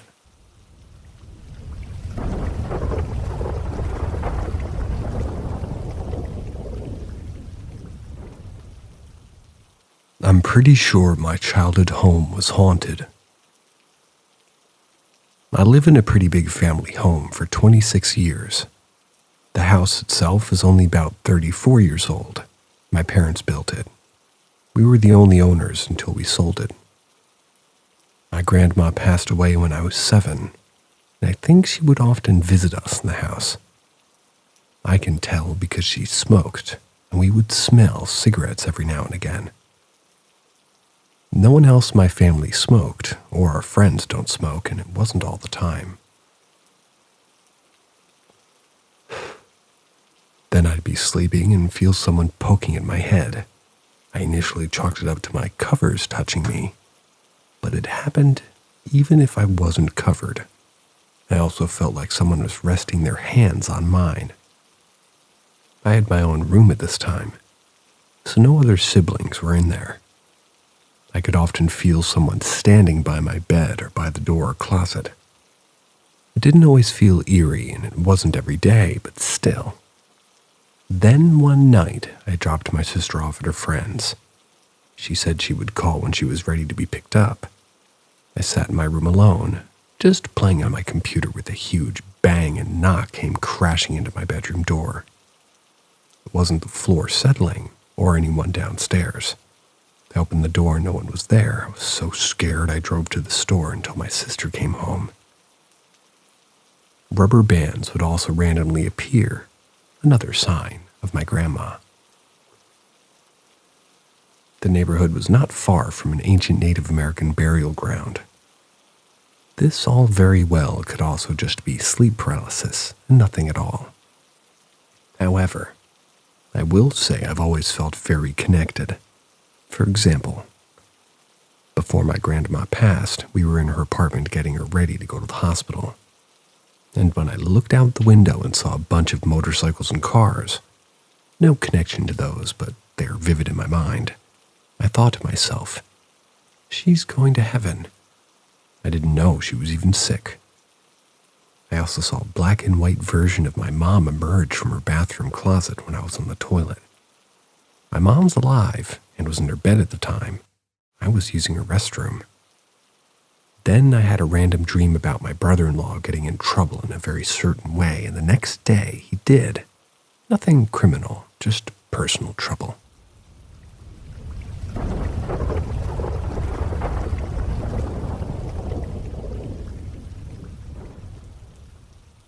Vivid childhood memory, haunted house.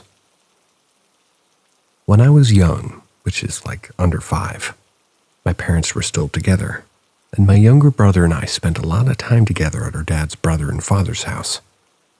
My dad's brother had 4 kids, so we spent a lot of time there with our cousins. There was a bedroom that was converted into our playroom, just a smallish room with lots of toys. We would always have weird feelings in there, but one time in particular, a few of us were standing in the middle of the room when all of a sudden the toys started moving on their own. Items were being pushed far onto a shelf and they moved forward before falling off to the ground. It all happened in slow motion, like an invisible string was pulling everything to the center of the room. We were creeped out, to say the least, and told the adults, who somewhat dismissed it. Another time I was playing with a stuffed lion in the playroom. I put it in this little wooden shelf and locked it. I went out to the living room where everyone else was, then went back to that room to find the shelf unlocked and the lion 3 feet away from the door. I was about 3 or 4. I remember being angry at whoever was moving it and started asking everyone back in the living room if they moved it.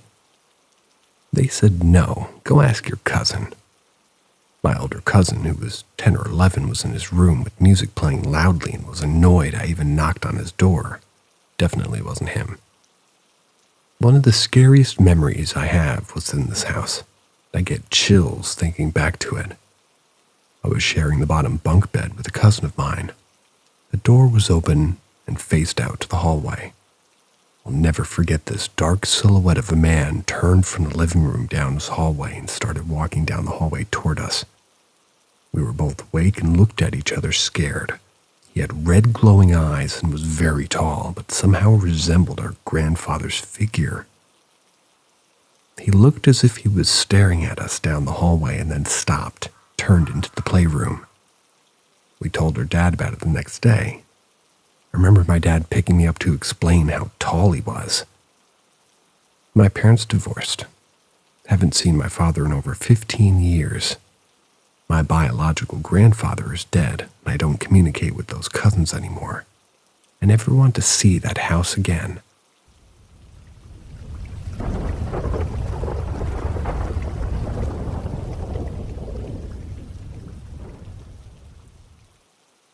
I have this vague memory of a white figure I remember seeing when I was younger.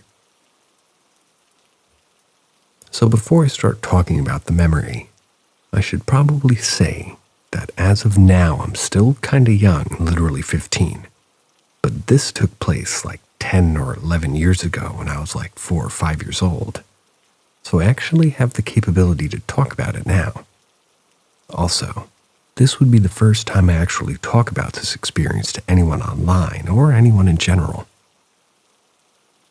So to get started, I should probably state the obvious and say that this could just be something that my kid mind thought up, and this could maybe not be real, but the experience felt too real to be fake or made up in my mind at the time. The night it happened was a regular night for the most part, and the only thing that was off was that my grandma was staying with us. But that only feels off now because at the time she was staying with us all the time. She would sleep on one of the 2 couches that my family had. That night I ended up sleeping on the other couch because I was probably too tired to go to my bed. Also, it could be that a 4 or 5-year-old will literally sleep anywhere. So I fell asleep, maybe 11 p.m., 12 a.m. And at first it was a semi-normal besides literally falling asleep on my couch because usually at the time my parents would wake me up and put me in my bed if I fell asleep anywhere that's not my bed. But fast forward to about 2 a.m. or 3 a.m., I wake up out of nowhere, like literally nothing woke me up. I just woke up on my own. My grandma was asleep, the porch light was still on, but besides that light it was pitch black. I was scared of the dark back then, and you're probably thinking, well, the porch light was on so you don't have to be scared, right? No. It actually scared me more because it felt so unsettling to me back then. So the only logical thing to do when you're 4 or 5 years old and scared of the dark is to get into my parents' room to sleep with them. But I saw something, and I'd never forget it. I saw this white void or figure in the hallway to my parents' room, and I was way too scared to go next to it for obvious reasons. I think to wake up my grandma, but I just don't. I don't remember why I didn't wake her up. That one was on me. So I'm just standing there staring at the unidentified white thing in the hallway of my childhood home. But eventually I built up enough courage to just go up to it and just to fastly walk past it to my parents' room. I go to their room and I just fall asleep, not knowing what that white thing will be in my mind for the next 10 years and many more. I wake up the next morning, I go out of my parents' room and it's gone. That figure that scared me previously that morning was just gone. Never told my parents, my grandma, and honestly, I don't think they'd believe me. I bet my grandma would understand though, because she went through something like it herself in the past. We don't live in that house anymore. As of right now, we moved out over a year ago. My dad lives 3.5 hours away from my mom. Lucky I spend the 2 weeks a month with both my parents. It's the present day, and I've yet to tell anyone about this experience until now. I don't know if I'm the only one who experienced it, especially as a kid.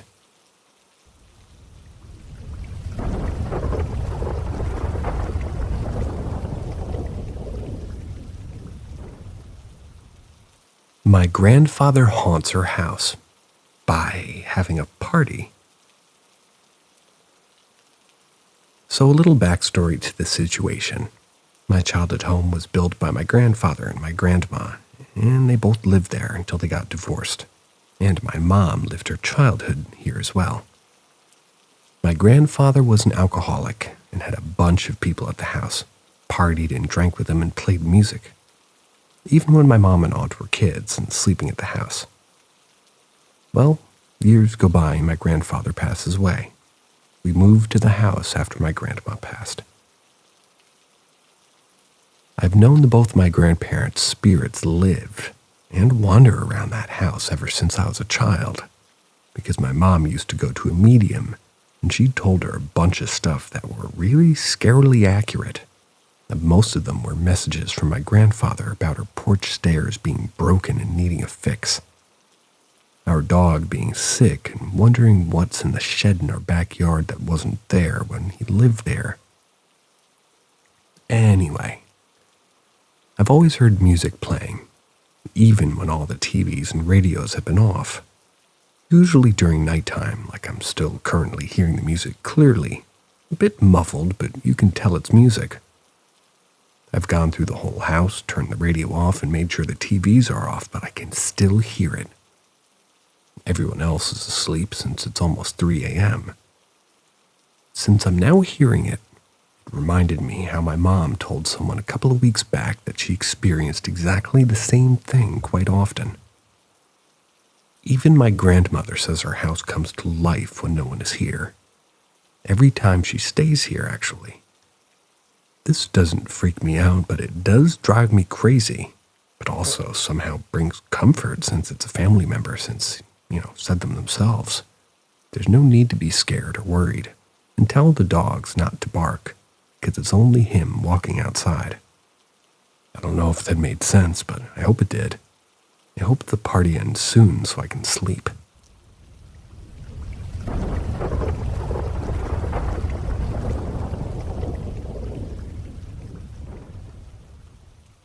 Suspected dead friend reached out to me. So I was trying to fall asleep. I was half asleep, and then something started putting thoughts and images into my head, like I could clearly tell that they weren't my own thoughts. And something was, trying to telepathically communicate with me. It was a scary and distorted image of a face. It appeared as a thought in my head. I don't remember what it said exactly, but basically that it's from someone who I think is dead, but they're still alive, and I need to go see them immediately. The thoughts didn't mention any hints of who this is about or where I needed to go, but a person came to my mind immediately. A friend who committed suicide a few months back, and somehow I instinctively knew exactly where I needed to go, to a particular abandoned building where I used to hang out sometimes. I didn't go because I really wasn't a safe place to go to by myself late at night alone, and I was frankly very terrified of this whole thing.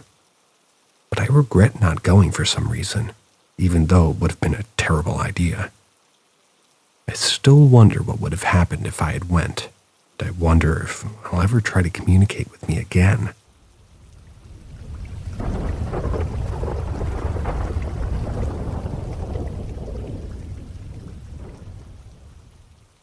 "6 years ago, I had a premonition." To begin this story, I would like to preface it by saying that it's the most shameful moment of my entire life. I'll never not look at the person I was at this time with anything but disdain. But it was what it took to change who I am, and who I am today.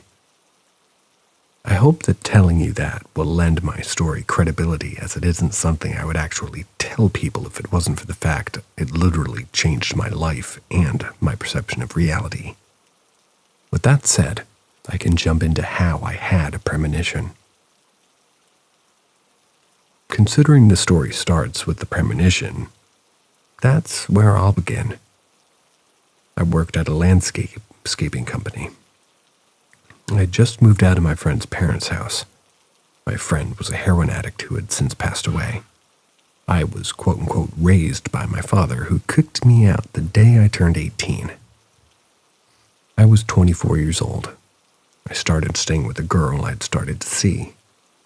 It didn't work out, but I was living with her, paying half the bills in her house at the time. One night before work, I had a dream that I was in the back passenger seat of my Trailblazer, and I'm bleeding, all cut up.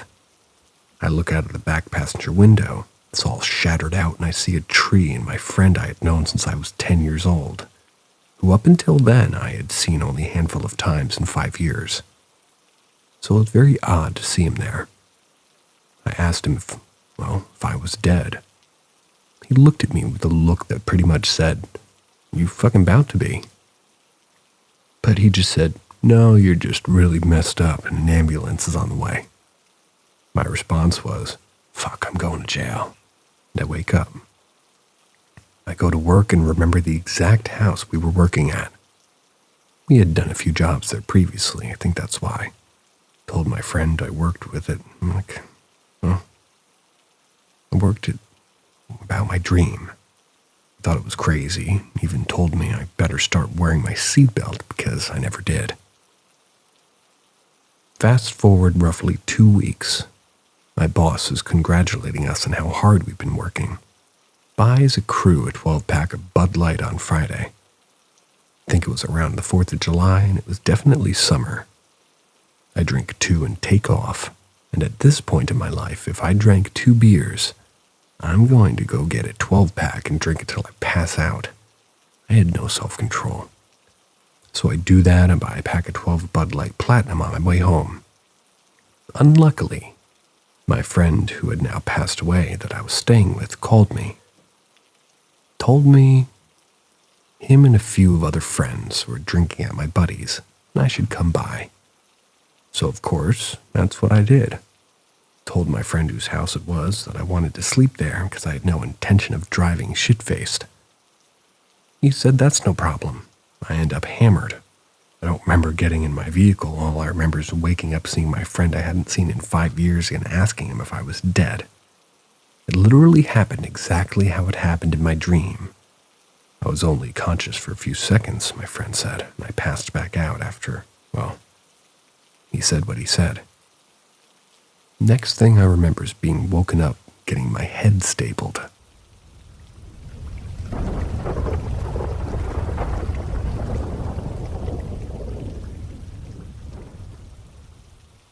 Entity has haunted me since I was a little boy. When I was little, I don't remember much, so this is according to my mom. But these things haven't left, so she told me the truth that I had a friend. A friend in air quotes. An older woman about my mother's age at the time, 28-ish, would sit outside with me and watch me play. Even if my mom thought I was alone and she was outside with me, this woman would be there, and we talked a lot. As I grew up, I would see her out of the corner of my eye, and still, like tall, around 5'6"-ish, wearing a plain white but torn sundress or a nightgown.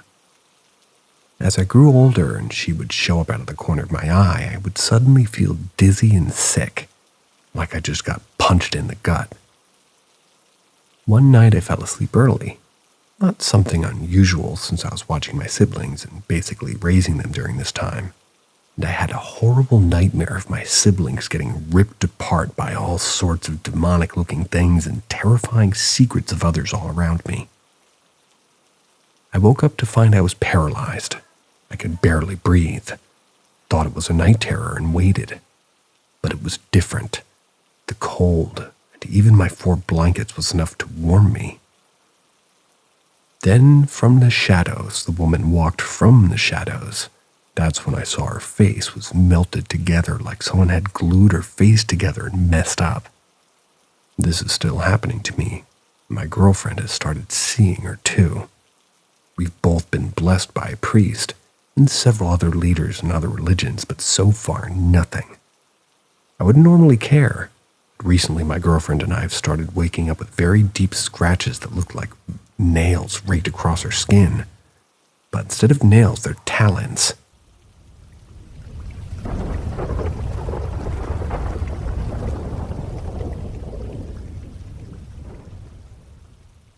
Ask Reddit.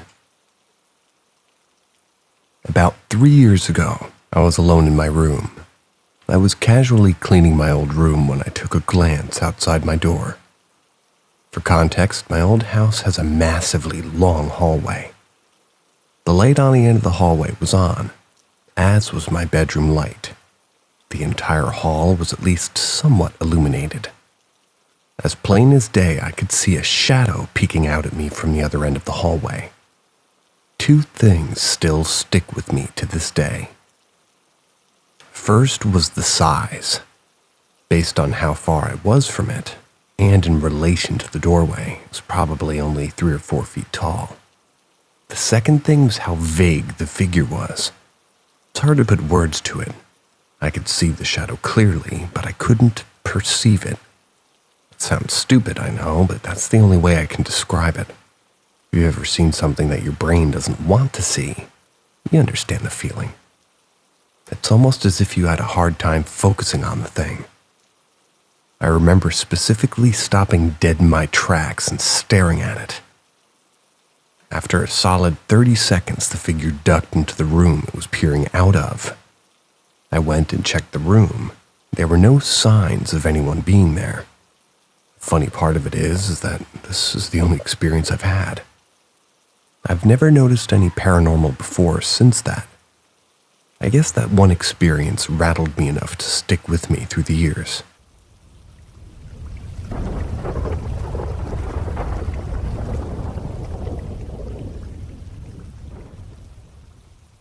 Ask Reddit. I don't know if this is paranormal or just flat out strange. When I was in high school, my next door neighbor and I were best friends. Just in front of our homes was a trailhead, and it led to a creek path that traveled for miles down to the city and up toward the mountains. I used to bike to school on it and walk my dog. A very common route that was safe in the daytime.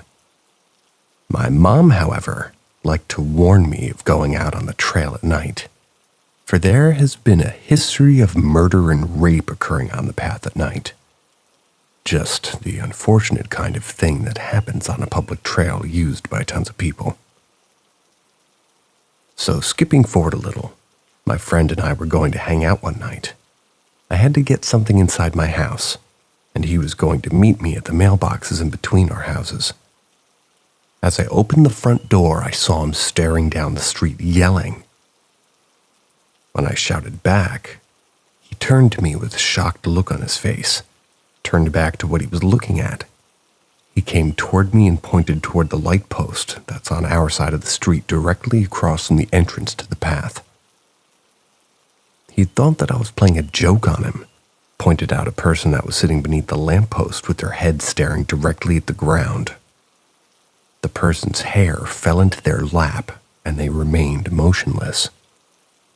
We called out several times to what seemed to be a woman, possibly drunk and taking a moment to herself, but she didn't move an inch. As we began to go inside to let her parents know, she stood up, keeping her head facing the pavement, and walked slowly across the street toward the entrance of the path.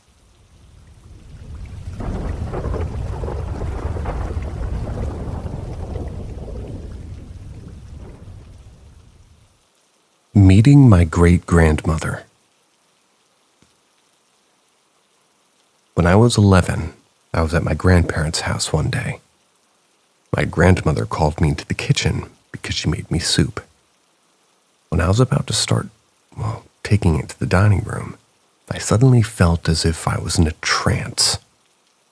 There was a woman in the doorway, but I couldn't see her very well because there was a bright light emitting from behind her. It was so bright that I could really only make out the bottom half of her. I could tell she was older because she had wrinkles and spider veins on her legs. She was wearing a floral dress and an apron. It was like I was looking at her under a magnifying glass. I could see every detail in her skin and every vein so clearly. She looked like she was moving her feet left to right, like you do when you're bored or tired of standing. She said to our grandparents' dog, who was staring at her intensely, "Ella, come here," kept calling her name. Then I snapped out of my trance when I heard my grandmother calling my name. I asked my sisters and my grandmother if they saw a woman in the doorway. They said that they hadn't, and I know it wasn't my grandmother because she was in the kitchen with me, and she wasn't wearing a dress. Later, I told my mom what happened, and she said her great-grandmother used to wear a floral dress all the time, and also an apron and a rolling pin, because she was always baking. she showed me a picture of her, and she looked familiar. I'm now living in that same house, and I get an uneasy feeling whenever I pass the doorway.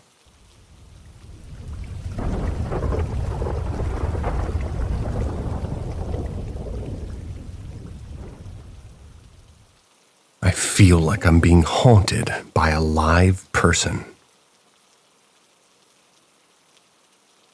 My father's in the hospital and has been for over 2 weeks. He will not be coming home. He is going to a nursing home for end-of-life care due to his medical issues. Since he went into the hospital, I have not slept well at all. Every time I close my eyes, it's like a hallucination playing in my mind. A hallucination of events that have not happened, such as seeing him laying in a hospital bed and a priest giving him last rites or picking up the phone to be told he passed. Or the family sitting around him. He takes his final breath. And then, with each of them, it cuts to a part and it's his funeral. This part is always the same. Been going on for 2 weeks. Yesterday I was lying in bed and I turned to get out of bed. My father was standing at the bottom of my bed and looking at me and jumped over the covers, and when I looked, he was gone. He said this to a few people, and I've gotten a few different reasons, like I'm crazy, etc.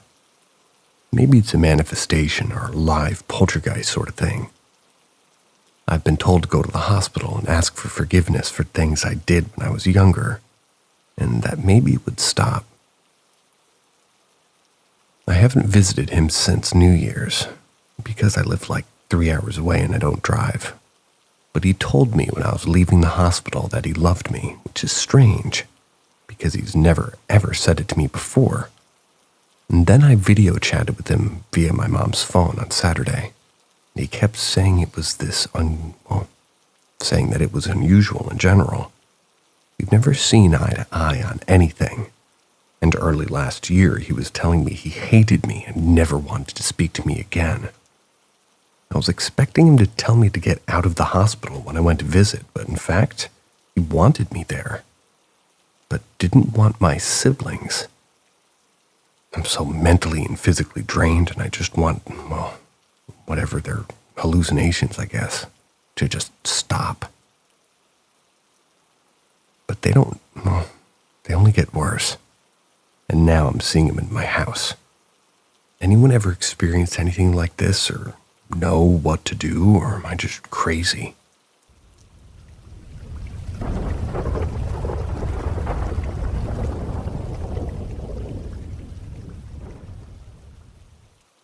Lenox Hotel in Boston.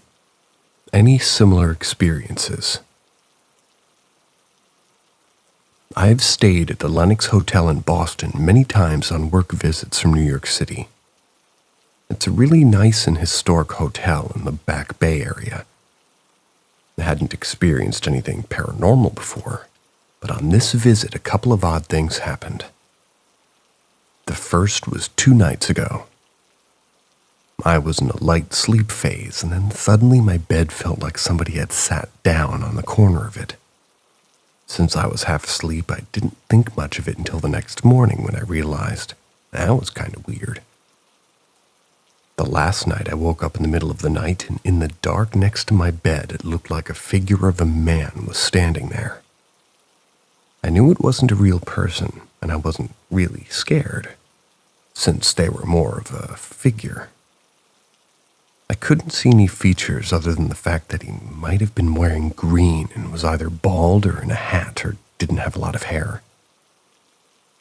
I assumed my eyes were playing tricks on me, but they didn't adjust after a few moments, so I actually kicked toward that area, and when the figure remained, I finally turned on my flashlight, and then the figure was gone. A Google and Reddit search shows that the hotel is often recognized as being haunted, but I can only find information about room 300, which is not the room or the floor where I stayed. Apparently, room 300 is haunted by a poker-playing, cigar-smoking friendly ghost named Red. I also read that women were murdered in a room at Lenox in 1989. but I'm not sure how that fits into my story.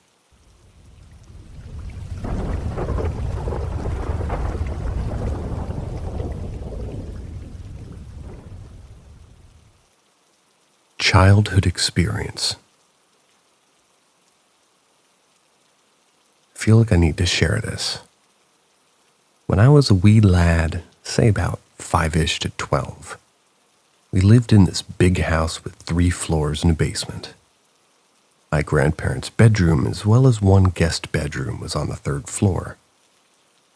I would hang out there by myself sometimes since there was a computer I could play on, a TV I could watch, and I could just kind of hang out by myself. Everyone would be downstairs where the living room and kitchen were. The computers had across the door that you would sit with your back directly facing the doorway. The TV was also positioned in such a way that your back would be to the door when watching the telly. Another important fact was that our house was split into 2, and our neighbors lived on the other side. So on the other side of one of the walls were their neighbors. When I'm on the computer or watching TV, I would hear footsteps coming down the hall toward the bedroom. Expecting someone to come in, I played no mind and just kept on gaming or doing whatever I was doing. The footsteps wouldn't stop and kept approaching. After some time thinking that it's taken so long, the hallway isn't that long, I'd turn around to see that no one's there. At the same time, the footsteps would stop. This didn't happen once or twice, this happened constantly. Anytime I was up there with my back facing the door, the footsteps would begin after a certain period of time. And each and every time I turned to see no one and the footsteps to stop. It was spooky at first, and then got annoying. I eventually told my family, but they brushed it off saying it must be the neighbors. It can't have been.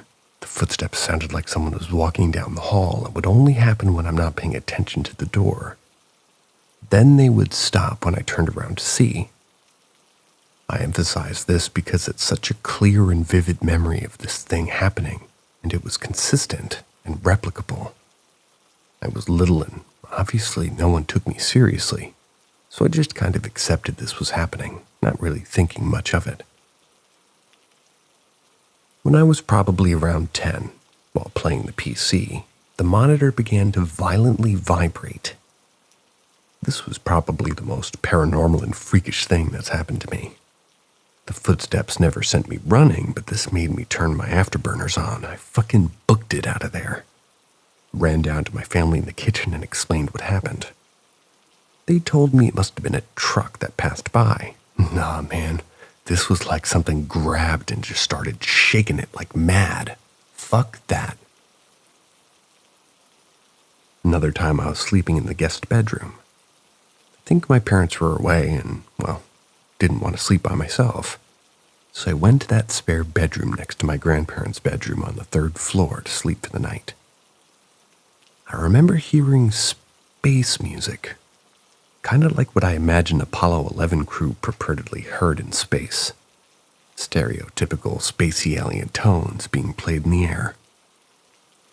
When I was little, and still today, I would often have very vivid and often nightmarish dreams. Nowadays, I enjoy them much more and can sometimes lucid dream and rarely can come out of my body. Anyway, I remember one specific dream where I was sitting alone in my grandparents' bed in their bedroom. It was nearly pitch black. I can't remember if in the dream I was watching TV or just sitting there. I do remember seeing a point of light in the middle of the room, just kind of there. I looked at it, and that's all I remember.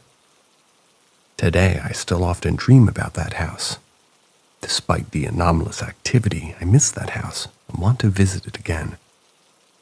That being said, I don't believe in ghosts, the afterlife, or, well, anything like that.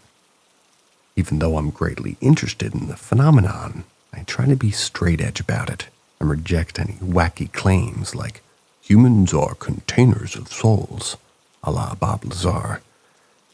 Very intriguing idea, but it's probably not real. I'm skeptical but open-minded. I don't know what that was that I experienced, but perhaps a false memory. Perhaps I was too young and dumb to really get up with a rational explanation. This kind of is winding up and being a kind of a ramble, but I needed to share it, mostly for myself, so don't forget that this happened